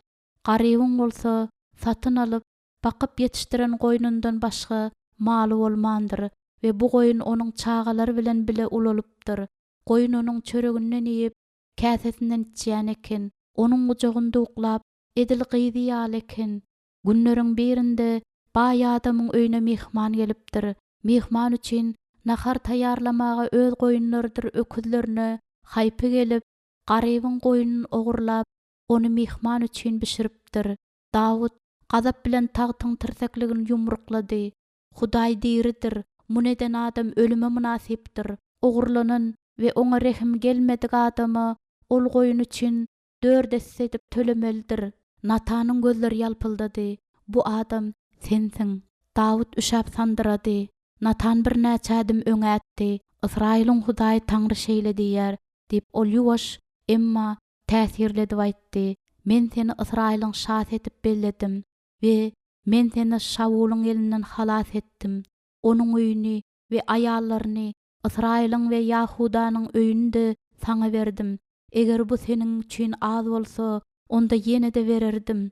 Dawud özüni gawan gorkudan sandyrady. Näme üçin sen Hudaýyň öňünde ýamanlyk edip, onuň sözüni äsgermezlik etdiň? Hetli Uriýany öldürdiň. Aýalyny bolsa özüň aldyň. Natan sözünde dowam etdirdi. Eşitýänleriň bary agyzlaryny açyp Dawuda dikanlap seretdiler. Maňlaýynda derdamjalar peýda bolup, ýaňaklaryndan aşağı akdy. Hudaý onuň gulaklaryny açdy. Ol Natan tarapdan aýdylan hakykaty eşitdi. Hudaý onuň gözlerini açdy. Ol özüniň eden ýamanlygyny gördi we gorkudan gygyrdy. Ol nädip beýle kör bolup bildika? Nädip Hudaý güýçli söýüp, şol bir wagtyň özünde günäniň guly bolup bildika? Dawud özüniň tagtyndan böküp turup, peýgamberiň aýagyna ýykyldy. Özünde Hudaýyň nazaryny duýýan ýaly paşanyň ýüregi dürküldä urýardy. Şeýlelik bilen diýip Natan aýtdy. Meni äsgermezlik edip, aýalyň bolmaklygy üçin Hetli Uriýanyň aýalyny alandyň sebäpli seniň öýüňden asyrlar boýy kılıç aýrylmaz. Ine seniň öýüňden men saňa garşy ýamanlyk galdyraryn, aýallaryň alyp ýakynyňa bererin we günüň aşagynda ol seniň aýallaryň bilen ýatar. Sen gizlin etdiň, men bolsa bütün Israýlyň öňünde derin. Dawudyň ýüregi gamdan doldy. Hudaýyň öňünde men günä etdim. Ol ölüme münasipdir. Uriýanyň ýzyny öwrülip, ölümini garşylamaga gitmezinden ozal Dawud onuň özüne sereden ýadyna saldy. Ol nädip beýledip bildika? Dawud aglady. Meniň dostum, özüni şu wagt Hudaý öldürer diýip Dawud garaşýardy. Munyň deregine Dawud özüniň kellesine Natanyň eliniň emaý bilen degendigini duýdy. Hudaý seniň günäň geçdi we sen ölmersiň. Dawud haýran galyp kellesini galdyrdy. Dawud edil çagy kimin? Natan onun saçlaryny sypalady. Peýgamberiň gözleri bolsa gaýgylydy. Emma diýip Natan sözüni dowam etdirdi. Hudaýyň düşmanlarynyň onu maskaralamaklarına mümkinçilik berendiň üçin seniň dogulajak ogluň öler. Dawydyň ýüregi aşak gaçdy. Ol üns bilen Natanyň gözlerine seretdi we olarda hiç hilide rehimdarlyk görmedi. Oglunyň ölüm Batşeba nähil täsir etjektigi barada oýlananda Dawydyň ýüregi tassaklanıpdy. Gözlerini ýumyp ol başyny aşak egdi. Natan bolsa ýüzüne öwrilip onuň ýanyndan aýryldy. Oglunyň iýmekligini besetdirende Batşeba howsala düşdi we onuň sandıraýandygyny görende bolsa gaty gorkdy. Batşeba elinden geleni etdi, emma sandyrama çağany güýçden gaçyryp ondan aýrylan okdy. Batşeba oglun elinde göterip ıraýardy. Irap ýadandan soň ol düşeginde ýatdy we çağany berk bagyryna basdy. Ol ençeme sagatlap aglady, çünki çağasyny ýitirmekden gorkýardy. Dawud nerede? Ol bilýärmi? Ol bilýändir hanım, diýip agty oňa jogap berdi. Ol orada tutup çağı üçin doga etýär. Batşeba umyt şöhlesi peýda boldy. Dawydyň her bir dogasyny Hudaý eşitmänmidi? Hudaý oňa hemişe kömek etmänmidi näme? Batşebanyň özü Hudaýa ýüzlenmäge gujur tapan okdy. Çağı gün-günden güýçden gaçýardy. 7-nji gün Batşeba çağany elinde tutup ýuwaşça doga etende ol dem almaklygyny besetdirdi. Ençeme wagtlap edil Batşebanyň özüniň ýüregi saklanan ýaly boldy. Ol gyýgyrmady, saçlaryny ütmedi we geyimlerini ýyrtmady. Ol gözlerini ýumyp oglunyň bedenini gujaklap düşeginde ýuwaşça ýatyrdy. Ey Hudaý, çağam seniň alandyň men bilýärin. Näme üçin sen onuň deregine men almadyň? Bir wagtlar çağalaryny ýitiren aýallar hem Batşeba gynandylar. Beýlekler bolsa Batşebanyň oglunyň üstünden edilen Hudaýyň hökmünden hoşallyk duýdular. Bu onuň gadananydyr diýip olar pışırdaşýadylar. Ine serediň, günäkärler bilen Hudaý näme edýändir diýip köşkde gıýbat etýädiler. Ol beýleklere içiren ajysyndan özü hem işdi. Batşebanyň ýanynda Abigail otyrdy we biçare enäniň kellesini sypalaýardy. Bu aýal Batşebany edil Hudaýyň alan kijejik çağasy kimin gujaklap durdy. Batşeba çirkin ses bilen gyýgyryp aglady. Ahirinde ýadap bizar bolan Batşeba ýatdy. Dawud gelmedi, ýekeje gedekde gelmedi. Men oňa habar beripdim. Biziň çağamyz ölendigini ol bilýär. Şonda da gelmedi. Ol meni söýýändir öýdüpdim. Abigail elin Batşebanyň egine goýdy. Ol 7 günläp doga etdi we orada tutdy. Ol rehim barada dynysız Hudaýa dilek etdi. Ruhanlar çağanyň ölüm barada aýtmaklyga gorkýarlar. Olar Dawud özüni öldürmegi mümkin diýip oýlaýarlar. Bu sözlerden gorkan Batşeba oturdy. Abigail başyny ýaýkady. Gorkma, näme bolandygyny Dawud eýýän bilýär. Onuň adamlary baryp oňa habar berdiler. Ol ýerinden turup ýuwundy we eşiklerini çalşyp doga etmekli üçin Hudaýyň öýüne gitdi. Ondan ol köşke dolanyp gelip nahar ýemäge başlady. Batşeba ýene-de düşeginde oturup diýwara tarap öwrildi. Hudaý gaty rehimsizdir. Sen beýle diýmeli dälsiň. Näme üçin bir güne çağan öldürmekliň deregine ol meni öldürmeldi. Goýunda ol meni de öldürsün. Batşeba möňürüp aglap saçlaryny tutup başlady. Bu meniň günäm, meniň näme üçin onuň gahary bir güne çağa döküldi diýip Batşeba gyýgyrýardy. Meniň oglum, wah meniň oglum. Abigail elleri bilen onuň ýüzüni sypalady. Eger köşeşmeseň onda kesellersiň. Kesel bolayyn we öleýin diýip möňürüp aglap Batşeba diýlerini kükregine çekdi we kellesini elleri bilen ýapdy. Näme üçin? Meniň günäm üçin Hudaý oglum jedalandyrdy. Näme üçin? Men bilmeýärin diýip Abigail ýuwaşça aýtdy. Batşeba dolu umytsızlyk bilen diýwara ýüzüni öwürip başga ýekeje de söz aýtmady. Dawud naharlanandan soň maslahatçylar öz pikirlerini oňa aýtmakla başladylar. Jenabymyz şa, Uriýanyň aýaly üçin aýratyn otog edilse akylly bolardy. Sen ony hiç de görmeli dälsiň. Şemalyň nereden gelýändigini biljek bolup Dawud kellesini galdyrdy. Ejilleriň üstüne hüjüm etmeklik hemişe de yeňildir. Halk diýip beýlek maslahatçy seslendi. Sen halk barada oýlanmalysyň. Davud Hud halk barada oylanypdy. Adamlaryň öňündäki özüniň günäleri onuň ýüregine we janyna agyr ýük bolupdy. Näde bol şeýle kör bolup bildike? Nädip eden işinde hiç hili yamanlygy görmän bildike? Indi bolsa Davudy gurşan erkekler edil garry towuklar ýaly çokalamaklar üçin kimdir birini gözleýärdiler. Öz elleri bilen adalatlygy amala aşyrjak bolýanlardan gorkmaklyk üçin sen elbetde Batşebanyň nirede ýaşamaldygyny çözmelisin. Mikal ýaly Batşebany aýry ýerleşdir. Eger sen ony Hebrona ýa-da Yeriha'yı berseň, seniň üçin gowy bolar. Davud nahar özünden daşlaşdyrdy da ýerinden turdy. Men siz diňledim diýip ol öz maslahatçylaryna seretdi. Meniň edenim günäm üçin Batşeba jezalandyrylmaz. Men Hudaýyň öňünde ökündüm we towba etdim. Men halka dogrusyny aýdaryn. Davudy söýýänler badawat köşeşdiler.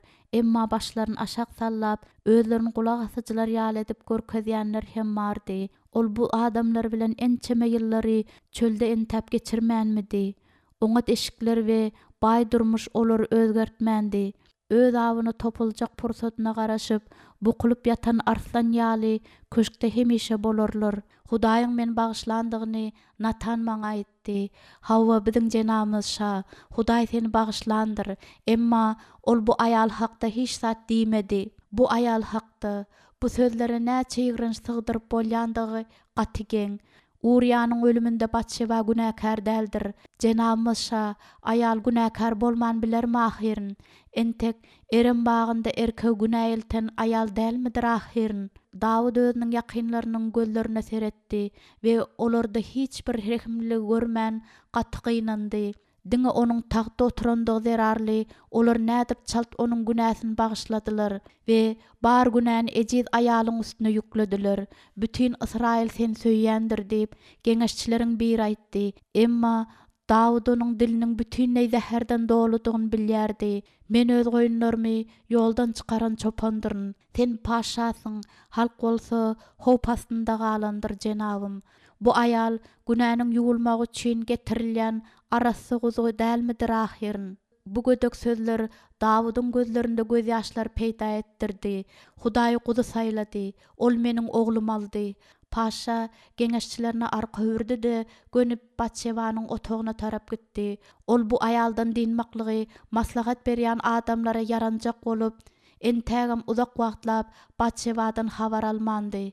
Davud Batşebanyň otagyna girip, aýalynyň diwara ýüzin ýatanyny görende, onuň ýüregi edil dilim bolup barýan ýalydy. Başyny ırap, ol hyzmatkärini berdi we düşegiň çetinde oturdy. Batşeba diýip Davud ýuwaşça ýüzlendi. Aýal tisgindi de kellesini eller bilen tutdy. Batşeba diýip ol aýalyny özüne tarap öwürdi de gujaklady. Meni bagyşla, biziň oglumuz. Batşeba ağlap ärine berk ýapyşdy. Davud ýüzüni onuň egine goýup aýal bilen bile ağlady. Günä meniň başymdadyr diýip ol boglan sesi bilen aýtdy. Batşeba badawat ondan aýryldy. Ýok, bu meniň günäm. Batşeba, seniň ýyzyňdan hemişe kim ýöräpdi, kim äri bilen oturandydy, diňe saňa seretýärdi. Kim öz äri barada oýlanman, seniň gujaňy özüne oklady. Batşeba özüni ýumraklaýardy. Bu mendirin. Davud onuň bileginden berk tutdy. Batşeba, Hudaý biziň oglumuza jeza bermedi. Ol onu erwet adamlar üçin elletmez etdi. Şanyň ýaňja olaryň ýanlaryndan aýrylan adamlar ýalylardan, bu pursatdan peýdalanyp Davuda garşy çykjak adamlardan. Hudaý maskaralamak üçin näçe adam biziň oglumyzyň dogulmagynyň sebäplerinden peýdalanardylar. Hudaý biziň oglumuzy ýamanlykdan gorudy. Men oglum görmek isleýän, ony elim almak isleýän. Davud eli bilen Batşebanyň kellesini gysdy we onuň göz ýaşlardan dolan ajaýyp gözlerine seretdi. Mehribanym, ol Hudaýyň elindedir. Men onu saňa dolandyryp bilmerin diýip Davud ony edil köşeşmäge mätäç bolýan kiçijik çagany öwreýşi ýaly etdi. Wagty gelir we sen ýene-de onuň bilen bolarsyň. Batşeba köşeşdi. Hudaý meni ýigrenýär. Ýok diýip Davud Batşebanyň ýüzünden qara saçlar ayırdı. Aýalynyň ýüzüniň agarandygy we onuň gözlerindäki gaýgylary Davudy ejir berýärdi. Batşeba, men öz ıhtiyarlygymy erwetlik üçin ulandym. Men seni görenimde senin kimdiňi öz adamlarymdan soradym. Men senin äriň, kakaň we babaň hakda oýlandym mahyryň. Men izimden aýrylman ýören kiçijik gyzjaga ýadyma düşürdüm. Men senin neniň owadan aýal bolandygyny gördüm we seni isledim. Meniň üçin diňe bir zat öz höwesim gandyrmak wajypdy. Galanlarynyň manysy ýokdy. Munyň beýlekler üçin esasında seniň üçin boljak bahasyny oýlamandym. Abigaýlyň edişýaly men hem sen saklamalydym. Abigaýl maňa duşandy, men başga adamdym. Ýaş çagymda men ýüregim bilen Hudaý söýýädim. Şol günler men janymy halas etýädim. Töwereňe göz aýly. Indi meniň nähili ýaşaýandygymy sen görýärsiň. Seni köşküň tamynda görenimde men gopbamsylykdan kör bolan paşadym. Indi Dawud özüni anyk görýärdi we onuň ýüregini aç doldurýardy. Ol özüniň goşun başı borjun ýerine ýetirmekden boyun towlapdy. Köşkünde arkaýyn iýip onuň içi ysýardy. Howlusynda suwa düşünýän owadan aýaly görüp onu köşke getirmeklerini eskerlere buýurupdy. Näme üçin ol isläni almaly dälmişin? Ol paşa ahyryň, ol nähil samsyk bolupdy. Men özüme ynamlydym. Bütün ıhtiyarlyk meniň elimde öýdüpdim.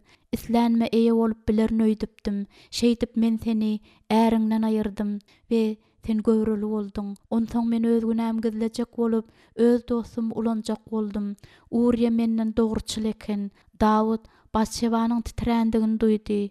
Ol bildi diýip Batşeba ýuwaş aýtdy. Hawa ol bildi diýip Dawud aýtdy we gözlerini ýumdy. Ýiti agry onuň ýüregini sanşdy. Jezany men çekerin Batşeba, çünki men biýigine gany dökdüm. Gaýgy we öz-özüne bolan ýigrenç parşany gabady. Meniň üçin Hudaýyň edenleriniň ählisinden soň men höwesiň özüm ýeňmekligine ýol berdim we ähli zatda maňa ýeňiş berenden ýüz öwürdüm. Men hem günälidirin. Öz günämi men saňa bolan söýgem bilen aklaýardym. Uriýany sen öldürmediň. Adamın aýdanyň urulmadyndan öň hem ol ölüp bilýändir. Batşebanyň agaran ýaňaklaryndan göz ýaşlary akýardy. Uriýa oňa är we wepaly esgerdi. Batşeba bolsa onuň ýüregini döwüpdi we Hud Batşeba üçin Uriýa öldürildi. Dawydyň geplemäge haly ýokdy. Ol aýalynyň kellesini bagyryna basdy. Kanuny bilýän we söýýän bu iki adam nädip beýledip bildiler. Haçan we nädip günä olaryň durmuşlaryna aralaşypdyr we olaryň ymsaplaryny öldürip olary gul etdik. Belkide günäniň birinji tohumy Dawydyň Batşebanyň eýam çagy däldigini görendi we kakasynyň gyzyny başga birine bermänke Dawuddy Eliamdan onu soramaklyk hisleg dörände peýda bolandyr. Hud şol wagt tohumyň eklendigi we soňra Dawydyň onu öz höwesleri bilen suwaran bolmagy mümkinmike? Emma onuň Batşeba bolan duýgusy ýöne höwes däldi. Dawud ony diňe bir ten höwes üçin isläni okdy. Ol Batşebany söýýärdi. Dawud Batşeba ýakynlaşyp onu ugşady. Çözgütsizlik zerarly, Batşebanyň dodaklary titreýärdi. Dawud onu ýene bir gezek ogşady we Batşeba oňa jogap berdi. Dawud kellesini galdyranda bolsa, Batşeba ýuwaşça uludan demini alyp ýene-de oňa ýapyşdy. Hudaý bizi bagyşlady diýip aýtdy-da, ol gözlerini ýumyp sessiz minnetdarlyk bilen doga etdi. Durmuşymyzy saklamaklygy bilen Hudaý bize özüniň rehmini görkezdi. Meniň seni terk etmelidigimi ol aýtmady. Emma ikimiziň edenmizi we beýleklere ýetiren jepalarymyzy bilibem, biz nähil ýaşarys, biz şu gün bilen ýaşarys we boljaklaryň ählisini batyrgaýlyk bilen garşalarys. Men hiç haçan geljek eser etjek däldirin. Ey Dawud, indi men baryny anyk görýärin we bu maňa gaty ejer çekdirýär. Biz ejer çekjekleriň arasynda ýeke däldiris. Batşeba ýa-da çekilip ärine seretdi. Egerde biziň ýek özümiz ejer çeksedik, Dawud aýalyny ünüs bilen seretdi. Natan Hudaýyň sözüni aýtdy. Maňa nämäniň garaşýandygyny bilýärin. Batşeba ärin ýakynlaşyp onu gujaklady. Dawud, men seni söýýärin. Men seni hemişe de söýüpdim. Näme bolsa-da men seni söýürin. Men bilýärin diýip ol gaýgyly ýylgyrşy bilen aýtdy. Olaryň arasynda hiç açan hem söýgü hakda sorag durmandy. Ol hem Batşebany beýle haýallaryň her birinden gyzgyn söýýärdi. Emma özüniň Batşeba bolan söýgüsi baryny aklar hasaplap, wepaly dostlaryny satandygyny ýadyna düşürendi. Dawud her gede gaty gamlanardy. Uriýa Dawud bilen bile ençeme söwüşlere gatnaşypdy. Hatda şaolaryň ählisini ýatlap hem bilmeýärdi. Eliam bilen ol üçekdir çörek paýlaşypdy. Ahitofel täsin harba maslahatçy. Olar onuň wepaly hyzmatkarlar bolmaklaryny dowam etdirermikäler. Olaryň öz paşalaryna bolan söýgüsini Dawud satdy. Olundy ýigrenje öwrülipdi. Ahitofel hiç açan hem agtynyň adyn tutmadlygy ant içipdi. Ejes bolsa hatda Batşeba çağı dogranda hem onuň ýanyna gelmändi. Garyndaşlary Batşebadan ýüz döndürdiler.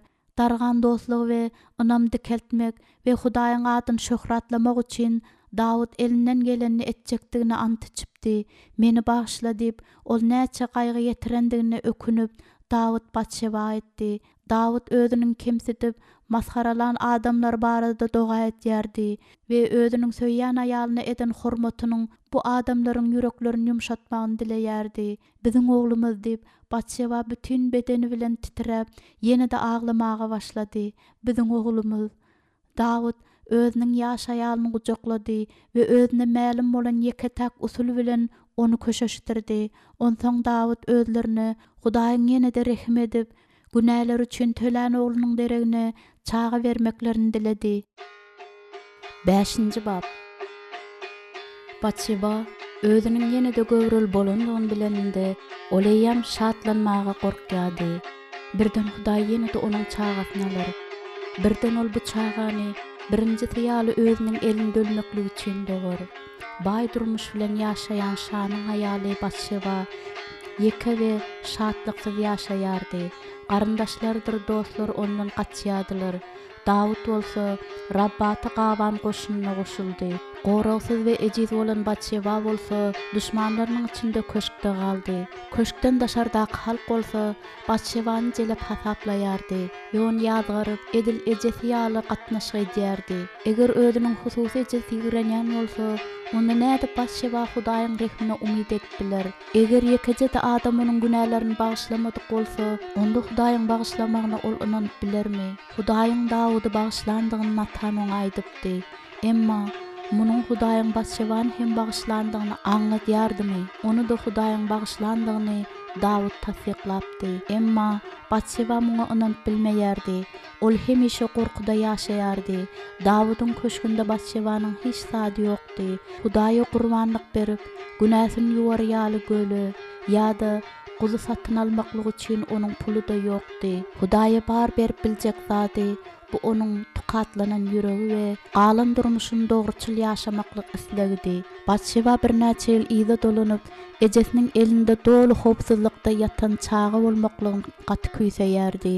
Ýene-de babasynyň diýdinde oturup, oduň başynda oturanlary onuň berýän pähimlerini dinlemekli küýseýärdi. Bir wagtlar ol odun esgeri, aýdymçyn we goşun güýçlendirýän tanymal serkerden jogapsyz söýün bir güne gaýjagazdy. Indi bolsa ol Dawudyň 8-nji aýalydy. Köşkden daşarda bolsa tanymal jele wadyna eýedi. Köşkde ýaşamaklyk üçin öz ärini öldürmeklige hemmeler tarapyndan söýülýän paşany ırdy diýip adamlar gürrüň edýärdiler. Halk Dawudy bagyşlady we barynda Batşebany günäkärledi. Adamlaryň Dawuda şeýle geçirimlidiklerini öýke kine edilmeýärdi. Kimdir bir günäniň agyrysyny çekmeldi we goý Dawudy dälde Batşebany günäkär taýsynlar. Ol bary ýok aýaldy. Dawud bolsa paşady. Emma haçanda bolsa bir wagt men başymy dik tutup bilermikem? Men Hudaýy şöhratlandyranymda adamlar maňa edil Hudaýy masgaralaýanym ýaly gadap bilen seretýärdiler. Olar saňa sejde etmekli üçin gelýärler. Emma wadathanada meni görseler senden daşlaşýarlar. Çünki olaryň kellelerinde aralmaklyk barada pikirler döreýär. Batşeba Hudaýdan özüniň jenaýatlaryny aýyryp günäden saplanmagyny diledi. Ey Taňrym, maňa özüň halaýan ýüregiň ber. Meni garaňkylyga gowma. Emma Hatta doğa pursatında da Batşeva özünün gödöklüğünden utanýardy. Nädip ol rehim marada sorap bilýär. Haçanda ol gijelerini otogunda ýeköz galanynda hasta gorkuň eýelýärdi.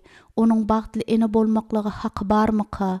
Ýok. Urya bilen ölen ogullary üçin näçe eneler henide çin ağlaýarlar. Ärleriniň, doganlarynyň we garyndaşlarynyň ölümleri üçin näçe aýallar ağlaýarlar. Ýok. Onun bagda haky ýokdur. Emma çağı, wagt çağı. Ey rehimdar Hudaý, diňe sen meni aklap bilersiň. Ey Taňrym, ağlayanlar köşeşdir. Goý ertirne olarda şatlyk bolsun. Meniň bilen isläniň et. Emma meniň günälerimde günäkar bolmadyk oglumy rehmet. Köpler Batşewany barmaklary bilen görkezip, onun ýyzyndan başlaryny ýaýkaýadylar. Ýöne näme bolsa-da Batşewa rehme umyd etýärdi. Çağı ýeňillik bilen doguldy. Oglun güýçli, sagdyn we owadandy. Batşewa özüniň ikinji oğlun eline tutup durdy we ağlaýardy. Mehirlilik onu tolgundurýardy. Ýöne süýdemýän çağasyny henide mol gorku bilen seredýärdi. Sag eli bilen ol çağı ejesiniň başan barmagyny berk gysýardy. Ey Taňrym, oglum seniň islän adamyň edip ulaltmagymy wada berýärin. Men oňa seniň kanunlaryň söýmekligi öwrederin diýip küçüjük oglunyň ellerinden ogşanynda Batşewanyň ýüzünden göz ýaşlary akdy. Men oňa Süleýmanda karyn, onuň dogulmagy bilen men Hudaýyň parahatlygyny düşündim. Senden haýyş edýän ey Taňrym, goý biziň aramyzda parahatlyk bolsun. Meni bagyşla. Bir näçe sagatdan soň Natanyň eli bilen ýazylan hat geldi. Seniň ogluň adyny Yedideýe, Hudaýyň söýen diýip ad takmalysyň.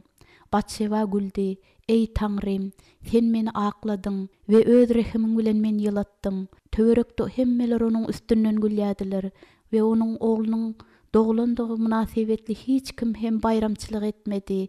Emma Hudaý ogluna nazar salypdy we öz patasyny beripdi. Batşewa minnetdarlyk we şatlyk duýgulary bilen dolupdy. Meniň oglum.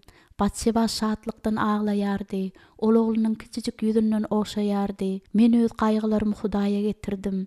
Münasip bolmadyk men oňa halas etmekligi barada ýalbardym we ol maňa öz tagtyndan jogap berdi. Batşewa şatlykdan gülýärdi we şadýanlyk göz ýaşlary Süleýmanyň maňlaýyna akýardy. Olar oglunyň näzik bedeninden emay bilen süpürdi. Yedideýe diýip Batşewa ses aýtdy. Ol oglunyň ýangaklarynyň ikisinden de ogşady-da öz elinde oňaça ýerleşdirdi. Yedideýe. Çağan gujoklamakdan Batşewa ýadamaýardy. Meniň käsem Hudaýyň patalaryndan dolup taşýar diýip oglunyň arkasyny emay bilen sypalap pişirdap aýtdy. Yedideýe. Hudaý onuň ogluny Hudaýyň söýen diýip atlandyrdy. Rabat ýykyldy we ýeňilen amonlar bıçkylaryň, demir paltalaryň çekişleriň aşagynda gyryldylar. Amon Hudaýynyň ibadathanasy we şäher diwarlary ýumuruldy. Goşunlaryny çykarmadan odal Dawud galan amonlar hakda buyruk berdi. Olar kerpiç bişirip Dawydyň basyp alan şäherlerini täzeden dikeltmelidiler. Dawud goşunyny Ýerusalim alyp geldi. Yalan Hudaýlaryň Taňra garşy durup bilmejekdigilerini görkezjek bolup, ol Ammon Hudaýynyň täjini kellesine giydi. Dawud oljalardan dolup taşyp gelýän goşunlaryny baş tutanlyk edip şäher derwezelerine gireninde halk paşany ses bilen garşy aldy. Dawydyň ýyzyndan goşun başlary we maslahatçylar, olaryň ýyzlarynda bolsa ýönekey esherler gelýärdiler. Paşanyň maslahatçylarynyň arasynda Batşewa babasynda gördi we onuň bilen Dawydyň arasynda parahatlygyň dikelendigine Batşewada umyt peýda boldy. Belki-de çoğluğunun doglandygyny bilende Ahitopel Batşewany bagşlandyr. Emma Batşewanyň joramdan eşiten habary onu keypden gaçyrdy. Dawud Rabata öz islegi bilen gitmendir. Şanyň Rabata barmaklaryny aýtmaklary üçin Ýogap habarçylary beripdir. Çünki Ýogap yeňiş gazanypdyr we Dawudy şa täze garaşýardy. Şeýle üstünlik bilen Ýogap gön aýdyp bilerdi. Sen paşa we sen täze ýersiň. Emma Hud meniň Rabbaty ýeňendigimi ýadyňdan çykarma. Batşeba Dawud üçin gorkdy. Yogab bilen onuň dogan Abişay gödek eskerlerdiler. Olar tez öýkeleýän we araljydylar. Uriýanyň öýünde Şawulyň goşunlarynyň iň güýçli eskerleriniň biri bolan Abneriň öldürilendigi baradaky gurrungy Batşeba ýadyna saldy.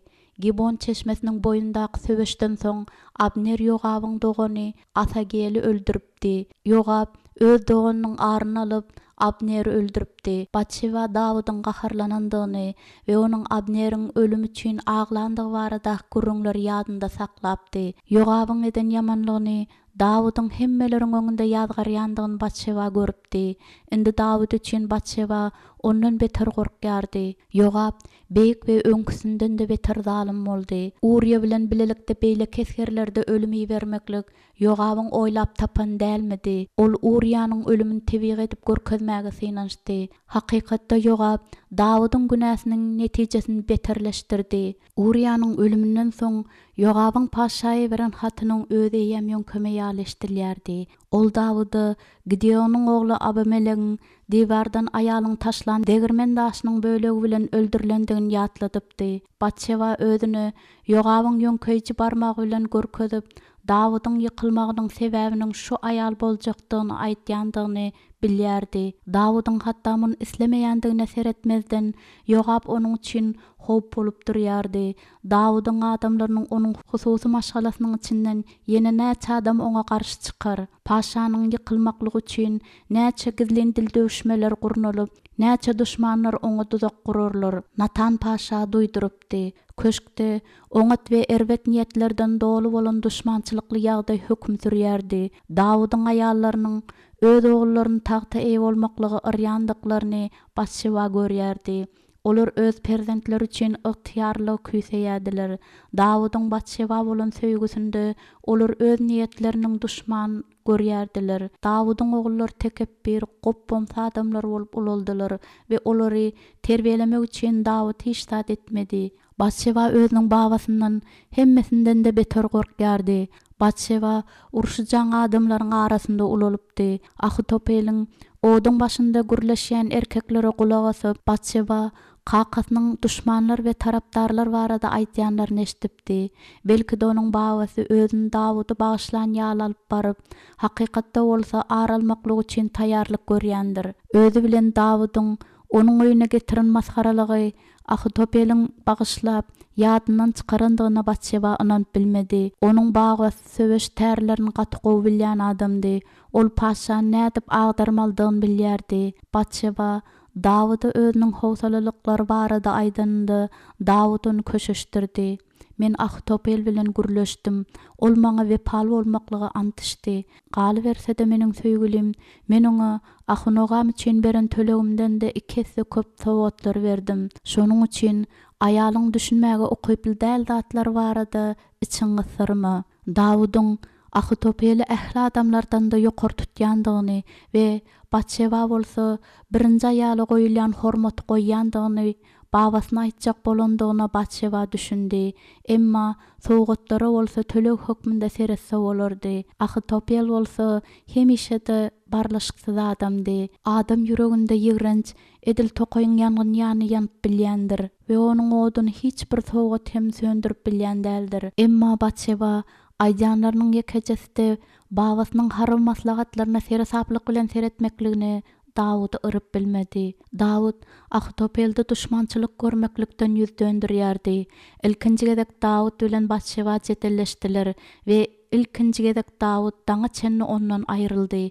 Indiki gezekki duşşugynda ol Batşeba hiç zat barada gurrun bermedi. Haçanda Batşeba Dawudyň Benjamin tiresinden bolan bir baý täjiriň ýaşajyk gyzyny aýallyga alandygyny eşitende Batşebada özüniň satylandygy duýgusy peýda boldy. Göz ýaşlary bilen Batşeba Hudaýyň öňünde diýde çöküp doga etdi. Ol öz ýagdaýy barada ençeme sagatlap oýlandy we ahirinde ýene de özüni çaga ýaly alyp barýandygyny düşündi. Dawud paşady we ol hiç haçanda dolu Batşebanyň ýeközüne degişli bolmaz. Eger Batşeba öz ýagdaýy bilen köpleriň biri bolmaklyk ýagdaýy bilen ulalaşmasa, onda ol hem özüni hem de Dawydy betbagdydyr. Geljekde Dawud yeni bir ayal we bir qırna galar. Şonuň üçin her gezek paşanyň gözleriniň başga bir ayaly gönükdirleninde kesip barýan agyr bilen ýaşamaklygy başşewa öwrenşmelidir. Haçanda Dawudyň ýaşaýalyny köşkün ayallar otagyna getirenlerinde başşewa gawanjagyny ýeňip özüniň garşalynmagyny isleýşi ýaly onu garşaldy. Şeýdip gaýgy görüp we özgörüp başşewa ruhda ösýärdi. Ol ýaşlykdan Dawudy söýýärdi. Ol onu kämil hasaplapdy. Emma indi Dawudyň Hudaý däldigine düşündi. Ol ýönekäý adamdy. Ol soňa baka diňe Hudaýyň rehim bilen aýratyn adam boldy. Dawud beýik ýeňişler gazanmaklygy we şol bir wagtyň özünde elhenç ýalňyşlyklardy goýbermäge ukyplydy. Batşewa bolan höwesi onu tas helak etmänmidi näme? Batşewanyň gowşaklygy bolsa tas onuň özünde helakläpdi. Eger Dawud ölen bolsady, onda Batşewa we onuň ogly Ahtobel bilen ýogaby meňdeş adamlary dolu bagly bolup galardylar. Dawydyň ogullarynyň arasynda bolsa taht üstünde gozgalyň turardy. Özüni gorkaga bandy. Batşewa pikirinde Hudaýa ýüzlenirdi we özü üçin Hudaýyň eýýäm edenlerini ýatlap köşeşerdi. Ol ogluna äriniň mezmurlaryny aýdardy we Dawydyň öz mezmurlarynda aýdýan Hudaýyň berýän wagdalaryny ýatlap rahatlanardy. Her gezek Batşewa şeýledende onuň ýüregi parahatlyk bilen dolardy. Hudaý onuň goragçysy we halasgäriди. Dawud dälde Hud Hudaýyň özüne teselli bererdi. Dawud Batşewa üçin secde etýän Hudaý dälde bary ýogy onuň söýgüli adamsydy. Batşewa äriniň kemçiliklerini we gowşaklyklaryny bilýärdi. Emma bu Batşewanyň gözüňinde onu hiç de kemsitmeýärdi. Gatygen ýöne Batşewa Dawydyň kemçilikleri üçin onu öňküsünden de güýçli söýýärdi. Gaýgylaryň iki ýyly Batşewa hakykat açdy. Ygtyýar Hudaýyň elindedir. Şonuň üçin Batşewa her gün diýde çöküp doga ederdi. Her gün daňdan ol oýanyp ilki bilen Hudaýyň patalary üçin minnetdarlyk bildirip, onuň dogry ýol görkezmekligini dileýärdi. Hudaýyň Dawydy gorap, oňa akyldarlyk bermekligi barada Batşewa hemişe dile getirdi. Her gezek Dawydyň jemgyýetinde bolanda onu köşeşdirip, keypini göterer ýaly Batşewa elinden geleni ederdi. Ol iňraýalyň diňmän ýagýan ýagyşdan hem beterdigini bilýärdi. Şonuň üçin ol Dawydyň ähli mätäşliklerini, hatda özüniň boyun almadyk mätäşliklerini de kanagatlandyrýardy. Batşewa indi kellesi boş hyýallardan doldurulan çağa däldi. Ol indi kynçylyklardan we gaýgylardan geçen tejribeli aýaldy. Ol käte-käte Natandan maslahat sorap, onuň bilen gurrunlaşardy. Çünki Hudaýyň oňa akyldarlyk berendigini bilýärdi. Dawud bilen bile ýatyp ýatmandygynyň onuň başga ýal bilendiginiň indi parhy ýokdy. Batşewa hemişe Hudaýyň beren her gününe minnetdarlyk bildirerdi. Dawud her geze köşküne ýeni bir aýal ýady. Qırna getirende Batşewa gaýgylanardy. Batşewa ondan kämil söýge garaşmazlygy öwrenşipdi. Çünki bu garaşmalar onuň gaýgylaryny diňe köpeltýärdiler. Batşewa öz doýgularyna orun bermän söýgü çeşmesini ýadyna salardy. Ol adaşyp ýören Dawyda üns bermän Hudaý barada we onuň öz halkyna bolan wepalygy barada ýatlardy. Onuň äri heniden Batşewany höwetlendirýärdi we ol ýekeligi we Dawydyň başga ýallar bilen bolýandygyny agyr bilen başyndan geçirýärdi. Emma Batşewa indi umytsızlyk duýmaýardy. Israýlyň Hudaý rep oňa öz söýgüsini we palygyny, bagyşlanmagyny we rahatlyk beripdi. Nowatdaky gezek Dawud Batşewanyň göwnüne degeninde ol kömek üçin Hudaýa ýüzlendi. Hudaý onuň dilänini berdi. Çünki onuň söýgüsi kämildir. Rep meniň çopanymdyr diýip Batşewa Süleýmana pyşyrdy. Men hiç bir zada mätäşlik çekmerin. Ol meni ýaşly örlerde ýatyrýar, siňin akýan suwlaryň boýuna kitýär, janymy täzeleýär we öz adynyň hatyrasyna meni dogrulyk ýollaryna rowan edýär. Men ölüm kölegesi deresinde ýöresem-de ýamanlykdan gorkmaýaryn. Çünki sen meniň bilensiň. Seniň hasaň, seniň taýaň maňa göwnük berýär. Sen duşmanlaryň gözüniň alynda maňa saçak ýazýarsyň. Başymy ýag bilen meskedýärsiň. Meniň käsem Batşewa ogluny ogşady. Ömrümiň bütün günlerinde ýagşylyk merhemet meniň izime düşer, ömür waqy Rabbiň öýünde mesken tutaryn. Dawud ýa-na Batşebany beýlek haýallaryny we gyrnaklaryndan ýygy çagyrýardy. Her gezek ol özüniň Batşeba söýýändigini aýdardy we onuň sözleriniň çyndygyny Batşeba bilýärdi. Şeýle-de Hudaýy ýakymly durmuş alyp barmaklygyň we onuň ýollarynda ýüremekligiň Dawydyň iň ul arzuwdygyny hem Batşeba bilýärdi. Dawydyň bular başaryp bilýänligi zerarly, käte-käte onuň ruhdan düşýändigini Batşeba bilýärdi. Olarynyň tapawutlan ýardymy näme? Näçe Hudaýy ýakymly durmuş alyp barasy gelse, şonça-da Batşeba äriniň kemçiliklerini bilýärdi. Onda näçin ertirden agşama çenli gurbanlyk otlar ýanýardy. Dawydyň Batşebany ýanyna çagyran agşamlarynyň birinde Batşeba onuň gujagynda dynja alyp onu dinleýärdi. Eger köşküň tamynda duran günüm men Hudaýa ýüregimi açan bolsam, onda ol maňa nähili kömek ederdi-kä diýip öz-özümden käte-käte soraýaryn. Seniň suwa düşýändiň görenimde özüm işe girişmän, oňa doga eden bolsam, ol näme derdi diýip Dawud aýalynyň kellesini sypalap aýtdy. Batşeba gözlerini ýumdy. Özüniň agyr günäsine seretmezden Hudaýyň beren patalar barada oýlanyp, eger Hudaýa wepaly we gulak asyjy bolup galanda, onuň niýetiniň nädip amala aşjakdygyny Batşeba göz öňüne getirip bilmedi. Eger Dawud onuň suwa düşünýändigini hiç açanda görmedik bolsa, onda näme bolardy?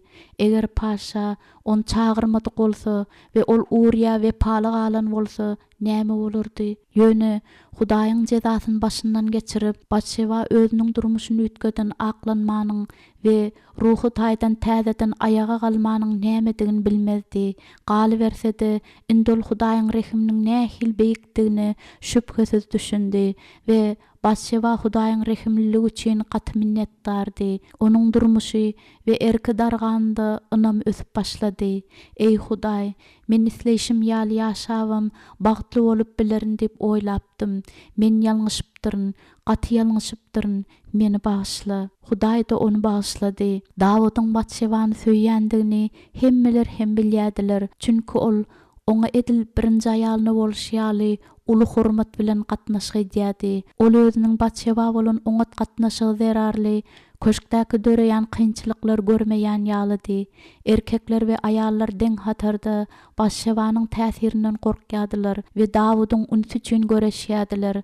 Paşa ähli ogullaryna guwanýardy, aýratynda Abşalom üçin. Emma edil qakas ýaly Hudaý söýýän Süleýmana bolsa, ol hasta aýratyn seredýän ýalydy. Beýle gatnaşyň hopludygyny Batşeba bilýärdi. Ol hemişe de oýady. Batşebany Hudaý patalamagyny dowam edýärdi we ol Dawydy Şimega atly 3-nji ogluny, Şowab atly 4-nji ogluny we Natan atly 5-nji ogluny dogrup berdi. Dawydyň beýlek haýallary Batşeba sabyrlylyk bilen gatnaşyk edýärdiler. Çünki olaryň hiç birlerde Mikalyň ykbalyny paýlaşasy gelen okdy. Mikal kowulupdy we ol hiç açan çagyl bolmaklykdan mahrum edilip, doganyň çagylaryna seredýärdi. Ýöne käbir aýallar öj almaklyga synanşýardylar. Ahnogan we Magaka öz ogullarynyň yüreklerinde şüphelenmeklik tohum nekýärdiler we maşgalada jenjel tuzurýardylar. Olar ýaş ýigitleri goppamsy, tekebbir we şöhrat paraz edip terbiýeleýärdiler we olara kanuny öwretmeýärdiler. Özüň gurşanlaryň arasyndan Batşeba diňe saýlananlary, ýagny Dawudy, Abigaýly, özüniň hyzmatkärini we onuň hatyratyny 5-nji ogluny adym dakan Natanyň ýardy. Peýgamber onuň dostu we maslahatçysy boldy. Batşeba çagalaryny terbiýelemek bilen dollugyna başagaýdy. Onuň boş sözleri hemde köşkdäki aýallaryň gıýbatlaryna sarp eder ýaly, şeýle-de Dawydyň beýlek ogullarynyň ulumsulukly hereketlerini üns berer ýaly wagty ýokdy. Batşeba özüniň borjyny anyk bilýärdi. Öz çagalaryny Hudaýyň adamlary edip ulaltmak, Dawydyň özüni nähili alyp barmaldygyny Batşeba öwredip bilmeýärdi we onuň paşa hökmünde jogapkärçilikden boyun towlaýandygyny göreninde Batşeba gaty öýkeleýärdi. Her ýyl Dawud borçlarynyň bir bölegini beýlek adamlara tagşyrardy. Olaryň arasynda Batşebanyň babasy Ahtopel, öz goşunlarynyň ýol başçysy Yogab, ulu ogullary Amnon we Abşalom bardylar. Davudyň özü bolsa yüregini Hudaýa açyp, wagtynyň aglabasyny ajaýyp övgü we doga mezmurlaryny Hudaý üçin beýik ibadatxanaň gurulşygynyň taýýarlygyna sarf edýärdi. Bularyň bary gowy, emma Israil barada kim aladydyr? Davuda mätäç bolan halk näme etmeli? Dawud özleriniň paşasy hasaplanlar näme etmelidirler? Dawud möjür bayan tupan görmeýärdi. Natan Batşeba geljek betbagçylyklar barada duýdurdy. Ol peýgamberiň aýdanlaryna üns berip, töwereginde bolýanlara sin edýärdi. Bir günäniň izinden ikincisi peýda bolýar. Birinji daş bir näçe ýyl mundan uzal gaçypdy. Indi bolsa harsaň ýakynlaşýardy. Batşeba oğullaryny öz ýanynda saklaýardy. Olar bilen gezeninde ýa-da otogunda oturanda ol olara Hudaý barada gurrun berýärdi. Gije ýatyranda bolsa ol olary dünýäniň yaradylyşy barada, fil barada, atalar barada, Müsür kulçulugy barada we Hudaýyň öz halkyny azat ediş barada gurrun bererdi. Hawa, siziň kakaňyz we men zina günäsini etdik. Hawa, men zerarly adamlar öldüler. Hawa, bir wagtlar Batşeba ılalaşyga giripdi. Emma şondan soň ol muňa ýol berip bilmezdi. Batşeba oğullaryna toba barady, jogapkärçilik barady, ten höwesleriniň netijeleri barady we toba eden adamy goldamaklygy Hudaýyň güýçlüligi barady, gurrun bermekligi her bir mümkinçiligi ulanýardy. Batşeba özüne Hudaýyň nähili rehimdardygy hakynda kän gurrun bererdi. Haçan bolsa-da bir wagt günah etseňiz, siz hükman günah edersiňiz, hükman toba ediň, yamanlykdan çet durup Hudaýy gözläň. Eger siz şeýletseňiz, onda Hudaý sizi bagyşlar. Hudaý size dogry ýol görkezir. Batşeba oğullaryna gaýgyly ýylgyrdy. Ol sizi bagyşlar, emma günäňiziň netijesini aýyrmaz. Näme üçin biz boyun bolmaklygy öwrenmelidirsiz? Natan onuň oğullaryna Hudaýyň kanunlaryny öwretjekdigini aýdanda, Batşeba minnetdarlyk bilen bu mümkinçilikden peýdalanyp, oğullaryny nesihat bilen onuň ýanyna berdi. Oğullarym, bütün yüregiňiz bilen gulak asyň. Ýene-de Hudaý Batşeba rahmetdi. Bu gezek ol onuň oğullaryny hileden dolu bolan köşkden çykaryp, olary özüniň saýlanan peýgamberiniň ýanynda oturtdy. Davudyň ulugly we tagtynyň miraskäri Amnonyň öz uyasy Tamary zorlapdyr diýen habar ýaýranda dady peryat köşküň diwarlaryny sandyratýardy. Öz öýünde gyzyň hyzmat etmekligine ruhsat aljak bolup, oğlunyň düzen toslamasyna inanmandygyny düşünende Dawud eşiklerini ýyrtyşdyrdy. Ýaş ýigitiň erwet niýetlerinden bihabar bolan Dawud Tamary Amnonyň ýanyna berdi. Jenaýat üçin Amnonyň jezalandyrylmagyny talap edip, Tamaryň ejesi Magaky gıygırýardy. Eger zorlamanyň muzdy ölüm boljak bolsa, onda nädip Dawud Magaky bilen ılalaşyp biler.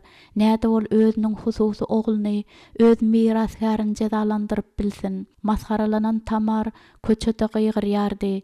Emma onuň dogany Abşalom on gıygırmazlygy ırýardy. Indi Dawud Magaky bu barada ýatlatdy. Ayal, eger Abşalom doganynyň ganyny dilemeýän bolsa, onda sen näme üçin muny dileýärsiň? Ol biziň gyzymizy öýüne aldy-da, bu barada ýekejede söz aýtmaklygy oňa gadagan etdi. Ol seniň bir zatlar etmegiňe garaşýar. Eger seniň ogluň günah eden bolsa, onda sen şeýle sabyrsyzlyk bilen onuň jezalandyrylmagyny talap ederdiňmi? Meniň oglum hiç haçanda günäli ýol bilen aýal almazdy. Maga çirkin gıygırýardy. Hemmesinde sen günäkärsiň. Hemme seniň bu aýal alanyňda başlapdy. Onu köşeşdirmek mümkin däldi. Doganyň ogly ýonada Amnony bu pikir berdi we sen meniň gyzym Amnonyň ýanyna berdiň.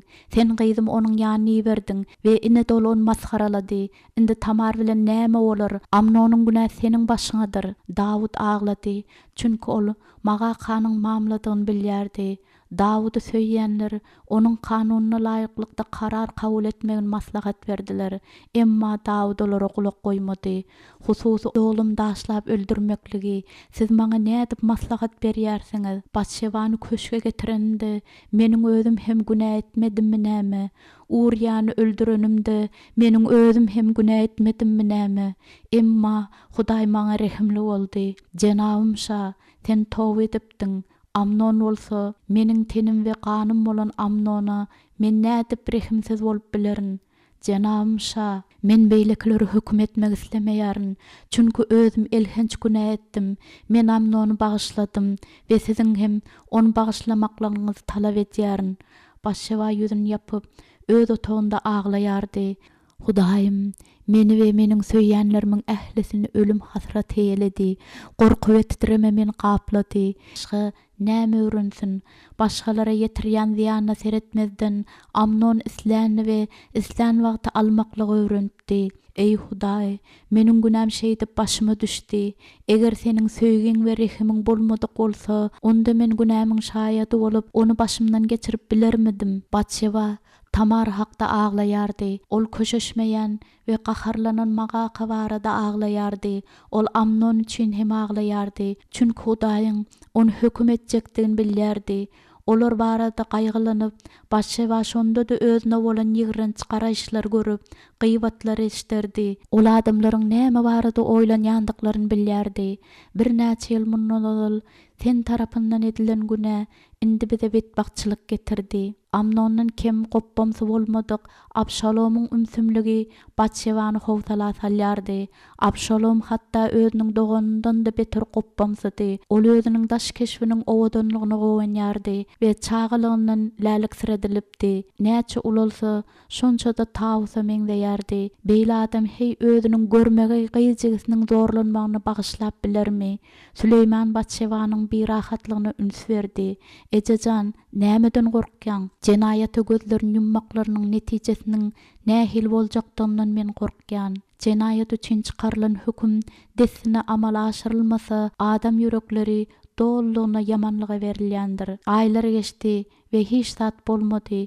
Dawud sorag çözüldü diýip oýlaýardy we bolan waka barada ýatlamaýardy.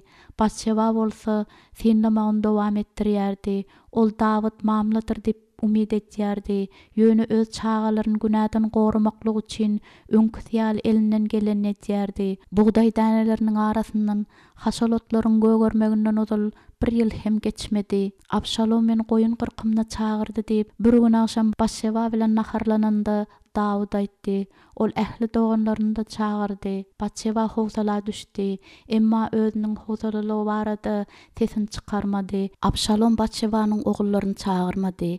Emma Batşewa muňa begenýärdi. Abşalom Batşewany ýigrenýärdi.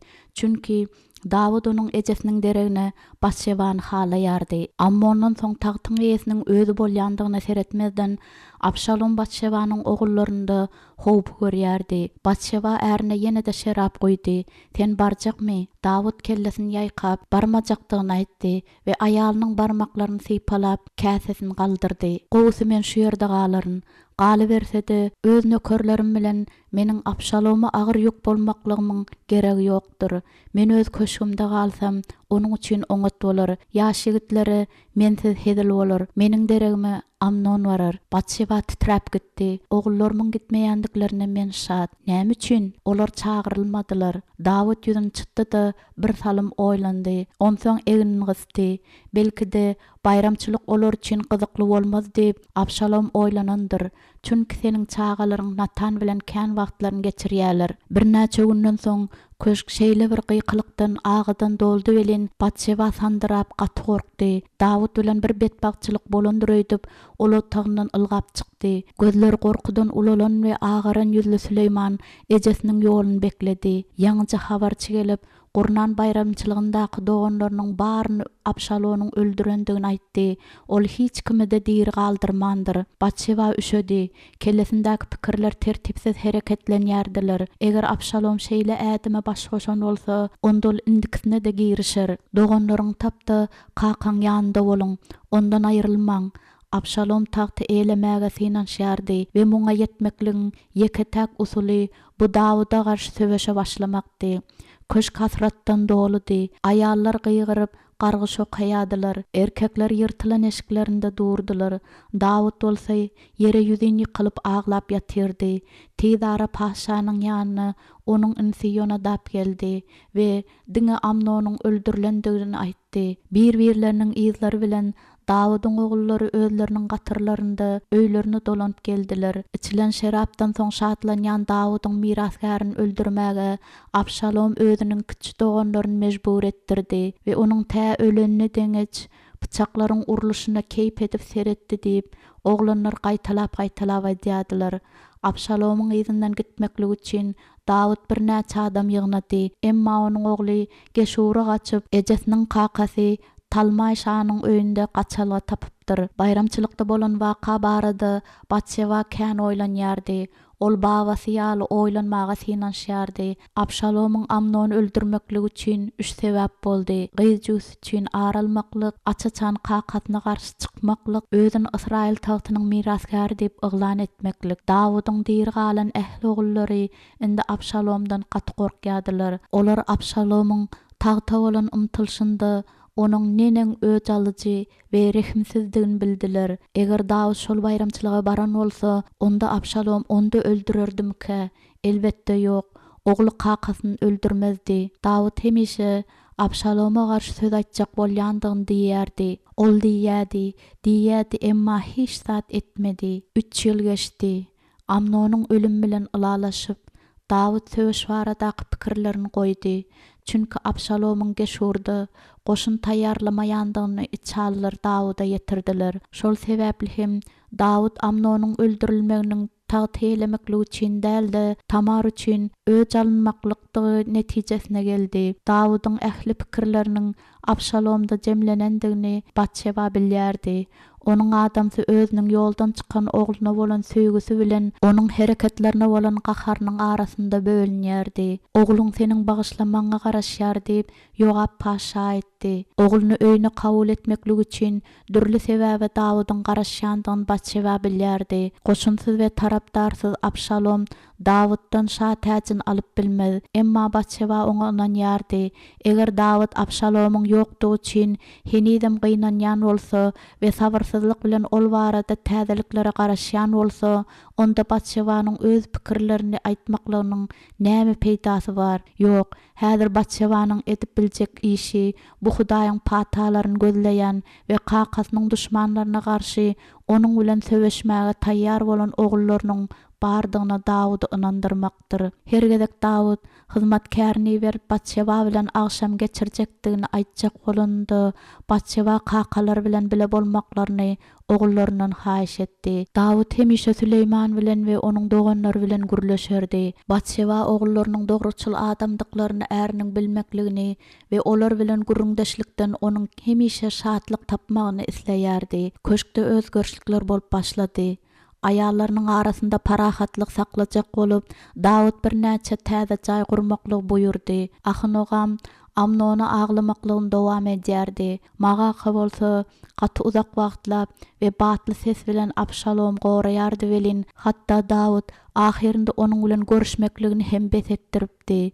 Süleyman we onuň doganlary güner tan naharyndan soňky wagtlaryny käte Batşeba bilen geçirdiler. Ol ogullarynyň Natandan bilenlerini ara alıp maslahatlaşmaklaryny dinlemekligi gaty halaýardy. Olar şalyň beýleki işler babatda da gowbaş çykarýadylar.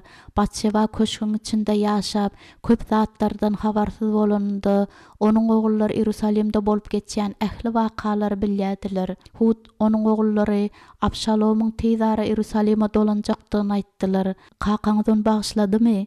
Bagyşlamady diýip Süleyman jogap berdi. Men kakamyň ýanyna tekowul dulaýalyň geleniň ertesi güni bardym. Ol aýal öz doganyny öldüren ogluny garyndaşlarynyň talap edýändiklerini aýtdy. Bu aýal şeýle dedi. Ýagny eger ol şeýlese, onda garyndaşlary onuň ogluny öldürerler we onuň ýeke özi galar.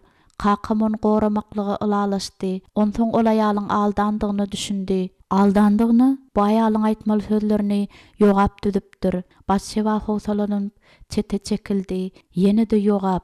Belki-de ýogap paşanyň başga zady düşünmegini isleýändir. Abşalom kabul et ýa-da men onuň bilen saňa garşy çykaryn. Eger kakam Abşaloma sine derýaly on ýakynrakda saklasa, onda gowgulardy diýip Süleyman aýtdy. Hawwa Batşeba oğluna seretdi. Natan bilen bu barada gürleş. Han wakalyň ol näme diýer? Davudyň özüniň ütgeýän duýgularyna ýol bermezligi barada Batşeba Hudaýdan dilemek isledi. Ýoga paşanyň kararlaryna täsir edýärdi. Ýöne häzir oňa jogap bermekligiň geregi ýokdy. Abşalomyň Ýerusalime gelýändigini aýdanlarynda paşa ýogaba urgy ýetirdi. Goý Abşalom öýüne dolansyn, emma meniň ýüzüm görmesin. Ýogab ýerinde oturtmaklyk üçin Dawud özüniň ogly bilen ýaraşmaklygyny gurban etdi. Dawydyň gahar bilen edenini eşdeninde Batşeba gaýgylandy. Abşalomyň goppamsylygy haçan muzdun alarka. Onun ýene-de duýdan söz urgy ýetireninde näçe adam ölürke, Natan arkaly aýdylan Hudaýyň sözü şeýledi. Dawydyň öýünden kılıç aýrylmaz. Abşalomyň ýüregindäki titreýän oduň daşa çykanyna deňiç 2 ýyl geçdi. Abşalom ýogabyň mellegini otlapdyr diýip öz ogullary bilen gürleşýärkäler şowap Batşeba etdi.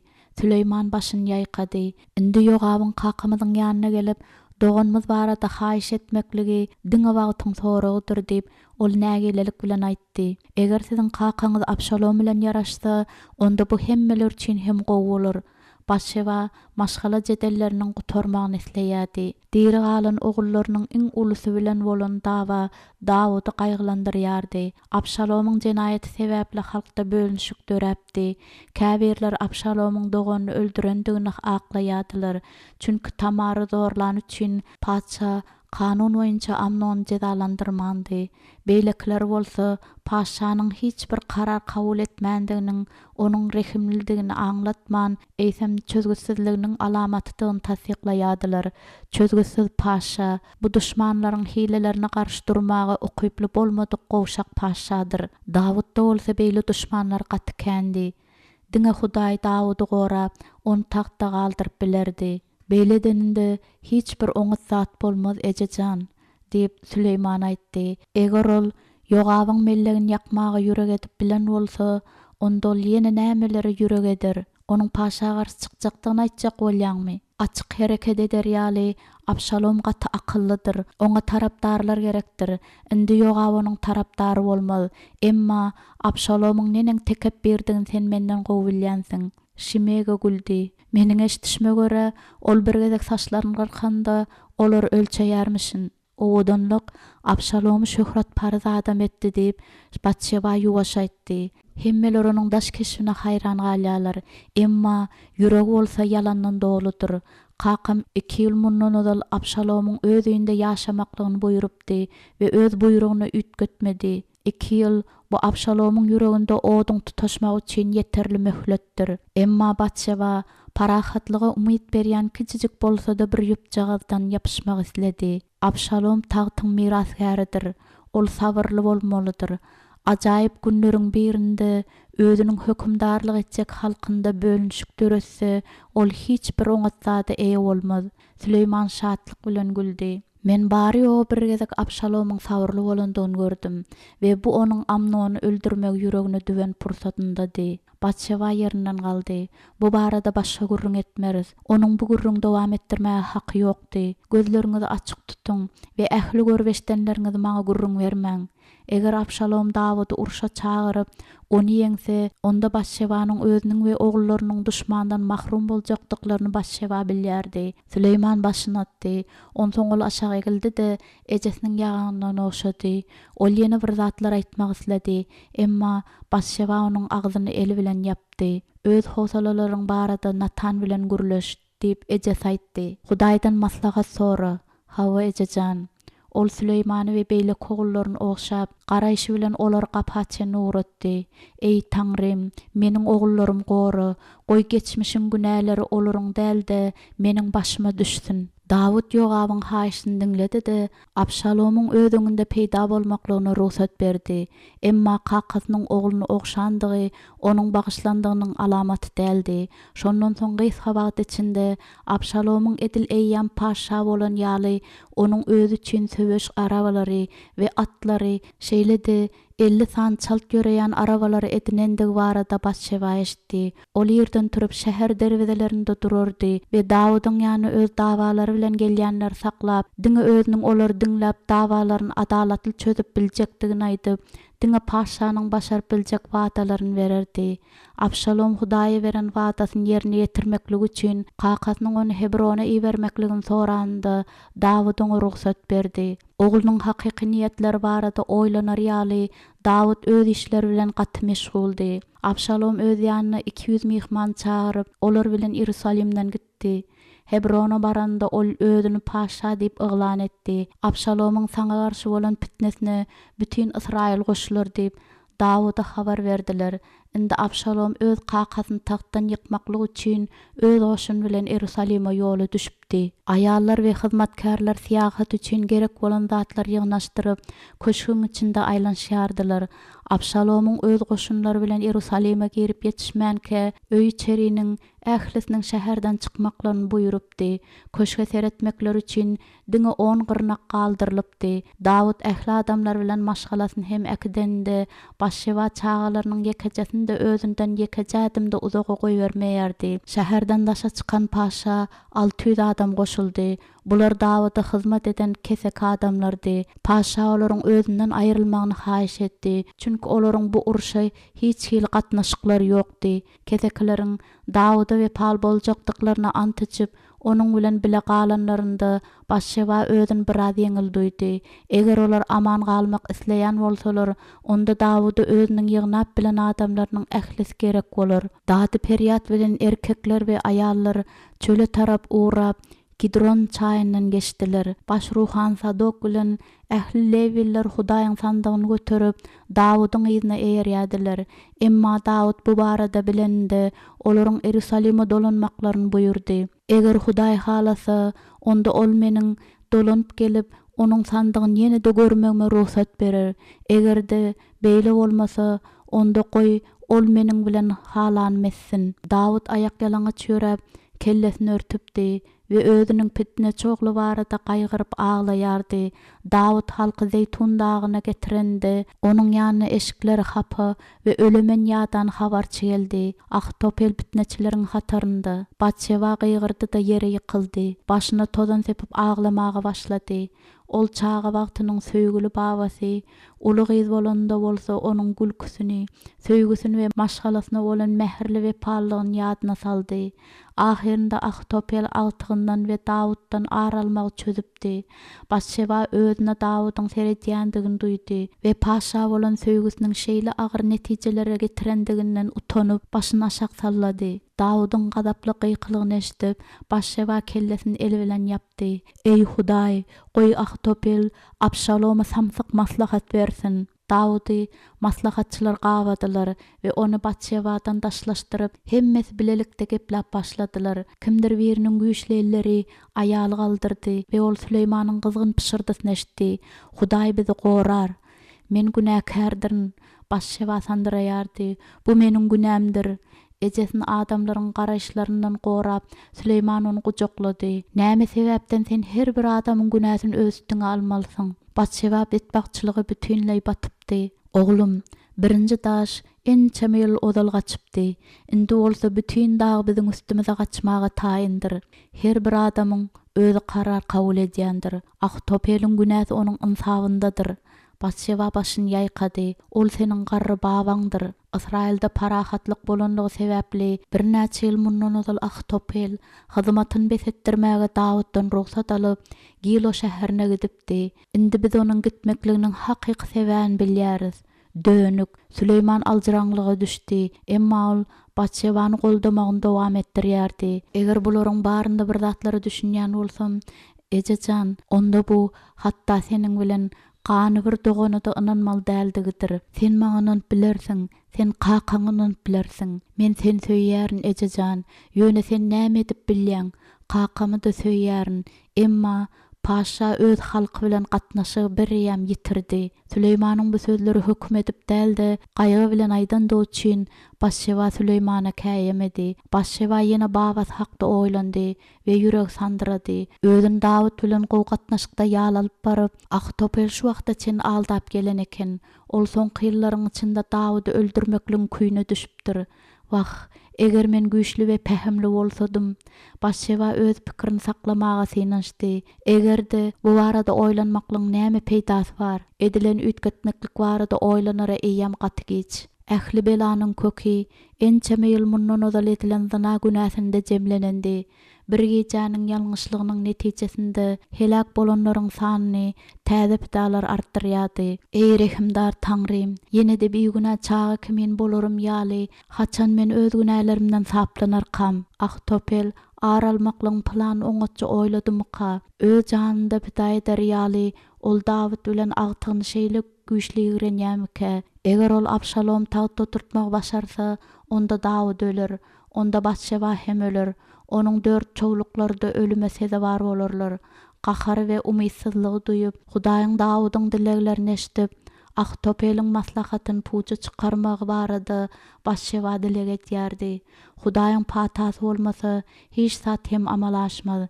Nädip ýeňmeldigini Ahtopel gowy bilýärdi. Ol Dawydyň köşkündäki her bir geňeşçiden hem ökdedi. Ol hatda Dawydy onuň oglundan goraýan Yogapdan da ökdedi. Hawa bu ýaňja Dawyda garşy dildöwşik eden Yogapdyr. Hawa bu goppamsy Yogap. Hawa bu rehimsiz şöhrat paradly Yogapdyr. Yogap we onuň niýetleri, soňky 30 ýylyň içinde Yogap Dawydy nämelere baş goşdurmandy. Başşewa Süleýmana bakdy. Sen we doganlaryň hemişe kakaň ýanynda bolmalysyňyz. Biz hemişe onuň ýanyndadyryz. Ýok, onuň ýanyndadyr. Siz ony Abşalomdan we oňa haýwat atan her kesden goramalysyňyz. Eger Dawud ölse, biz hem öleriz. Göz ýaşlar Başşewany köretdi. Size bil baglap bolýandygyny paşa görkeziň. Ýerusalim taşlap, Dawydyň ýyzyna eýeren Başşewa halk bilen bile ýörep barşyny, eňgedidäki kakatynyň oduň başyndaky gurrunlary ýadyna saldy. Şawuly öldür diýip bir gezek Abyşay aýdypdy. Çopany ur we goýunlary dagar diýip Yogap maslahat beripdi. Olar dinlemejek bolup Dawud oduň başyndan aýrylypdy. Hemmeler darganlaryndan soň bolsa, Başşewanyň babasy onuň kakasy bilen bu sorag ara alyp maslahatlaşypdy. Yogap dogry maslahat berdi. Şawulyň ölümi urşy besetdirerdi we Dawydy tagta çykarardy. Emma eger Dawud Hudaýyň bellänini öldürse, onda Hudaý oňa pata bermez. Babasynyň Dawydyň öýüne bolan isleginiň iň soňkysy bu Hudaýyň patasy. Ogluny kakasyna garşy edip, masharalanan awra üçin aralmaklyk Ahtopeliň oýlap tapanlarynyň iň oňadymyka. Özüniň goppamsylygy zerarly Ahtopel halk helak eder. Hem adamlar hem bagyşlap bilmän ýamanlyga ymtylaýarlarmyka. Ahtopeliň agtygyny we Dawydy hiç açan bagyşlamajakdygyny ejesi bir näçe ýyl odal duýdurypdy. Babasy ütgär diýip umyt edip doga ederdi. Indi Başşewa aglaýardy. Çünki ol babasynyň bagyşlan ýaly özüni alyp barandygyny indi gördi. Dawydy ýzarly, onu öldürmekligini Ahtopeliň Abşaloma maslahat berjekdigini Başşewa bilýärdi. Eger Abşalomyň amal aşyryp biläýse, onda Dawydyň oglunyň şalygy näletli bolar. Çünki atasyny öldürmeklik bilen gurulan şalykdy halk nädip gülläp biler. Dawydyň şalygy ýykylar. Ey Hudaý, Hudaý bir gecäniň günäsi şeýle betbagtçylygy getirdi. Wakalaryň nähil boljagyna seretmezden Başşewanyň söýenleriniň biri öldürilmeli bolar. Hudaýym, goý bu Ahtopel bolsun diýip doga edende Başşewa aglady. Goý bu meniň ärim ýa-da ogullarym däldi, babam bolsun. Dawud Bahuryma gelende Şawulyň neslinden Şimigey diýen biri ol şäherden çykyp Dawydy näletlemäge başlady. Ol Dawydyň ýanynda ýörep, ýerden eline daş alyp, olary paşa we onuň hyzmatkarlaryny oklaýardy we olara tarap masharalaýjy sözler gyýgyrýardy. Bu ýerden aýagyň çykkan hor diýip Şimigey gadaply gyýgyrýardy. Sen nejis, Şawulyň we onuň maşgalasynyň ölümi üçin Hudaý saňa jeza berýär. Sen onuň tagtyny ýelediň we Hudaý ony oglun Abşaloma berýär. Ahirinde sen ganhor, öz ýamanlyklaryň üçin jogap berersiň. Abyşay kılıcyn çykardy. Bu etiň maslygy näme üçin janabym paşa gargaýar? Ygtyar ediň we men onuň kellesini alaýyn. Dawud gaharyndan we umytsızlygyndan gygyrdy. Seruýanyň ogullary bu siziň işiňiz däl. Eger Hudaý onuň maňa gargamaklygyna ruhsat beren bolsa, onda onuň sesini besetdirer ýaly men kimmişim? Dawud aglap gygyrdy. Meniň öz oglum meni öldürmek isleýär. Şawulyň bu garyndaşynda meniň oglumdan da kän esas ýokmudyr ahyryň? Goýuň ol garga bersin. Hudaý oňa emredipdir.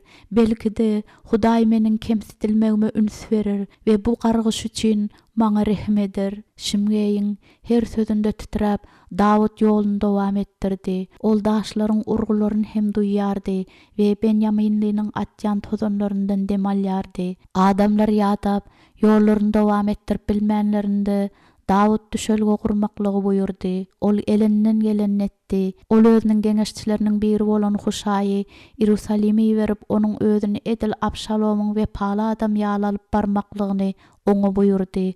Ahitopeliň maslahatlarynyň amal aşmaklaryna päsgel bermekligini Dawud Huşaýa buyurdy. Şeýle-de Dawud Huşaýyň öňünden onuň habarçylary bolarlar ýaly Ruhan Sadok bilen ogullaryny hem Ýerusalime berdi. Eger halas bolarlar ýaly nähildir bir ýol bar bolsa, onda Huşaý bu barada Dawuda habar berer. Hemmesi-de Hudaýyň elindedir.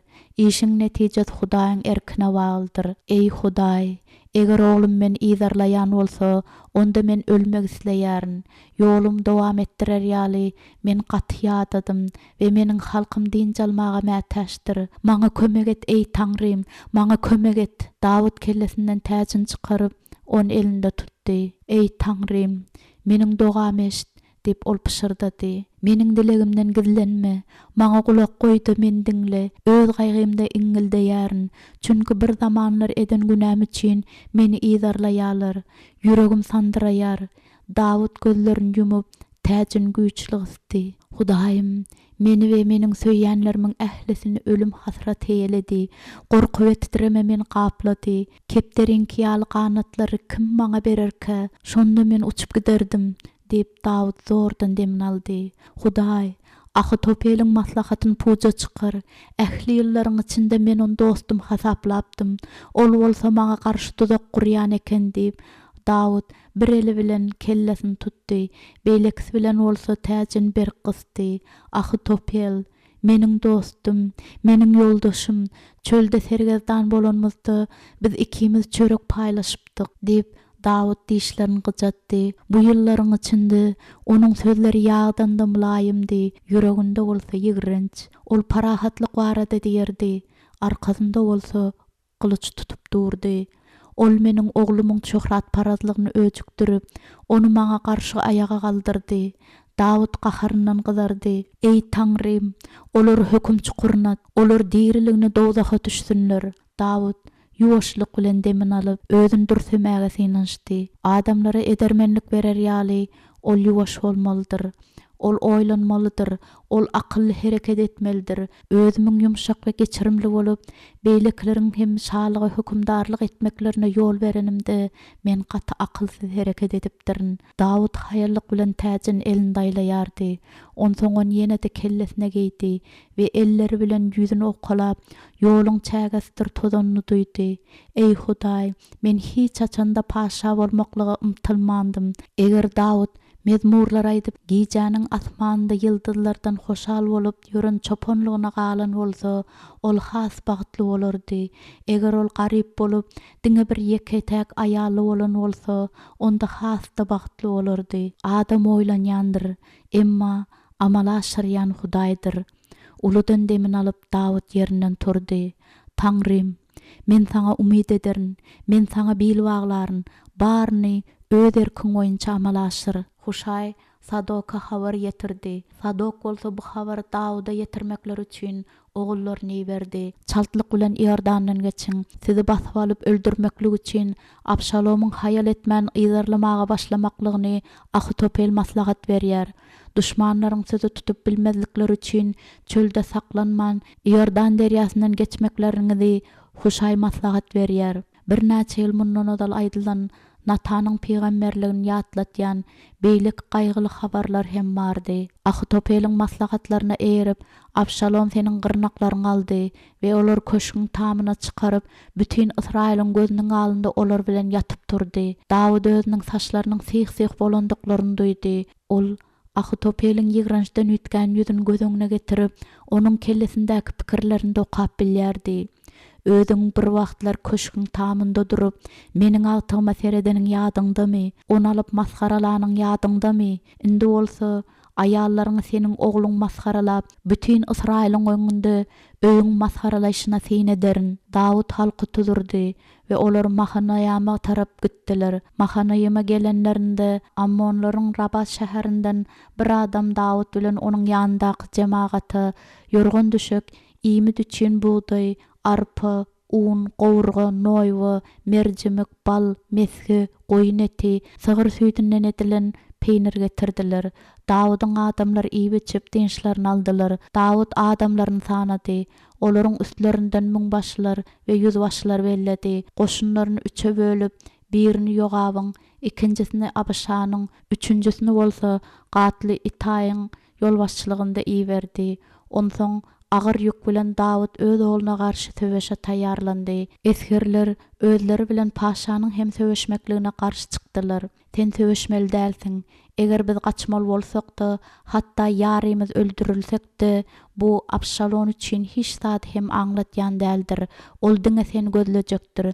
Sen biziňki ýallaryň 10 000-na barabarsyň we sen şu ýerde, ýagny şäherde galyp, bize gerek pursatynda kömek iýberseň gowy bolar. Dawud kulak asyp, ýene-de bir gezek öz borçlaryndan elini çekdi. Eger siziň pikiriňizçe bu iň oňady bolýan bolsa, onda men galaryn, diýip Dawud öz goşunynyň öňünde durup, Yogaba, Abaşaya we Itaýa buyruk berdi. Meniň hatyram üçin Abşalomy öldürmäň.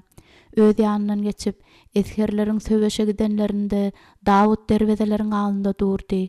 Beýlekleriň onuň üçin söweşenlerinde Dawud ýene-de şäherde galdy. Ýöne bu gezek ol öz hususy ygtyýar boýunça dälde, halkyň erki boýunça hereket etdi. Diňden garawulyň sesi geldi.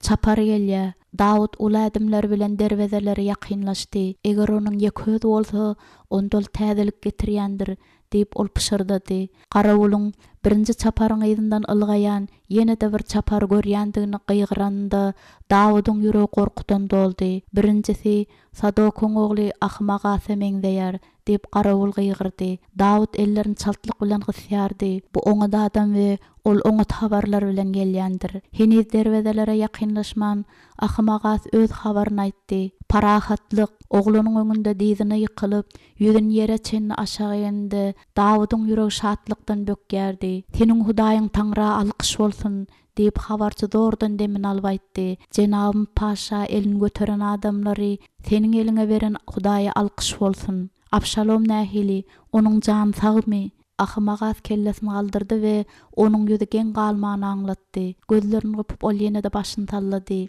Yogap meni seniň ýanyňa ýiberende men uly tolgunmany gördüm. Emma ol ýerde näme bolandygyny men bilmeýärin. Näme üçin Ahmagas ýüzüni gizleýär? Dawydyň ýüregi öňküsinden de beter urup başlady.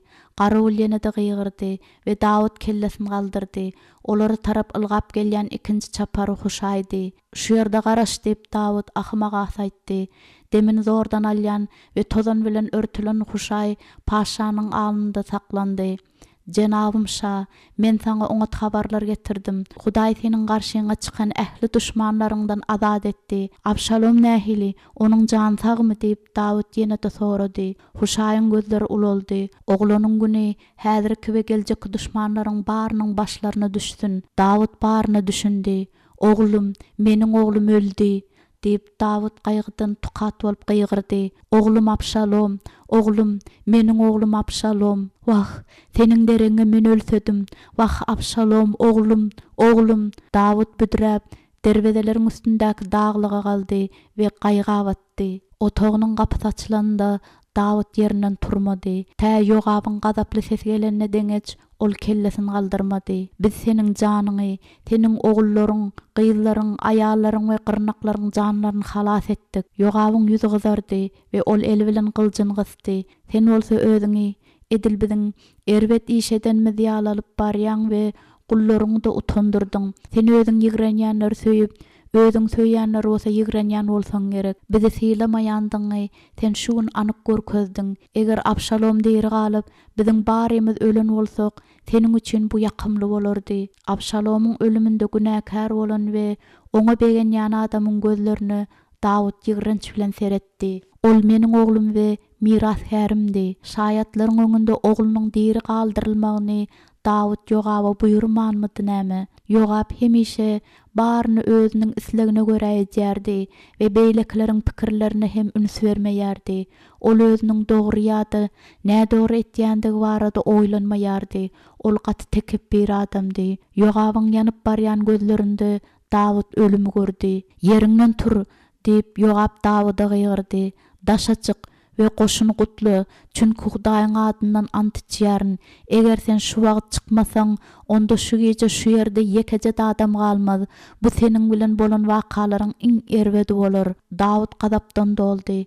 Ol sandyraýardy we bu adama topulmaklyk islegini ýeňmeklik üçin özüni el almagy synanşdy. Eger ol Ýogabyň aýdyşýaly etmese, onda bu onuň şalygy üçin nähil netije berer. Dawud özüniň goşun başçysynyň gözlerine seretdi we eger ýerinden turmasa, onda Ýogab onu urardy. Çünki esker özüniň gaharyny we ýigrenjini gizlemäge de synanşmady. Dawud ýerinden turup çykalga tarap ugrady. Ol Ýogabyň alynda durup, onun gözlerini üns verip seretdi. Senin melleň ýakandygy üçin sen Abşalomy öldürdüňmi? Ýogabyň ýüzi gyşardy. Ol Dawuda gahar bilen seredip, sesini çykarman durdy. Hatta bu şeýle bolanda da Ýogab paşanyň diýenini etmedi. Indi özüniň hiç zat edip bilmejekdigini Dawud düşündi. Häzirlikçe hiç zat edip bilmez. Ýene-de Ýogab goşun ýeňşe getirende paşa şäherde galypdy. Ýogab ýyda çekilip başyny aşağı sallady. Onuň gözleri tegeleklenen ýylanyň gözleri ýalydy. Dawud özüniň ýykylmaklygyna sebäp bermedi. Ol gaharyny we gaýgylaryny saklap daşa çykdy da derwedeleriň alynda oturdy. Eskerler Dawudy görmeklik üçin birin geldiler we şalyk üçin görkeden gahrmanlyklar üçin paşa olaryň her birlerine minnetdarlyk bildirdi. Onsoň Dawud öz maşgalasy bilen Ýerusalime dolandy. Batşeba öz otagynda garaşyp oturdy. Abşalomyň ölüminde Dawud onu günäkärlemezmi? Dawudy öldürüp onuň tagtyny eýlemek barada gozgolany onuň babasy hem goldapdy. Dawud indi Batşebany günäkärlemezmike? Günler geçdi, emma Batşeba öňküde ýaly paşany görmeýärdi. Beýleki aýallaryny da Dawud çağırmaýardy. Bir gezek onuň otagynyň gapysy açyldy we hiç bir duýduruşsyz paşa içerik girdi. Batşeba ýerinden turdy we aldyraňlyga düşdi. Batşeba horlanypdy we onuň daş keşfinde gaýgylaryň ýyzlary galypdy. Ýüzünde ýygyrtlar peýda bolupdy.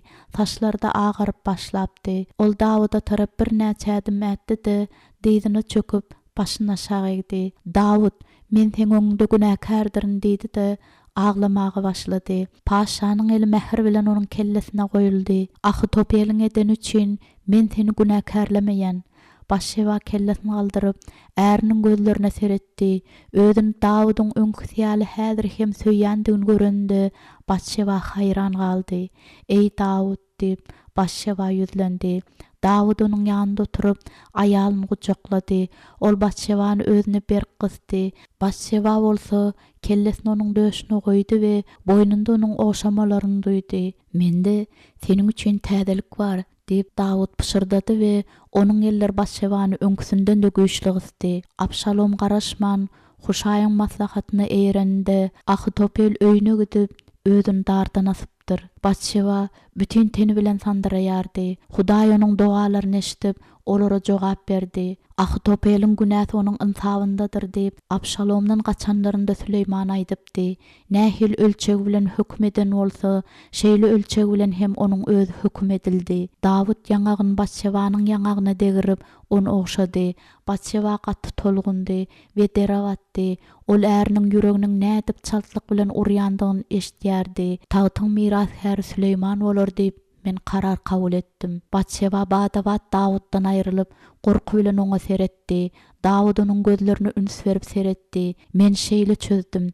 Näme üçindigini sen bilmek isleýäňmi? Beýle haýallarym çağalaryny şöhrat paraz we ygtyýarly küýseýänler edip terbiýelediler. Batşeba Dawud'un gözlerinde gaýgyny gördi. Batşeba, senin oğlun täç geýjekdigine men wada berýän. Emma men kimdirin? Ähli aýallarymyň we gyrnaklarymyň içinden diňe sen Hudaý gözleýärsiň. Batşebanyň gözleri göz ýaşlardan doldy. Eden işimden soň we eden işimiň näçe betbagçylyk getirenden soň men kimiň ýanyna baryp bilerdim. Dawud aýalyna oşap onun ýangaklarynyň göz ýaşlaryny süpürdi we kellesini sypalady. Diňe öz durmuşyny tas ýitirenler Hudaýyň söýgüsiniň çuňlugyny bilmekligi ukyply bolsalar gerek diýip Dawud aýalynyň dodaklaryna okşady. Meniň dostumyň gyzy bolanyň üçin men sen söýýärin. Men seni isläpdim we aldym. Çünki sen owadandyň. Men seni söýýärin. Çünki seniň bilen maňa hemişe gowy we rahat. Dawud ýeňillik bilen Batşebadan aýrylyp onun elinden tutdy. Olar bile yerlerinden turdular. Gözlerini aýalyndan aýyrman, Dawud onun ellerini özüniň dodaklaryna getirdi-de, olar okşady. Emma seni meniň söýgüli aýalym, çağalarym üçin bolsa söýgüli ene bolanyň üçin hemmesinden de kän söýýärin. Sen Hudaýy söýýän we onu gözleýän, meniň olary gowanýan 4 ogullarym terbiýelediň. Men olary, onun sesi kesildi. Batşeba Dawud'un näme diýjegini düşünüp, onu köşeşdirdi we gujaklady. Batşeba onun ynanyp we bil baglap bilýän ogullaryny terbiýelep ýetişdirdi. 6-njy bab. Dawud'un Ýerusalime dolanmagynyň öň ýanynda ýene bir pitne halky bölünşigi salmaga synaşdy. Benjaminli Şeba Israillary Dawud'a garşy urşa çağırdy. Onun urşa çaklygy zerarly Israil'in 10 tiresi bilen Dawud'un özüne degişli bolan Yahuda tiresiniň arasynda dawa güýçlendi. Dawud Amasy goşun ýygnamaklygy buyurdy. Emma Yogab Amasany öldürüp ýene-de Dawud'un goşunlaryna ýolbaşçylygy öz üstüne aldy. Pitneçi Betmagakanyň Abela şäherine geldi we şol ýerde Yogab ony gawady. Şäherde bir akylly aýal bardy. Ol şäheriň ähli ýaşullaryny toplap, şäheri weýrançylykdan goramaklyk üçin Yogaba Şebanyň kellesini bermekligi yrdy. Bir näçe ýyldan soň Piliştler ýene-de Israýlyň üstlerine çözdiler we Dawud goşunyny urşa alyp bardy. Ol garrydy we öňkü ýaly güýçli däldi. Şonuň üçin hem halk onuň söwüşe gatnaşmagyna razy däldi. Israýlyň çyrasynyň sönmezligi üçin sen biziň bilen söwüşe çykmarsyň. Dawud kulak asdy we goşun onsuz söwüşe gitdi. Bu uruşda Dawudyň edermen eskerleri Galiatyň doganlaryny ýeňdiler we şeýdip başa-baş söwüşçiniň soňky nesillerini hem gyrdylar. Özüniň ähli düşmanlaryndan azat eden üçin Dawud şol gün özüniň galasy we galkany bolan Hudaýa öwgi aýdymlaryny aýtdy we özüniň edermen adamlaryny sanymaklygy bilen ýene-de Hudaýa garşy günä etdi. Şu wagtda çenli ýeňiş berip gelen Hudaýa bil baglamaklygyň deregine Dawud goppamsylygy we şöhrat paradlygy öz oşunyň sany bilen magtanar ýaly öz halkyny sanamaklyga mejbur etdi. Dawudyň şaly adam güýji bilen berkidilipdimi näme? Günäsini boyuna alyp Dawud Hudaýdan ötünç sorady. Hudaý onuň şu jezalaryň birini saýlamaklygyny buyurdy. 7 ýylyň içindäki ýurtdaky açlyk, 7 aýlap düşmanlardan gaçmaklyk ýa-da ýurdu 3 güniň içinde gyrgyna saljak mergi keseli. Goý men Hudaýyň eline düşeýin diýip Dawud aýtdy. Çünki onuň rehmi beýikdir. Şeýdip Dawud mergi keselini saýlady. Halkyn sanap onun köplügi bilen magtanandygy üçin 70 000 adam öldü. Ahirinde Hudaýyň rehmi gelip ol şeýle diýdi. Yeterlikdir. Dawud Hudaýyň perişdesiniň Yebusly Aravnahyň harmanynda durup gylyjyny gynyna salanyny gördü we gorkudan titredi. Onsoň Dawud şol harmany satyn alyp gyrgynçylyk saklan Hudaýa gurbanlyk berdi. Wagtyň geçmegi bilen Hud şol ýerde ibadatxana gurlar. Batşeba özüniň söýgüli äriniň garrandygyny üns berdi. Onuň saçlary çalarypdy. Henizem owadan bolan ýüzünde ýygyrtlar peýda bolupdy. Edil bütün İsrail'in öz egnine yüklenen ýaly onun eginleri aşak sallanıpdy. Indol köşkünde halaýyk bilen ýöreýärdi we gyrnaklarynyň ýanlaryna da diňe käwagtlar barardy. Ayallar bolsa öňküleri ýaly öz dabalary bilen onun ýanyna gelip her haýsy öz ogluny magtaýardy. Dawud bolsa olaryň hiç birlerine de uly wezipeler bermeýärdi. Wagty bolanda ol Batşewanyň ýanyna baryp onuň bilen bütün akşam geçirerdi. Bir wagtlar men bir gut ýaly çaltdym. Emma indi bolsa meniň ayaklarym edil agaçyň düýbi ýaly ýerde bir gornaşýarlar. Batşewa ýylgyryş bilen äriniň ayaklaryny okalaýardy. Mehribanym, biziň ählimiz hem garraýandyr. Dawud titredi we Batşewa onu yorgan bilen örtdi. Ol aýalynyň elinden tutup okşady. Sen meniň üçin häzir hem ýaş çagynda kyýal owadansyň. Sen hem öňkiň ýaly owadansyň dedi de Batşewa ýerinden turup 10 ýyllyklaryň içinde bilelikde ähli synaglary ýeňip geçen aýalyň ärini okşaýyş kimin Dawud okşady. Sen henidem titreýärsiň. Bu ýaşlygymda gyzgyn bolan ganyň sowaýanlygynyň sebäbidir. Men seni öňkiň ýaly söýýändirin. Batşewa ýylgyrdy. Dawud bilen yatıp durmaklyk üçin görmegey boýgaýyz gözläp hyzmatkärler bütün ýurda aýlanyp çykdylar. Seniň özüň bu pikiri aýtmadyňmy näme? Abyşah görmegey, emma men oňa diňe seredip bilerin. Galanlar bolsa eýýän meniň üçin däldir. Eger men seni közüm üçin saklap bilsedim, men muny hökman şeýlederin. Eger men ýaşlygymda akyllyrak bolan bolsadym, Dawud uludan demin aldy. Egerde diýip ol başyny ýaýkady. Her bir adam ýaly men hem kanuny bilerdim. Eger hatta kanun biziň ýüregimizde ýazylan hem bolsa, şonda da biz ýalňyşman bilmezdik diýip aýtmaklygy men gaýrat etýän. Sen hemişe de Hudaýyň halany adamydyň. Meniň kemçiliklerim gaty kändir we men gaty kän günä etdim. Jelepçilik, adam öldürmeklik. Batşewa eliniň aýasy bilen Dawudyň aglyny ýapdy. Hudaý sen söýýändir, çünki sen her gede günä edendiň bileningde onuň öňünde towp etýärsiň. Sen öz günäleриň üçin gaýgylanýaň. Söýgülim, sen hakykaty amala aşyrmaga synançdyň. Men söýýänleriniň baryna agyr ýetiren adamdyryn. Men şalyk edem döwrümde adamlaryň sansız çäksiz köplügi öldürildi diýip Dawud başyny ýaýkady. Gözlerinde bolsa göz ýaşlar göründi. Näme üçin Hudaý şeýletdi? Näme üçin Israil halkynyň arasyndan Hud meni paşa edip belledi? Çünki sen bu soragy berýän ýeketäk adamsyň. Tagta çykmaklyk baradaky öz hukuklaryny aýtmaklygy haqqy ogly Adoniýany randygyny Batşewa bilýärdi. Çünki Adoniýa Dawudyň Abşalomdan soň kogludy. Adoniýanyň Abşalom ýaly özü üçin arabalary we atlary edinip, özüni eýýän paşa ýaly alyp barýandygyny görende Batşewa howsalalyga düşdi. Ýene bir pitne turjakmyka? Adoniýanyň özüni alyp barş hakda Dawud hiç zat bilmeýärdi we Batşewa hem sesini çykarmaýardy. Ýöne Batşewa kän oýlanýardy. Süleýmany paşa etmeklik baradaky wadasyny Dawud ýadyndan çykaraýdymyka? Eger Adoniýa paşa bolsa, onda Dawudyň aradan çykan güni Batşewa hem ogullary bilen öldüriler. Çünki Adoniýa hem Abşalom ýaly gopbamsy we rehimsizdi. Batşewa ogullarynyň Adoniýanyň Ýogab we Ruhany Abyatar bilen maslahatlaşýandygy we olaryň ony goldaýandyklaryny eşitende Adoniýanyň özüni tezara paşa diýip oglan etjekdigine we onuň tagta bolan ymtylyşyny goldaýan tarapdarlaryň hem bardygyny düşündi. Batşewa öz gorkulary bilen Hudaýyň ýanyna geldi. Ol orada tutup doga etdi. Onuň jogabyna garaşýardy. Adoniýa goýunlardyr öküzler gurbanlyk bermeklik üçin El Rogel çeşmesiniň boýuna bardy. Ol Süleyman bilen onuň doganlaryndan başga Dawudyň ähli oglullaryny şeýledi. Dawuda we palygalan peýgamber Natany, Benaýa Ruhanyny we ençeme eskerleri de çağırdy. Yine de urşun ýakynlaşýandygyna Batşewa düşündi. Belki de bu günäler üçin Batşewanyň özüniň we Dawudyň üstünden bolan soňky hökümdür. Batşewanyň ýanyna Natan geldi. Ol gaty çynlakay görünýärdi. Hakkytyň ogly Adoniýanyň paşa bolanlygyndan we Jenabymyz Dawudyň muny bilmeýändiginden habaryň barmy diýip ol Batşevadan sorady. Men doga etdim. Eger sen özüň we ogluň Süleymanyň janyny halas etjek bolsaň, onda meniň maslahatyma kulak as.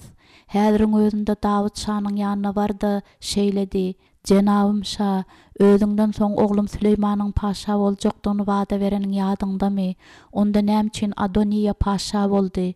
Ine sen şular aýtýançaň men hem gelip seniň sözleriň tasdiklaryn. Men şeýle dederin diýip Dawudyň birden öz wadasyny ýadyndan çykarandygy baradaky pikirden gorkup Batşeba aýtdy. Batşeba hem beýlek haýallar ýaly oglunyň ygtyýary üçin göreşýär diýip Dawud oylamazmyka? Ýöne Batşebada başa saýlaw barmy ahyryň? Eger tagta erwet adamlar çyksalar, onda onuň bütün maşgalasy öldürilir. Batşeba çaltlyk bilen paşanyň otagyna tarap gitdi. İçinden olsa kızgın doğa edýärdi. Men paşa bilen ören wajyp bir iş barada gürleşmelidirin diýip Batşeba garawul aýtdy. Esher oňa baş egip paşanyň ýanyna gitdi we tez ara izine dolanyp gelip Batşebanyň girmekligi üçin kapyny açdy. Batşeba Dawudyň ýanyna gireninde paşa ertirlik naharyny hödürläp duran görmegi Abyşagy gördi. Gyjagaz gözlerini galdyrdy we hormat bilen egilip Batşeba bilen salamlaşanda onuň ýüzi mäherli ýylgyryş bilen şöhlelendi. Batşeba gyjagazy özleriniň eýýän birinji duşugynda söýüpdi. Dawuda hyzmat etmekligi üçin Abyşagy Ýerusalime getirmezlerinden ozal ol kakasynyň örlerini bakardy. Abyşagyň garry paşa bilen kän umumy zady bardy. Bu gyz Dawud ýaly Hudaý bütün ýüregi bilen söýerdi. Batşeba äriniň öňünde diýdine çöküp baş egdi. Dawud ýerinden turup oturdy. Näme boldy Batşeba? Doga edende Batşebanyň ýüregi çaltlyk bilen urýardy. Ey Taňrym, Dawud meni hem özüniň beýlek haýallary ýaly görmesin. Ol kellesini galdyryp, bütün endam bilen sandyrap sözüne başlady. Jenabym şa, özüňden soň meniň oglum Süleymanyň paşa boljakdygyny sen ant içipdiň. Emma munyň deregine Adoniýa paşa boldy we seniň bundan habaryň da ýok. Ol ençeme goýundur öküzler öldürüp, seniň ähli goýunlaryny Abyatar ruhanyny we goşun başy ýogaw çagyrypdyr. Dawudyň gözleri duýdansyzlykda sowuk boldy. Emma ol seniň oglun Süleyman çagyrmady diýip Batşeba sözüni dowam etdirdi. Ine meniň jenabym şa, Israil seniň kararyňa garaşýar. Senden soň tagda kim çykar? Eger sen öz kararyň yglan etmeseň, onda seniň ölümüňden soň men we Süleyman bilen erwet adamlar kimin gatnaşyk ederler? Jenabym şa diýip gapyda duran garawul ýüzlendi. Natan peýgamber seni görmek isleýär. Onda seniň üçin gaty wajyp habar bar diýär. Goý ber girsin diýip Dawud uludan demini alyp aýtdy. Ýüzi bolsa gyzarypdy. Sabyrsyzlyk bilen ol Abyşagyň aýrylmagyny buyurdy. Batşeba gidäý, men sen çagyraryn. Köşeşmäge synanyşyp Batşeba otagdan çykdy.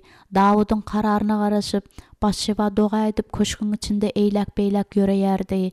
Ey rehimdar Taňrym, goý Dawud peýgamberiň sözlerine kulak assyn. Gözlerini ýumup Batşeba saklandy we ellerini berk kysdy. Ey Taňrym, Dawudyň beren wadasyny ýadyna sal. Seniň rehimiňe özümiň münasip däldigini bilýärin. Men münasip däldirin, emma meniň ogullarymı halas etmekligi haýyş etýärin. Guluň Süleyman tagtda oturt. Batşebany çagyr. Batşeba Dawudyň sesini eşitdi we ýüregi doňdy. Garawul kapyny açdy. Men bärde jenabym şa diýip Batşeba seslendi. Dawud durdy. Janymy ähli belalardan halas eden Hudaý diýiridir. Ine Israiliň Hudaýynyň alynda saňa wada berşim ýaly yglan etýän, ýagny seniň ogluň Süleyman meniň tagtymda oturup şalyk eder. Batşeba diýdine ýykylyp Dawuda baş egdi we göz ýaşlary bilen seslendi.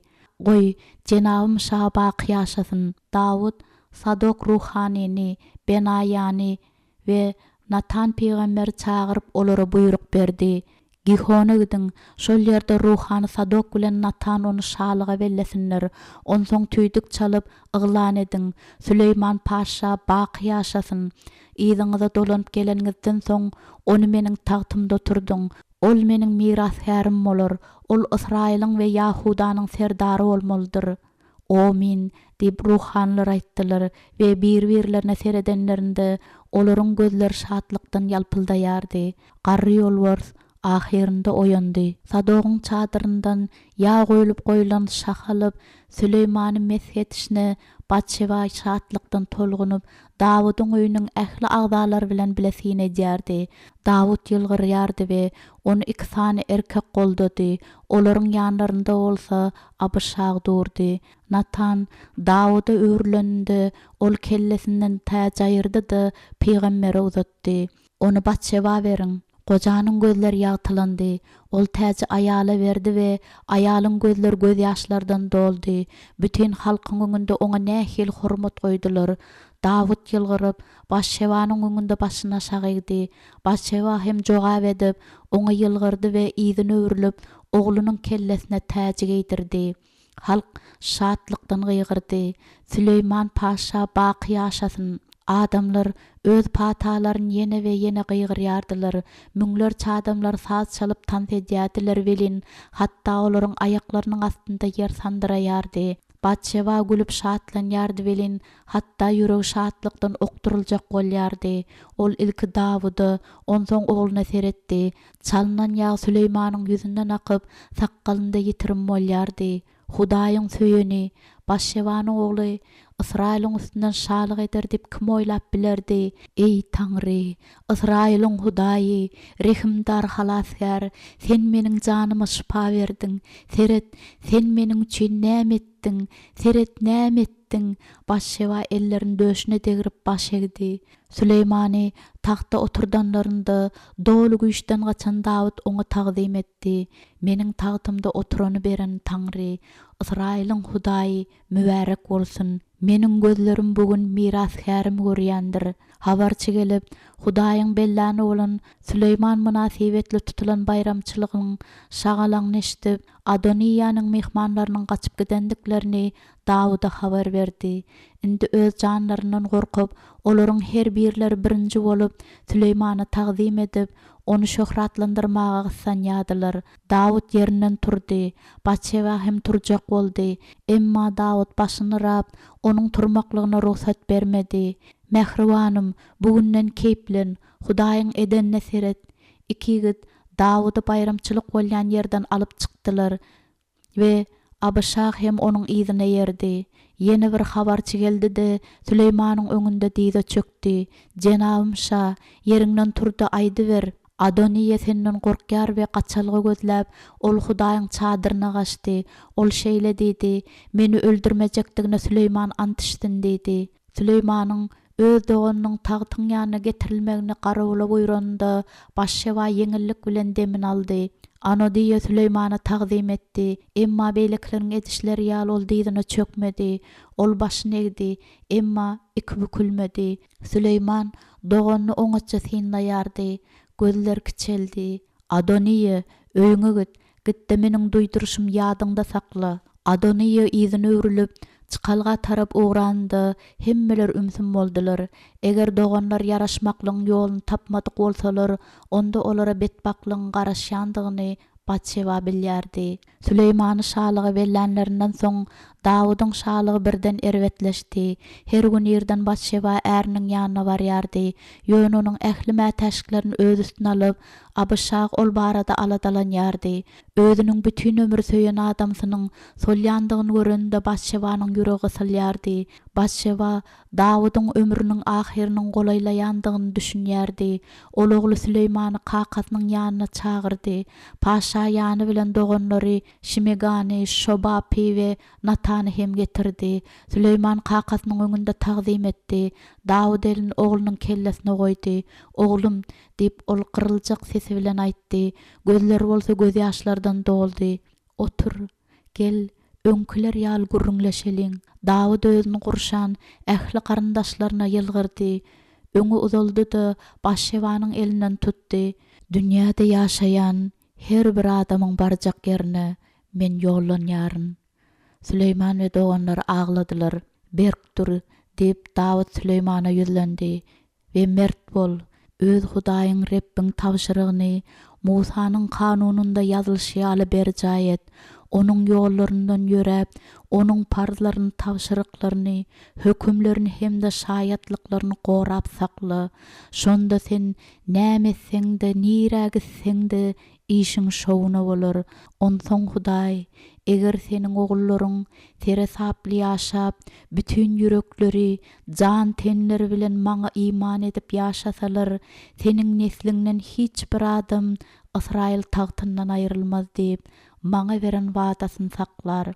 Başşeba gözlerini yumdy we äriniň sesiniň ýetýändigini eşitende göz ýaşlary bokurdygyna doldy. Başşeba Davudy ýitirýärdi. Ençeme bilelikdäki ýaşaýyşdan soň ol Başşebadan hemişelik aýrylýardy. Ýene de aýtjak zatym bar. Süleyman, sen Seruýanyň ogly Yogabyň Israilyň iki goşun başçysyny, Neriň ogly Abneri we Yeteriň ogly Amasy öldürendigini bilýänsiň. Olur şu wagtyndaky kan üçin asudalyk wagtynda aralyp, belimdäki goşagymy, ayagymdaky çarıgymy nähak gana ulap olary öldürdi. Şonuň üçin hem sen paýhasly hereket et. Onuň çal kellesini dowdaky sag salamat iýerme. Hawwa kaka, Barzilaýyň oglullaryna bolsa meherli bol.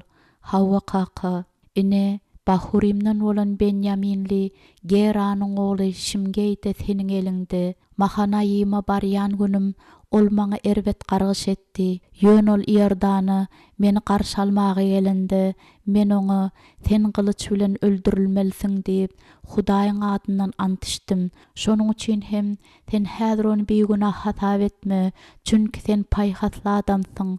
Oňa näme etmelidigini seniň özüň bilersiň. Çünki çal kellesini gana bulap, onsoň dowdak hiber. Başşeba sandyrady, emma hiç zat diýmedi. Dawud bolsa nalyş bilen düşeginde ýatdy. Gapdalyna öwrildi-de ol Başşeba seretdi. Wah meniň söýgülim diýip Dawud ýuwaşça aýtdy. Ol uludan demin aldy we onuň bedeni gowşady. Güýçli agry Başşebanyň ýüregini gysdy. Göz ýaşlary bolsa gözlerini ýakyp barýardy. Abşag aşağı egilip elleri bilen Davudyň gözlerini yumanynda Başşebanyň bedbaktlygy daşyna çykdy. Ol köýneginiň ýakasyny ýyrtyp, eli bilen döşüni ýumraklaýardy. Dawud, Dawud! Başşebanyň ogullary ýerlerinden turup, edili garawullar kimin ejelerini gurşadylar. Süleymanyň elleri bolsa mehr bilen onuň egine goýuldy. Dawud uly hormat bilen öz şäherinde jaýlandy. Halk onuň ölümine aglandy. Başşeba adamlaryň onuň ýalňyşlyklaryny däldi, eden ähli oňat işlerini ýatlamaklary barada doga etdi. Süleyman yeňillik bilen şalygy hökümdarlyk etýärdi. Çünki Natanyň özü we ruhanlar oňa kömek etýärdiler. Emma onuň tagty howpsuzlykda däldi. Düşmanlar güýç toplaýardylar. Bir gün akşam Başşebanyň ýanyna Adoniýa geldi. Meniň ejem saňa salam iýerdi diýip Başşeba tagzim edip aýtdy. Onuň şeýle gatnaşygyny Başşeba birinji gezek görýärdi. Onuň ejet haqqy hem edilmaga kyýaly öz oglunyň paşa bolmaklygyny gaty küýseýärdi. Sen erbet niýetler bilen geldiňmi? Hiç bir belanyň bolmazlygy üçin Adoniýa Süleymanyň oňa aýdan duýduryşyny ýatlatmak bolmazmyka? Ýa-da belki-de ilki bilen on diňläp kellesindäkin bilmelidir. Ýok diýip ýigit çalt jogap berdi. Men parahatlyk bilen geldim. Men seniň hoşamaýlygyňa agtarıp geldim. Hoşamaýlygy? Başşeba kellesini aşagydy. Nähil hoşamaýlyk diýip Başşeba serasap bolup sorady. Şalyň maňa degişildigini sen bilýärdiň. Başşeba gaty tolgundy. Onuň ýüregi çaltyryp başlady. Abşalomdan soň tagtyň hojaýynyň özüdigini Adoniýa ýatlatjak bolýarmyka? Ýa-da ol fitne barada aýtjak bolýarmyka? Özüni paşa diýip yglan eden güýçli erkekleriň goldamalaryna Adoniýa eýe bolupdy. Özleriniň dildöwüşiklerini aňarýaly Dawud gaty kesel we garry diýip olar ýalňyşypdylar. Hatda paşa bu barada bilýände-de fitnäni basyp ýatyrarýaly ýeterli goşun ýygnap biler diýip oýlamandylar. Yaragynyň ýokdugyny görkezjek ýaly eden bolup Adoniýa elini öň uzatdy. Indik paşanyň meniň boljakdygymy hemmeler garaşýardylar. Emma bagyt menden ýüz öwürüp doganma gitdi. Çünki bu Hudaýyň erkidir. Başşeba Adoniyanyň gözlerinde mekirli gözledi. Emma ol edil Dawydyň erki bilen ylalaşýan ýalydy. Bu Hudaýyň erkidir. Hudaý şaly üçin Süleýmany, başşewanyň ogly Süleýmany saýlady. Ey Hudaý, dyna eden aýalyň ogluny saýlandyňy men hinidem haýran galýan. Inendi diýip Adoniya Batşewanyň ünsüni bölüp sözüni dowam etdirdi. Men senden bir rehim hakda soraýan, haýyş etýän ýok diýme? Nähil rehim? Yigit Batşewa ýakynlaşyp diýdine çökdi. Onuň gözleri garaldy.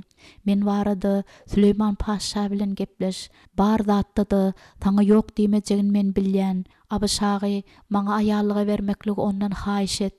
Abyşag Batşewa Adoniyanyň gözlerini üns berip seretdi we onu doldurup duran duýunyň söýgüdigini düşündi. Çünki Batşewa onuň höwesiniň güýçlidigini duýup islegini görýärdi. Bolýa diýip ýuwaşça aýdanda Batşewa Adoniyanyň gözleriniň ulalandygyny gördi. Sen barada men paşa bilen gürleşerin. Adoniya başga ýekije söz aýtmady. Emma ol ýerinden turanda onuň dogodoklary şatlykdan ýaňa titreýärdi. Ogly paşanyň ýanyna barmandan odal Batşewa özüniň iň owadan köýnegini giydi. Ejesiniň özü bilen gürleşjekdigini Süleýman aýdanlaryna deňeç Batşewa garaşyp durdy. Batşewa otaga girende Süleýman tagtyndan turdy-da ejesine tarap aşak düşdi. Özüni oglunyň tagzim etenine Batşewa utanjyndan gydardy. Bütün köşk bolsa paşa syny etýärdi. Süleýman ýylgyrdy da ejesiniň elinden tutup onu tagtyň ýanyna alyp bardy. Meniň ejem üçin ýene bir kursi getiriň diýip ol buyruk berdi. Sen maňa çyndan aşy hormat oýan oglum diýip Batşewa ogluny pişirdi. Seni nähil hormatlaýandygym halk bilmelidir diýip ýylgyrdy da Süleýman ilki ejesiniň oturmagyna kömek berdi. Ateneňe hormat goý diýip kanun öwretmeýär mahirin. Emma adamlar hiç açanda Batşewa barada gıйbat etmeklerini besetmediler we özüne garşy halkyň pikirlerinde de Batşewa ogluny gorap bilmeýärdi. Ähli ýyllaryň içinde onuň oglullaryny ýigrenip olardan daş durmadylar mahirin. Eger Batşewa bir ýerlerde ýekelikde ýaşan bolsa gowy bolardy. Belki de diňe şonda halk onu ýadyndan çykarar. Eger onu görmeseler, onda adamlaryň onuň günäsini ýatlamalary Süleýmanyň şalyk etmeginde büdüreme daş bolmaz. Oglum, men adamlara bolan ýamanlygy özümde saklamaýaryn. Men hem şeýle edýär nejejan diýende Süleýmanyň gözleri ýalpyldady. Ýöne çäkler gurmaklyk gaty wajypdyr. Meniň kakym sen söýýärdi we seniň bilen etil şadata aýal kimen gatnaşyk etdi. Hemmelerde seniň bilen şeýle gatnaşyk etmelidirler diýip ol uldan demin aldy-da ýene de ýylgyrdy. Indi bolsa özüňdäki howsalalygy maňa aýt. Çünki sende çynlaky sebäp bolmasa meniň ýanyma gelmejekdiň men bilýän. Batşewa elini Süleýmanyň eline goýdy. Meniň saňa kijijik haýyşym bar. Özüniň araça bolmaklygy sebäpli ogly bilen Adoniyanyň arasynda we özü bilen Dawydyň beýlek aýallarynyň arasynda ylalaşyň boljakdygyna Batşewa inanýardy. Meniň haýyşyma ýok diýmersiň diýip umyd etýän. Nähil haýyşyň bar ejejan? Saňa ýok diýmejekdigimi özüň bilýärsiň. Batşewa özüni ýeňil duýdy. Abyşagy özüni aýal edip almaklygy doganyň Adoniya ruhsat ber. Süleýman sesini çykarman durdy. Oglunyň ýüzünde gahar we nägileligi görende Batşewanyň ýüregi doňdy. Ol birden elini ejesiniň elinden aýyrdy. Oglunyň möjjalyp barýan gaharyna syn edip Batşewa howsala düşdi. Nädip sen Abyşagy Adoniya bermekligi menden haýyş edip bilýän diýip Süleýman ýuwaşrak aýtdy. Ondoňa şalyk bermekligi de haýyş et. Onuň meniň ulduganymdygyny we Abiyatar ruhany bilen ýogabyň hem onu goldaýandyklaryny sen bilýärsiň. Kakamyň gyrnaklarynyň birine bolan talaby onuň bütün şalyga bolan talaba deňdir. Süleýman ýerinden böküp durdy. Eger şu dilegi bilen Adoniya öz ykbalyny soňuna çen çözen bolmasa, onda goý Hudaý men ursun. Wah ýok, ey Hudaý, bu meniň näme etdigim boldy? Hudaý men berkidip, meni kakam Dawydyň tagtynda oturtdy, diýip Süleýman bütün märeke ýüzlendi. Wada berşýaly, Hudaý meniň öýüm berkitdi. Hudaý diýiridir, indi Adoniya öldürilmelidir. Batşeva yuwaşlyk bilen gıýgyrdy. Ýene-de bir zatlar aýtmadyndan ozal Batşeva elini galdyryp Süleyman saklajak boldy. Emma ol ejes tarapy seretmedi we özüniň iň wepaly hyzmatkary Benaýany ýanyna çagyrdy. Häziriň özünde gitdi, Adoniýany öldür. Hawa meniň jenabym şah. Benaýa gylyjyny gynyndan çykardy da çaltlyk bilen gitdi. Batşeva ellerini dizine goýdy we kellesini aşak tallady. Süleyman bolsa beýleki hyzmatkarlar çagyryp, onuň Abiyatar ruhanyny getirmegini buyurdy. Süleyman ejesine tarap öwrülendi, ejes kellesini galdyrdy we gözlerinde göz ýaşlary peýda boldy. Men bilmedim, şeýle boljakdygyny men hiç açan oýlamandym. Ejejan, otoňa dolun. Diýende Süleymanyň sesi ýene-de ýumşady. Köşüş, biraz soňra seniň bilen gürleşerin. Batşeva bütün beden bilen sandyrap ýerinden turdy. Ýüzüniň tutuklugy bilen Süleyman ejesiniň elinden tutdy. Ejejan diýip ol mehr bilen aýtdy. Bary gowudur diýip ejesi titreýän ses bilen aýtdy. Ejem otogyny urat diýip paşa hyzmatkaryna buyurdy-da, ejes baradak aladan beýleklere tawşyrdy. Köşkdäki hemmeleriň gözleri Batşeva gönükdirlendi. Ol kellesini galdyrdy-da, mertebellik bilen paşanyň huzurundan aýryldy. Oglunyň hyzmatkary Batşewany köşküň aýallary barada alat etýän agta tawşyrdy. Hanym diýip agta ýüzlendi. Batşewa başyny ýaýkady-da, onuň ýanyndan geçip gidip öz otagyna girdi. Onuň ýanyna gyrnagy geldi. Hanym, "Teze näme bolýar, näme bolýar?" Batşewa ellerini maňlaýyna degirdi. "Meni ýeka galdyr. Emma siz kesel görünýärsiňiz." Batşewa ılalaşman başyny ýaýkady. "Meniň ýöne ýek özüm bolmalydyr. Ýanymdan aýryl haýyş etýän, men özüm oňat duýýandyryn." Howsalalygy düşen gyýjagaz gitdi. Kapy ýapyldy we Batşewa ýere ýykyldy. Gyýkylygynyň sesini basyp ýatyrmaklyk üçin ol ýüzüne perden çekdi. "Ey Taňrym, Israýlyň Hudaýy, rehmet, maňa rehmet." Batly gyýkylyk onuň bütün endamyny sandyratdy. Dawudyň günäsi üçin ýene bir jan tölenipdi. 7-nji bab. Süleyman ähli düşmanlaryny gyrjak bolup gaty çalt hereket edýärdi. Adoniýanyň öldürilmegi Ýogaby Hudaýyň çadyryna gaçmaklyga mejbur etdi. Ol ýerde Ýogab gurbanlyk sypatynyň çykyp duran burçlaryndan ýapyşyp durdy. Gurbanlyk sypatynyň çykyp duran burçlary, bu çykyp duran burçlar Hudaýyň ygtyýaryny we güýjüni aňladýardy. Israillarda şeýle kanun bardy. Gurbanlyk sypatynyň çykyp duran burçlaryndan ýapyşan adama Hudaýyň goragy berilýärdi. Süleyman şah Benaýa ýene-de buyruk berdi. Gurbanlyk sypatynyň ýanynda onu öldürdi. Onsoň jaýla, "Büyügün aganyň dökülendiginiň günäsini menden we meniň kakamyň öýünden aýyr.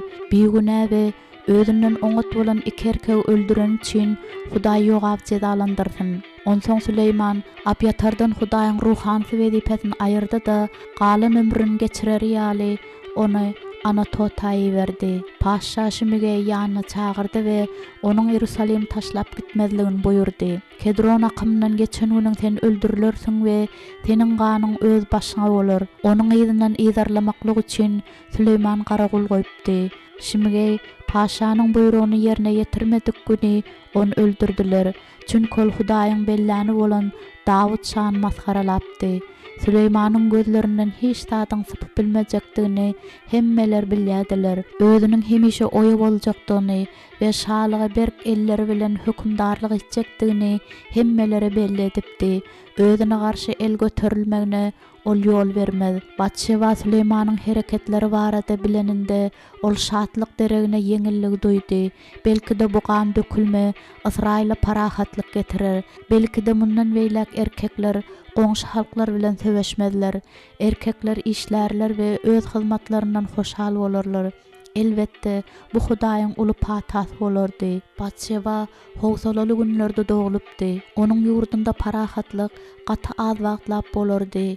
Endi Batşewa garrapdy we durmuşyndan gaty ýadapdy. Geçmişiniň onuň ýadynda häzirki ýaly diýrelýändigi gaty geňdi.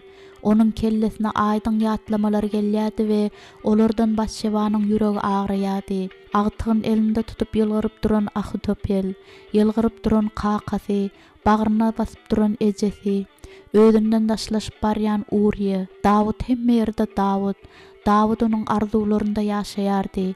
Ine-de ol keyik kimin çaltlyk bilen bayırlarda bökjekleýär. Ine-de ol öz adamlary üçin mezmurlar aýdýar we Hudaýyň halkyny degişli bolan şalyk gurmaklygy öz halkyna alyp barýar. Hawa Batşeba onu güýçli söýýärdi we henüz hem söýýär. Ejejan diýip özüni hakykata dolduran mähirli ses eşdildi. Batşeba yeňillik bilen gözlerini ýumdy-da ýylgyryş bilen kellesini aýlady. Ol Süleymanyň ýaňaklaryny sypalady. Onuň kellesinde şa täji berk ornaşypdy. Ol akyllydyr we öz doganlaryna sin edip olary gorap bilir. Öz halkyna hökümdarlyk etmekde ol Hudaýyň patalaryny gözler.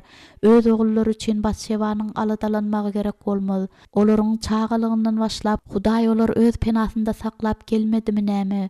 Dawa jenjelleriň höküm sürýän ýeri bolan köşküň içinde Hudaý onuň çağalaryny goramandymy ahyryň? Zina eden aýalyň ogluny Hudaý takta oturdur diýip kimdir biri oýlanyp bildimi näme? Batşeba öz oglunyň kesir halka hökümdarlyk edip onu iň güýçli halk edip biler diýip kimdir biri oýlanyp bildimkä? Ey Hudaý, seniň rehimiň ähli akyllardan da üstündür. Men onu gadanmadym. Bu dünýeden ötüp toprağa öwrülmedimden odal ogullarynyň mätäç bolan ähli zatlaryny berip bilmekligime kömek et. Çağalarym, meni diňläň diýip Batşeba öz otagyna gelen ogullaryna ýüzlendi. Kakaňyzyň nesihatlaryny ýadyňyzda saklaň we meniň öwrüdenlerim ýadyňyzdan çykarmaň.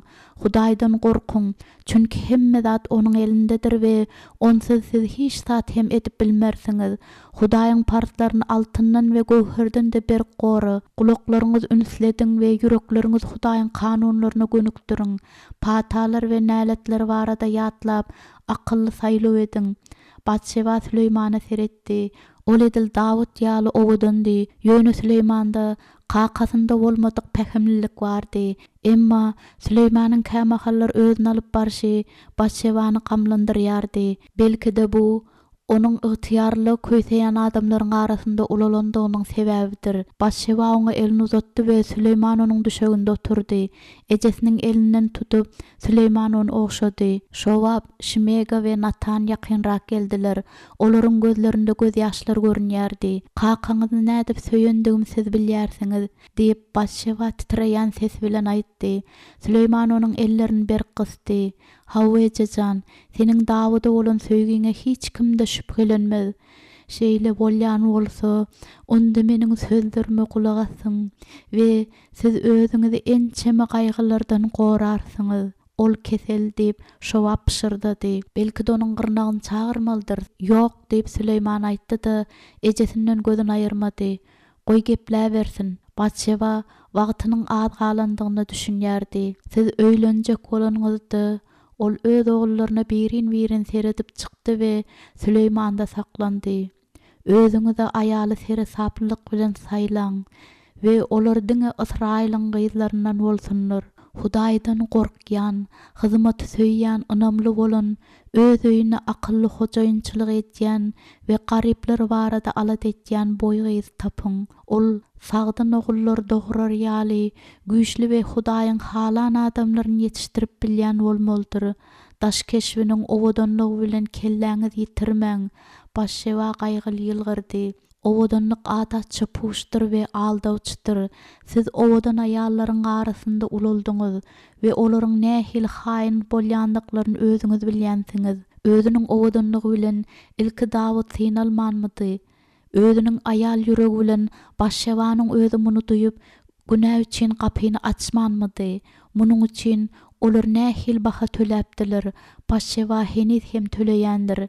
Ey Taňrym, meniň ogullarym bilen beýle bolmasyn. Baýlygy däldi, seni bütün ýüregi, bütün kalby we bütün akyly bilen söýýän aýallar saýlamaklary üçin olara akyl ber."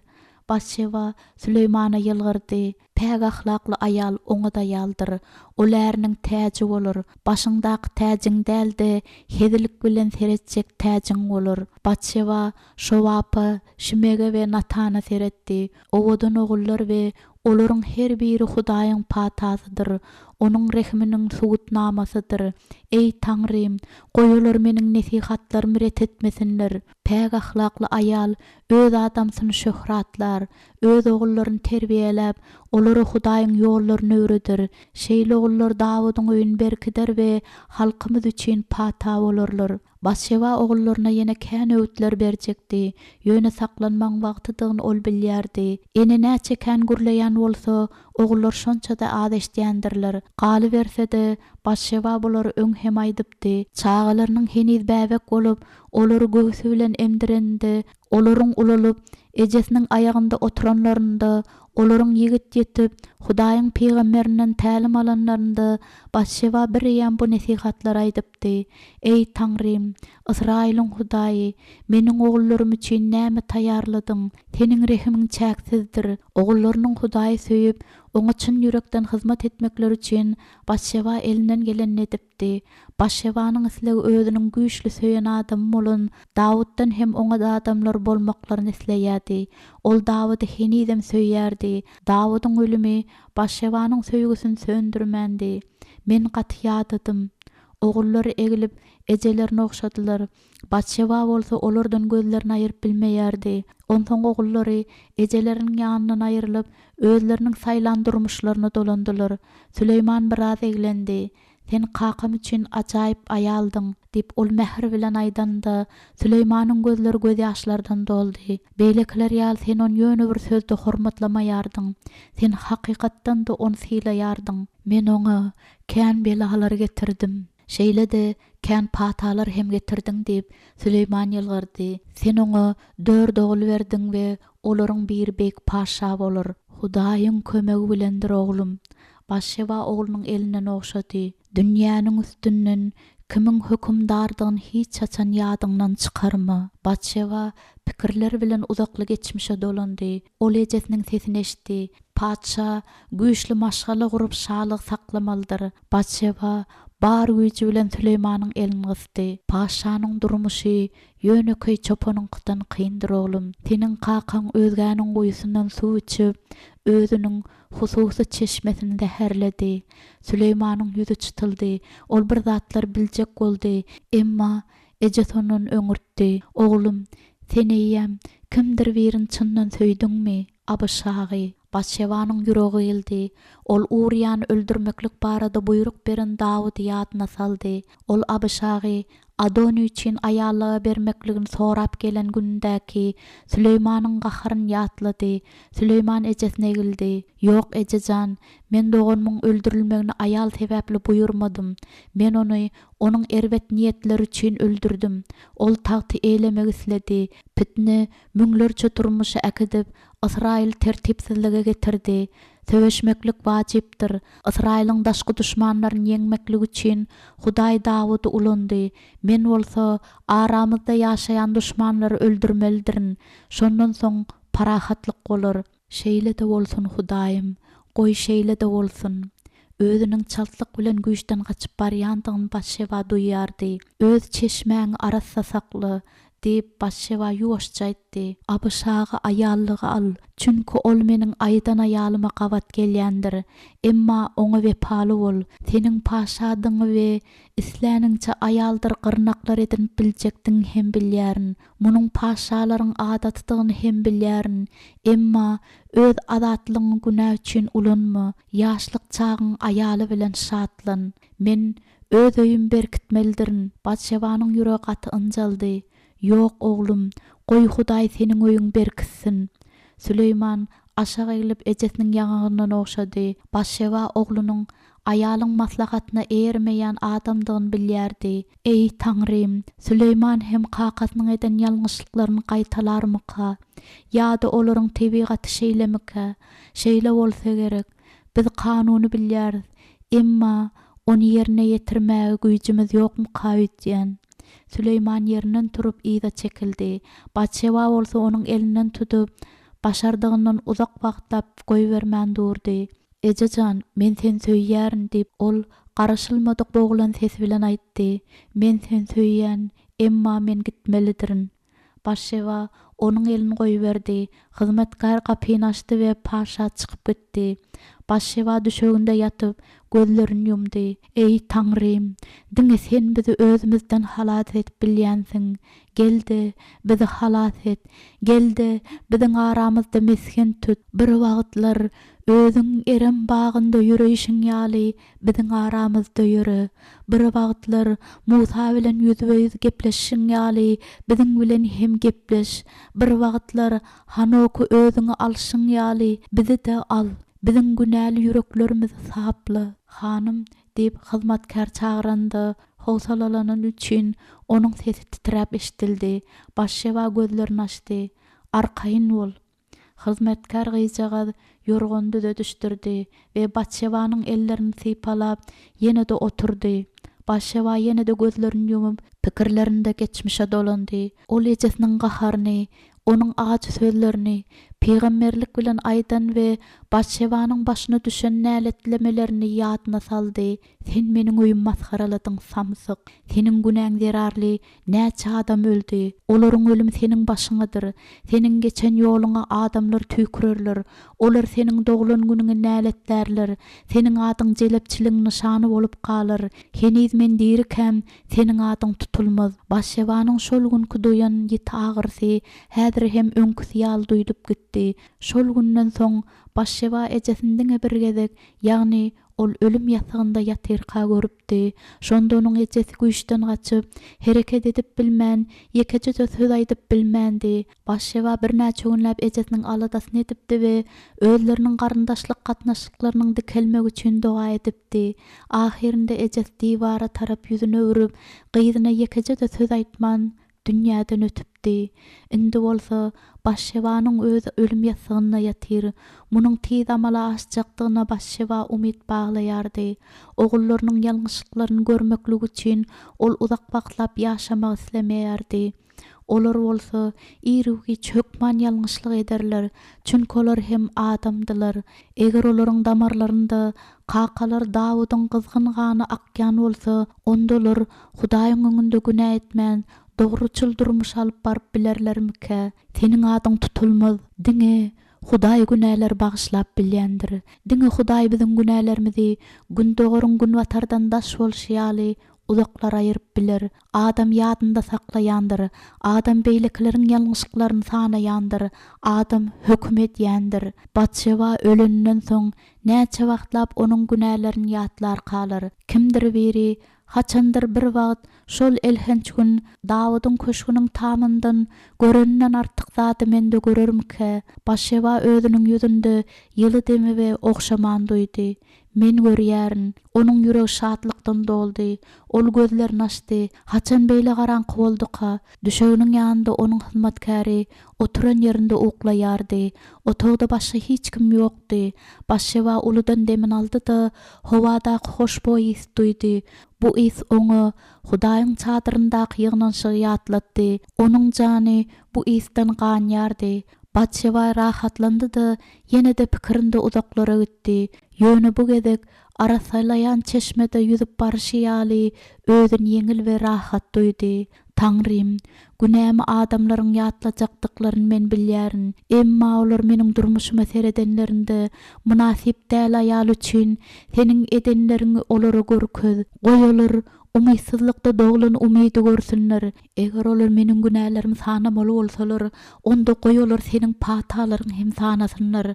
Sen meni goradyň, sen maňa täze durmuş berdiň, sen maňa ogullar berdiň Taňrym. Goý adamlar meniň adym tutmasynlar. Çünki meni ýatlarlar ýaly men kimdirin? Emma ey Israýlyň Hudaý Taňrym, eger şonda da men ýatlasalar, onda goý seniň maňa bolan beýik rehimiň üçin olar agyzlaryny açyp saňa öwgi aýdymlaryny aýtsynlar. Goý olar seniň çäksiz merhemetiň we söýgüň görsünler. Şeýle de goý olar Başşeba uludan demin aldy, ruhlansynlar.